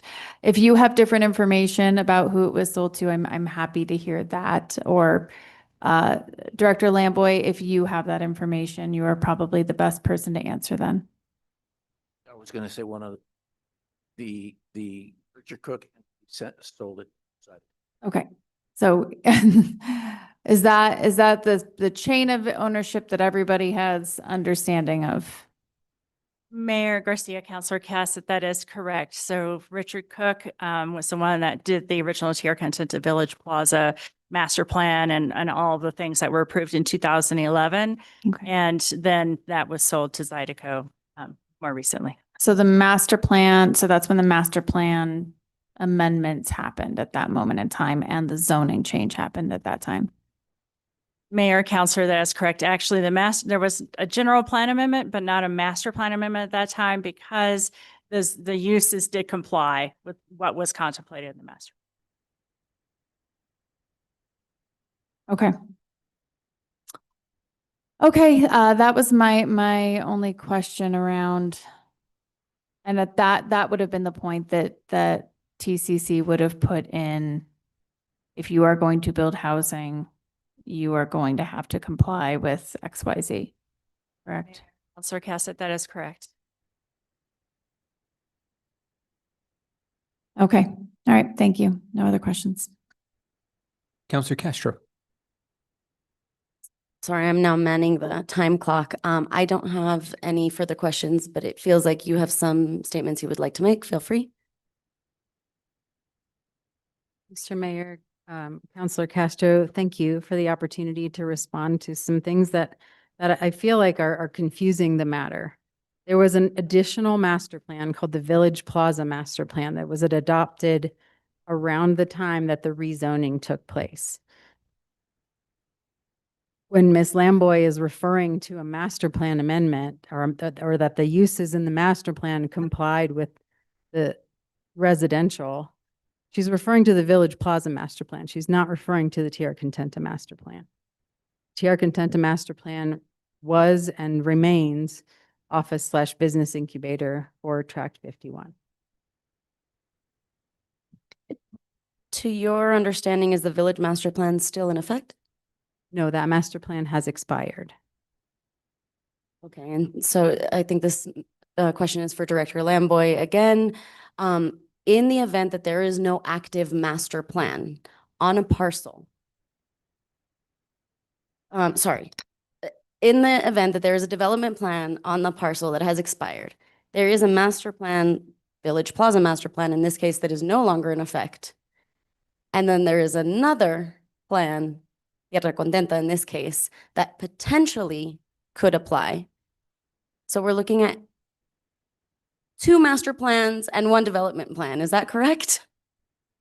Now we're discussing, just so we're all on the same page, we're now discussing Village Plaza Master Plan, Tierra Contenta, and a development plan that has expired. Is that right? And the annexation agreement. Mayor, Councilor Castro, so there is the overall Tierra Contenta master plan that was approved back in 1994, and I'm trying to get to that original 1994 master plan exhibits. IT, if you can please put up the Diaz show. Okay. So the graphic on the right, and I'm sorry if it's small and I don't know how to expand it, but this is the overall master plan that accompanied the annexation agreement back in 1994. It was contemplated for, I don't have the specific uses outlined on the graphic, but at that time it was for the Village Plaza commercial development. So the master plan that was adopted in 2011 implemented and further honed down on what was going to happen on those particular tracks for Village Plaza.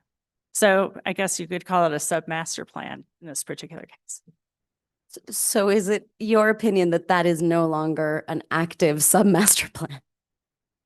Mayor, Councilor Castro, that is correct because that was never built out.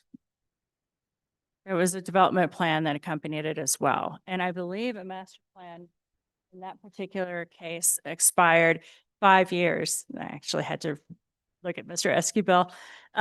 It expired 5 years after, since it was not tied to an annexation agreement, it expired 5 years after its approval. I think you just answered my next question, but of all of these documents that we should be taking into consideration, this annexation agreement should be the primary document that we're concerned with. Is that correct? Mayor, Councilor, that's correct. Thank you. No further questions, and I cede the floor. Councilor Faulkner.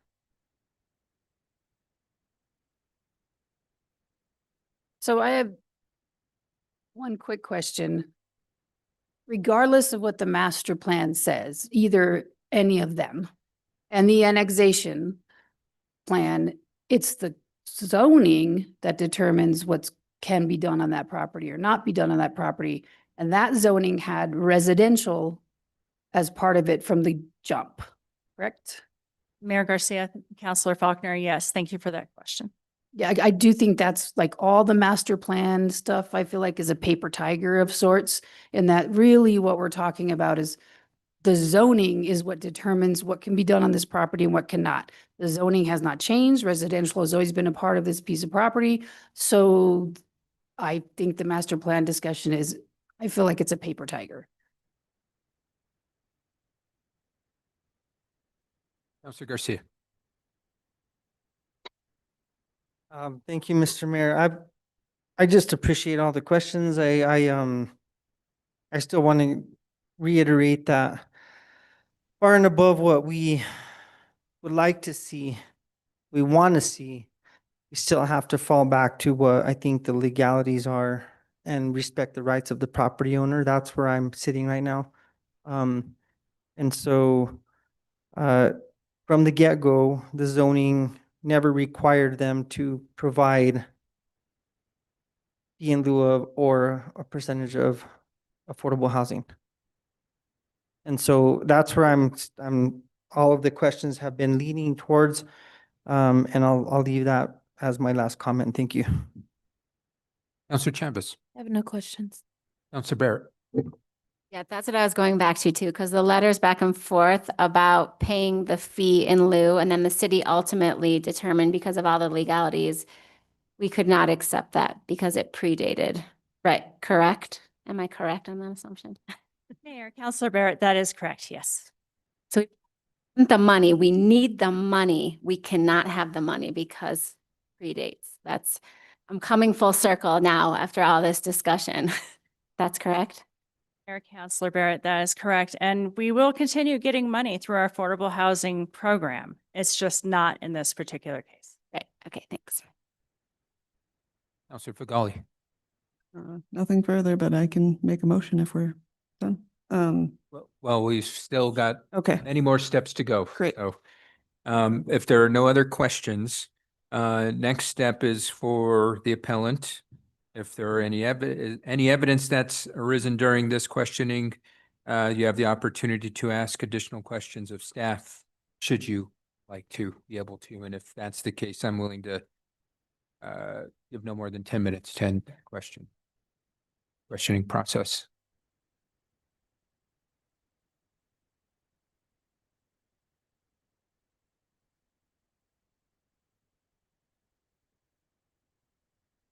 Clarification, Mr. Mayor, is this only questions as to evidence that newly presented this evening? No, if any questions in general, because there was not the portion earlier. If you have any questions in general desired of staff, so we can address both in this one, whether it's any questions you have of staff or any questions regarding new evidence that has arisen. And because we didn't do that first part, I'm at max 15 minutes for this. Thank you, Mr. Mayor. Yeah, I do think we would like to ask staff some questions, and particularly about Section 7 of the Tierra Contenta annexation agreement. The first question would be, does the 40% affordable housing obligation apply to the entire property of Tierra Contenta, or does it only apply to the planned units as identified in the past? Okay, so that's a question directed at city staff. Thank you, Mayor. So the question is, does the affordable housing obligation apply to the entire property? The question should be, in the annexation agreement, what property was obligated to provide 40% affordable housing? And in this particular case, the 40% affordable housing requirement excludes Village Plaza. So there is no 40% affordable housing obligation for these individual properties. For the entire development as a whole, that's residential outside of Village Plaza, yes, 40% is required.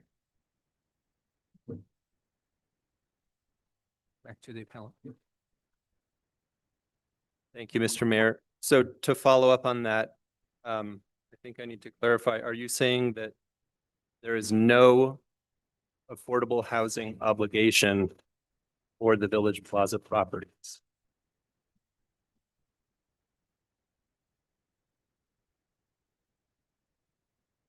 Mayor, because there was a prior written agreement in the annexation agreement in 1994, and there is that criterion that a written agreement will rule relative to affordable housing, there is no obligation. And when those cases were heard in 2011, there was no affordable housing agreement because there was no requirement at that time.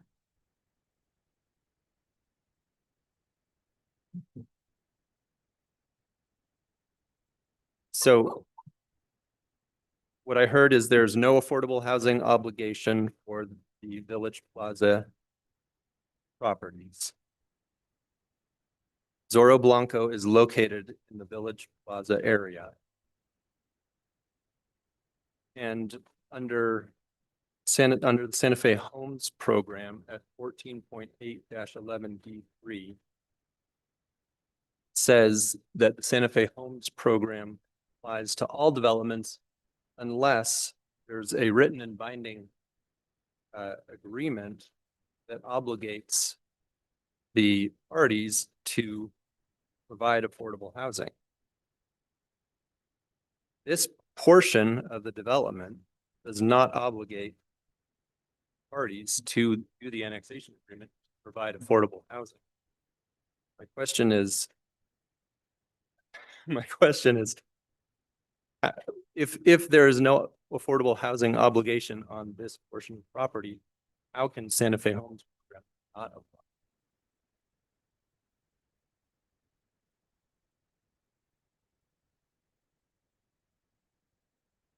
I'm sorry, sir, can you reframe the question? Because it just help me with that. So in order for a property to be exempt from the Santa Fe Homes program, it must be subject to a binding written agreement that requires affordable housing on that portion of the development, correct?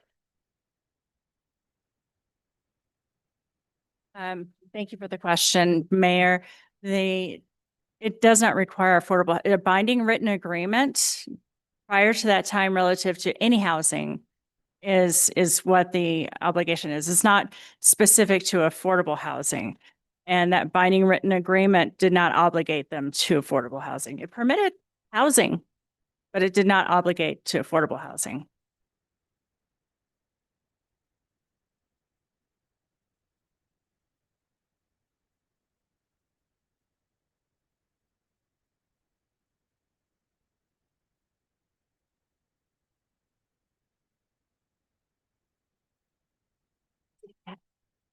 So. Yeah. So what I'm trying to get at here is that code section 14-8-11D3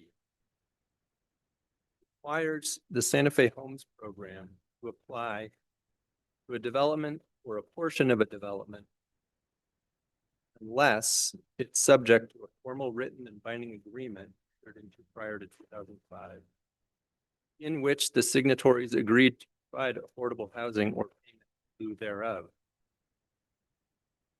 Ms. Lamboy just testified that this portion of the development was not obligated to provide any affordable housing under the annexation agreement. My question is, why doesn't the Santa Fe Homes program apply when the annexation agreement does not require affordable housing on this portion of the development?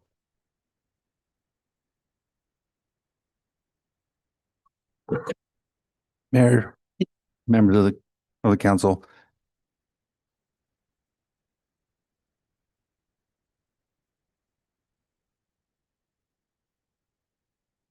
Dan Isabel. Do you solemnly declare and affirm that the testimony you have in reference to this item shall be the truth and nothing but the truth, and do this under the penalties of perjury? I do. Thank you.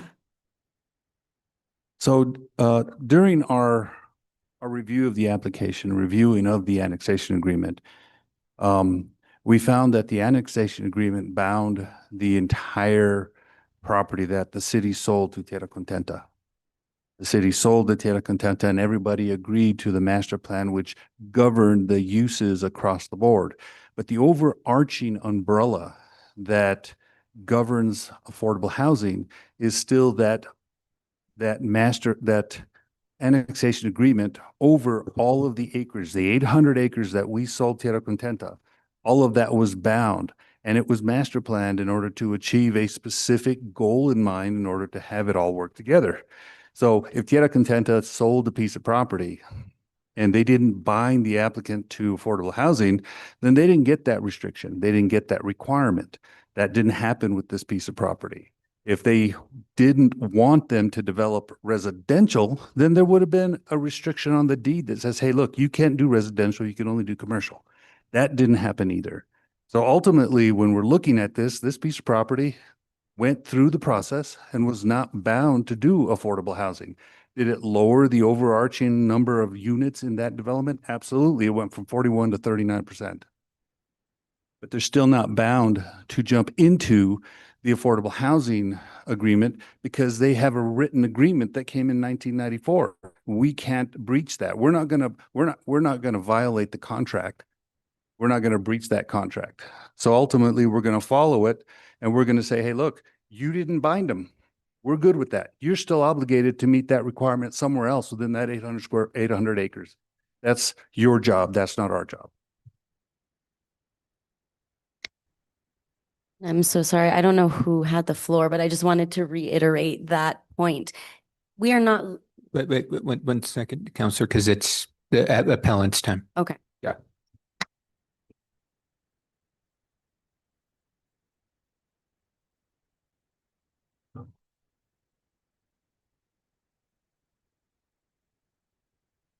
So I feel like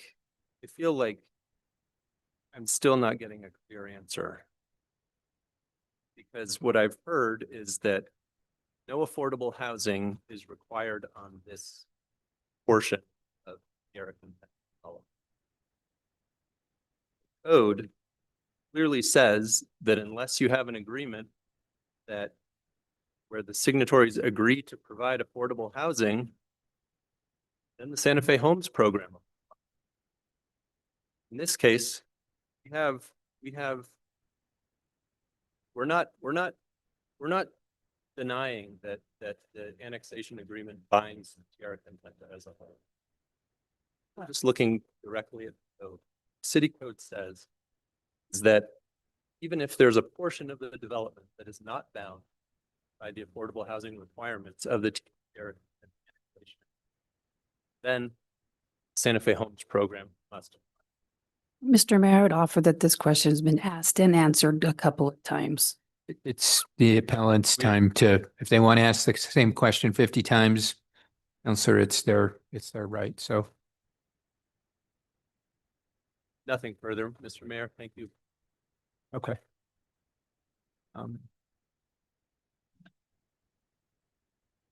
With that, we go on to the next item, which is again the appellant or a 5-minute closing statement.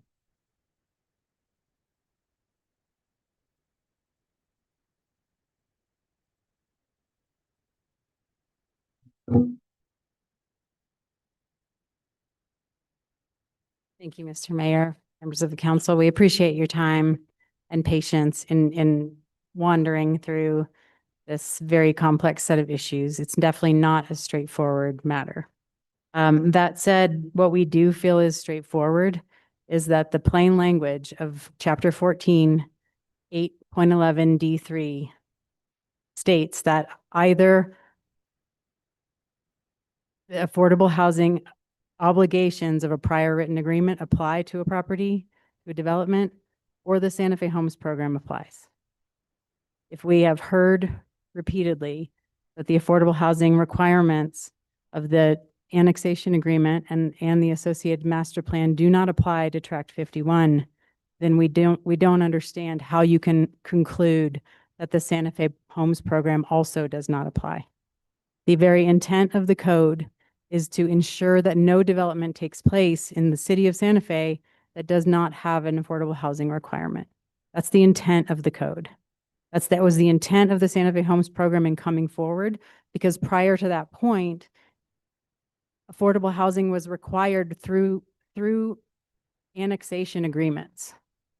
And so in order to replace that system, the Santa Fe Homes program had to call out that we have these prior agreements that require affordable housing.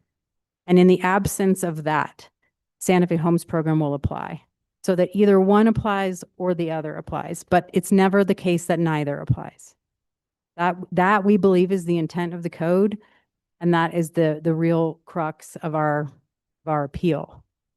In addition to that, I just want to also make a statement that that the city itself has violated the annexation agreement on a number of different sections. We've pointed out in section 3 and in section 4 that the city of Santa Fe is obligated to approve only development plans that comply with the master plan. In this case, a master plan amendment was not required, and residential development does not fit within an office/business incubator use.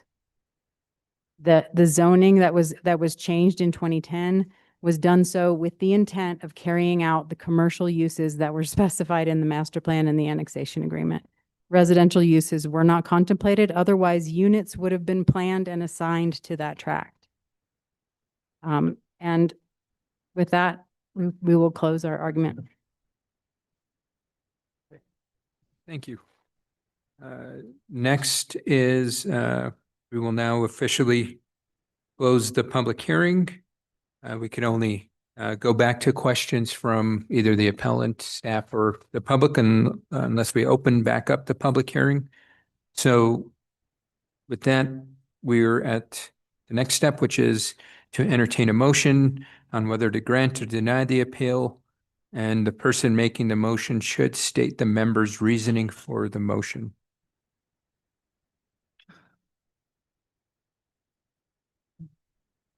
Sure. I move to deny the appeal on the grounds that the evidence presented to the Planning Commission supported the Commission's approval of the Zora Blanco development without the affordable housing requirements of the Santa Fe Homes program. Second. Okay, so we've got a motion and a second. Now we move to discussion and deliberations, or a executive session if necessary. What's the will of the body? Yep, Councilor Cassett, then Councilor Castro. Thank you so much, Mayor. I more just want to make a statement that I have had to make some really frustrating votes. I think I have never been as frustrated with a vote because I feel like we tied ourselves in circles. We had, I hate this vote. And what I really hate about it is that you had a developer who was willing to comply with the Homes project and we got in our own way. And we did because we couldn't figure out a way to be like, hey, they're able to do this and why can't we let you opt in? I mean, we got in our own way of this, which is just frustrating. And part of it is that, you can't see the future. And I think that sometimes we have these arguments over how specific do we make policy and how do we leave room for things that we can't foresee. And I think that this is one of those moments. I think that probably the individuals from TCC who sold this initially also did not see this coming. I mean, it is extremely frustrating, but I think what is most frustrating to me is that it's not like you had a developer who was like, no, I don't want to do any of this. They were literally barred from doing this by us. And I'm extremely frustrated and I hate the vote I'm about to take, and it's nobody's fault. I'm not, yeah, I just want to state that for the record. And a lot of times with land use cases, as I have said before, I have voted in favor of things that I do not like, because that is how this works, is that it is about understanding and trying to dissect some of these really complex laws. And unfortunately, I think this is where we find ourselves. So I'm frustrated. I think this is a great learning experience as we continue to look at our affordable housing policies. But I also think that this is perhaps a good warning for us. And I know I have fought against this before on this dais, that being over prescriptive in how we do things and where we put things, and we need to be extremely careful about that because it can come back. I've never cussed on this dais. I've never been this close to doing it, but it can come back and really hurt us in the end. So I think we learn a lot from this case. I am not happy with the vote I'm about to take. And I thank all of you for all of your time here. So thank you. Counselor Castro.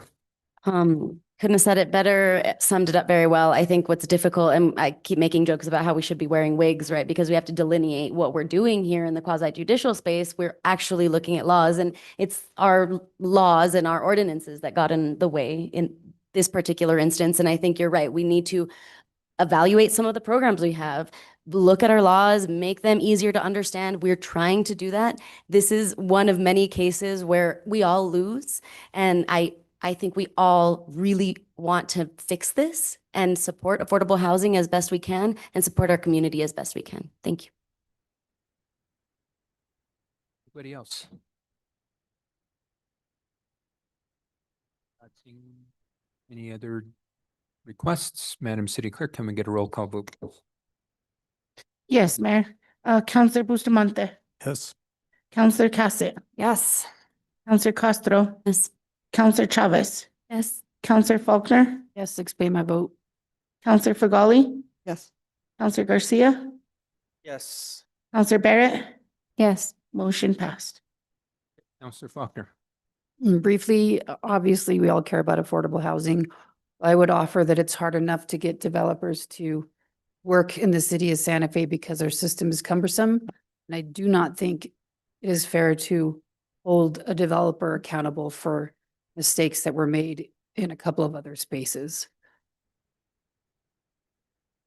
Thank you, Counselor. With that, Madam City Clerk, can we move on to the last item of business on tonight's agenda? Yes, Mayor, that is item 21, appointments. 21A is Human Services Committee. Karen Baldwin, reappointment as chair, term ending March 2029.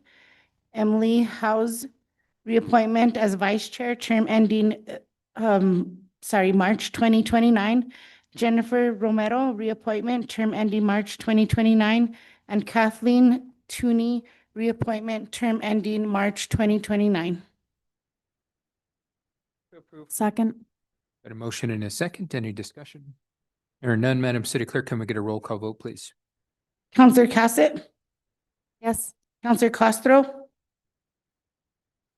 Stepped out. Counselor Chavez, Counselor Faulkner, Counselor Fagali, Yes. Counselor Garcia, Yes. Counselor Barrett, Yes. Counselor Bustamante, Yes. motion passed. Item 21B is Economic Development Advisory Committee. James Johnson, appointment with a term ending June 2028. Move to approve? Second. Got a motion and a second. Any discussion? There are none. Madam City Clerk, can we get a roll call vote, please? Counselor Chavez, Yes. Counselor Faulkner, Yes. Counselor Fagali, Yes. Counselor Garcia, Yes. Counselor Barrett, Yes. Counselor Bustamante, Yes. Counselor Cassett, Yes. motion passed. Item 21C is Archaeological Review Committee, Shelby Magasin, appointment with a term ending June 2028. Motion to approve. Second. Got a motion and a second. Any discussion? There are none. Madam City Clerk, can we get a roll call vote, please? Counselor Faulkner, Yes. Counselor Fagali, Yes.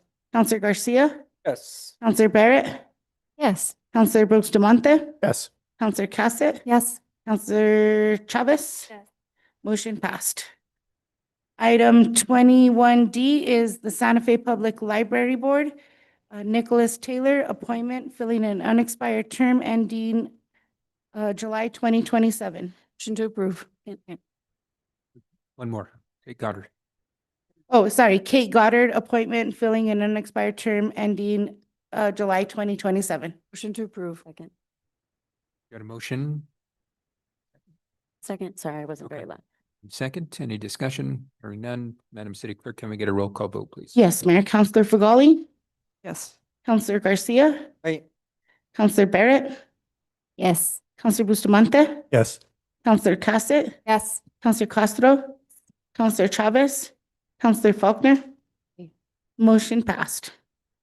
That concludes tonight's agenda. We stand adjourned. Yikes.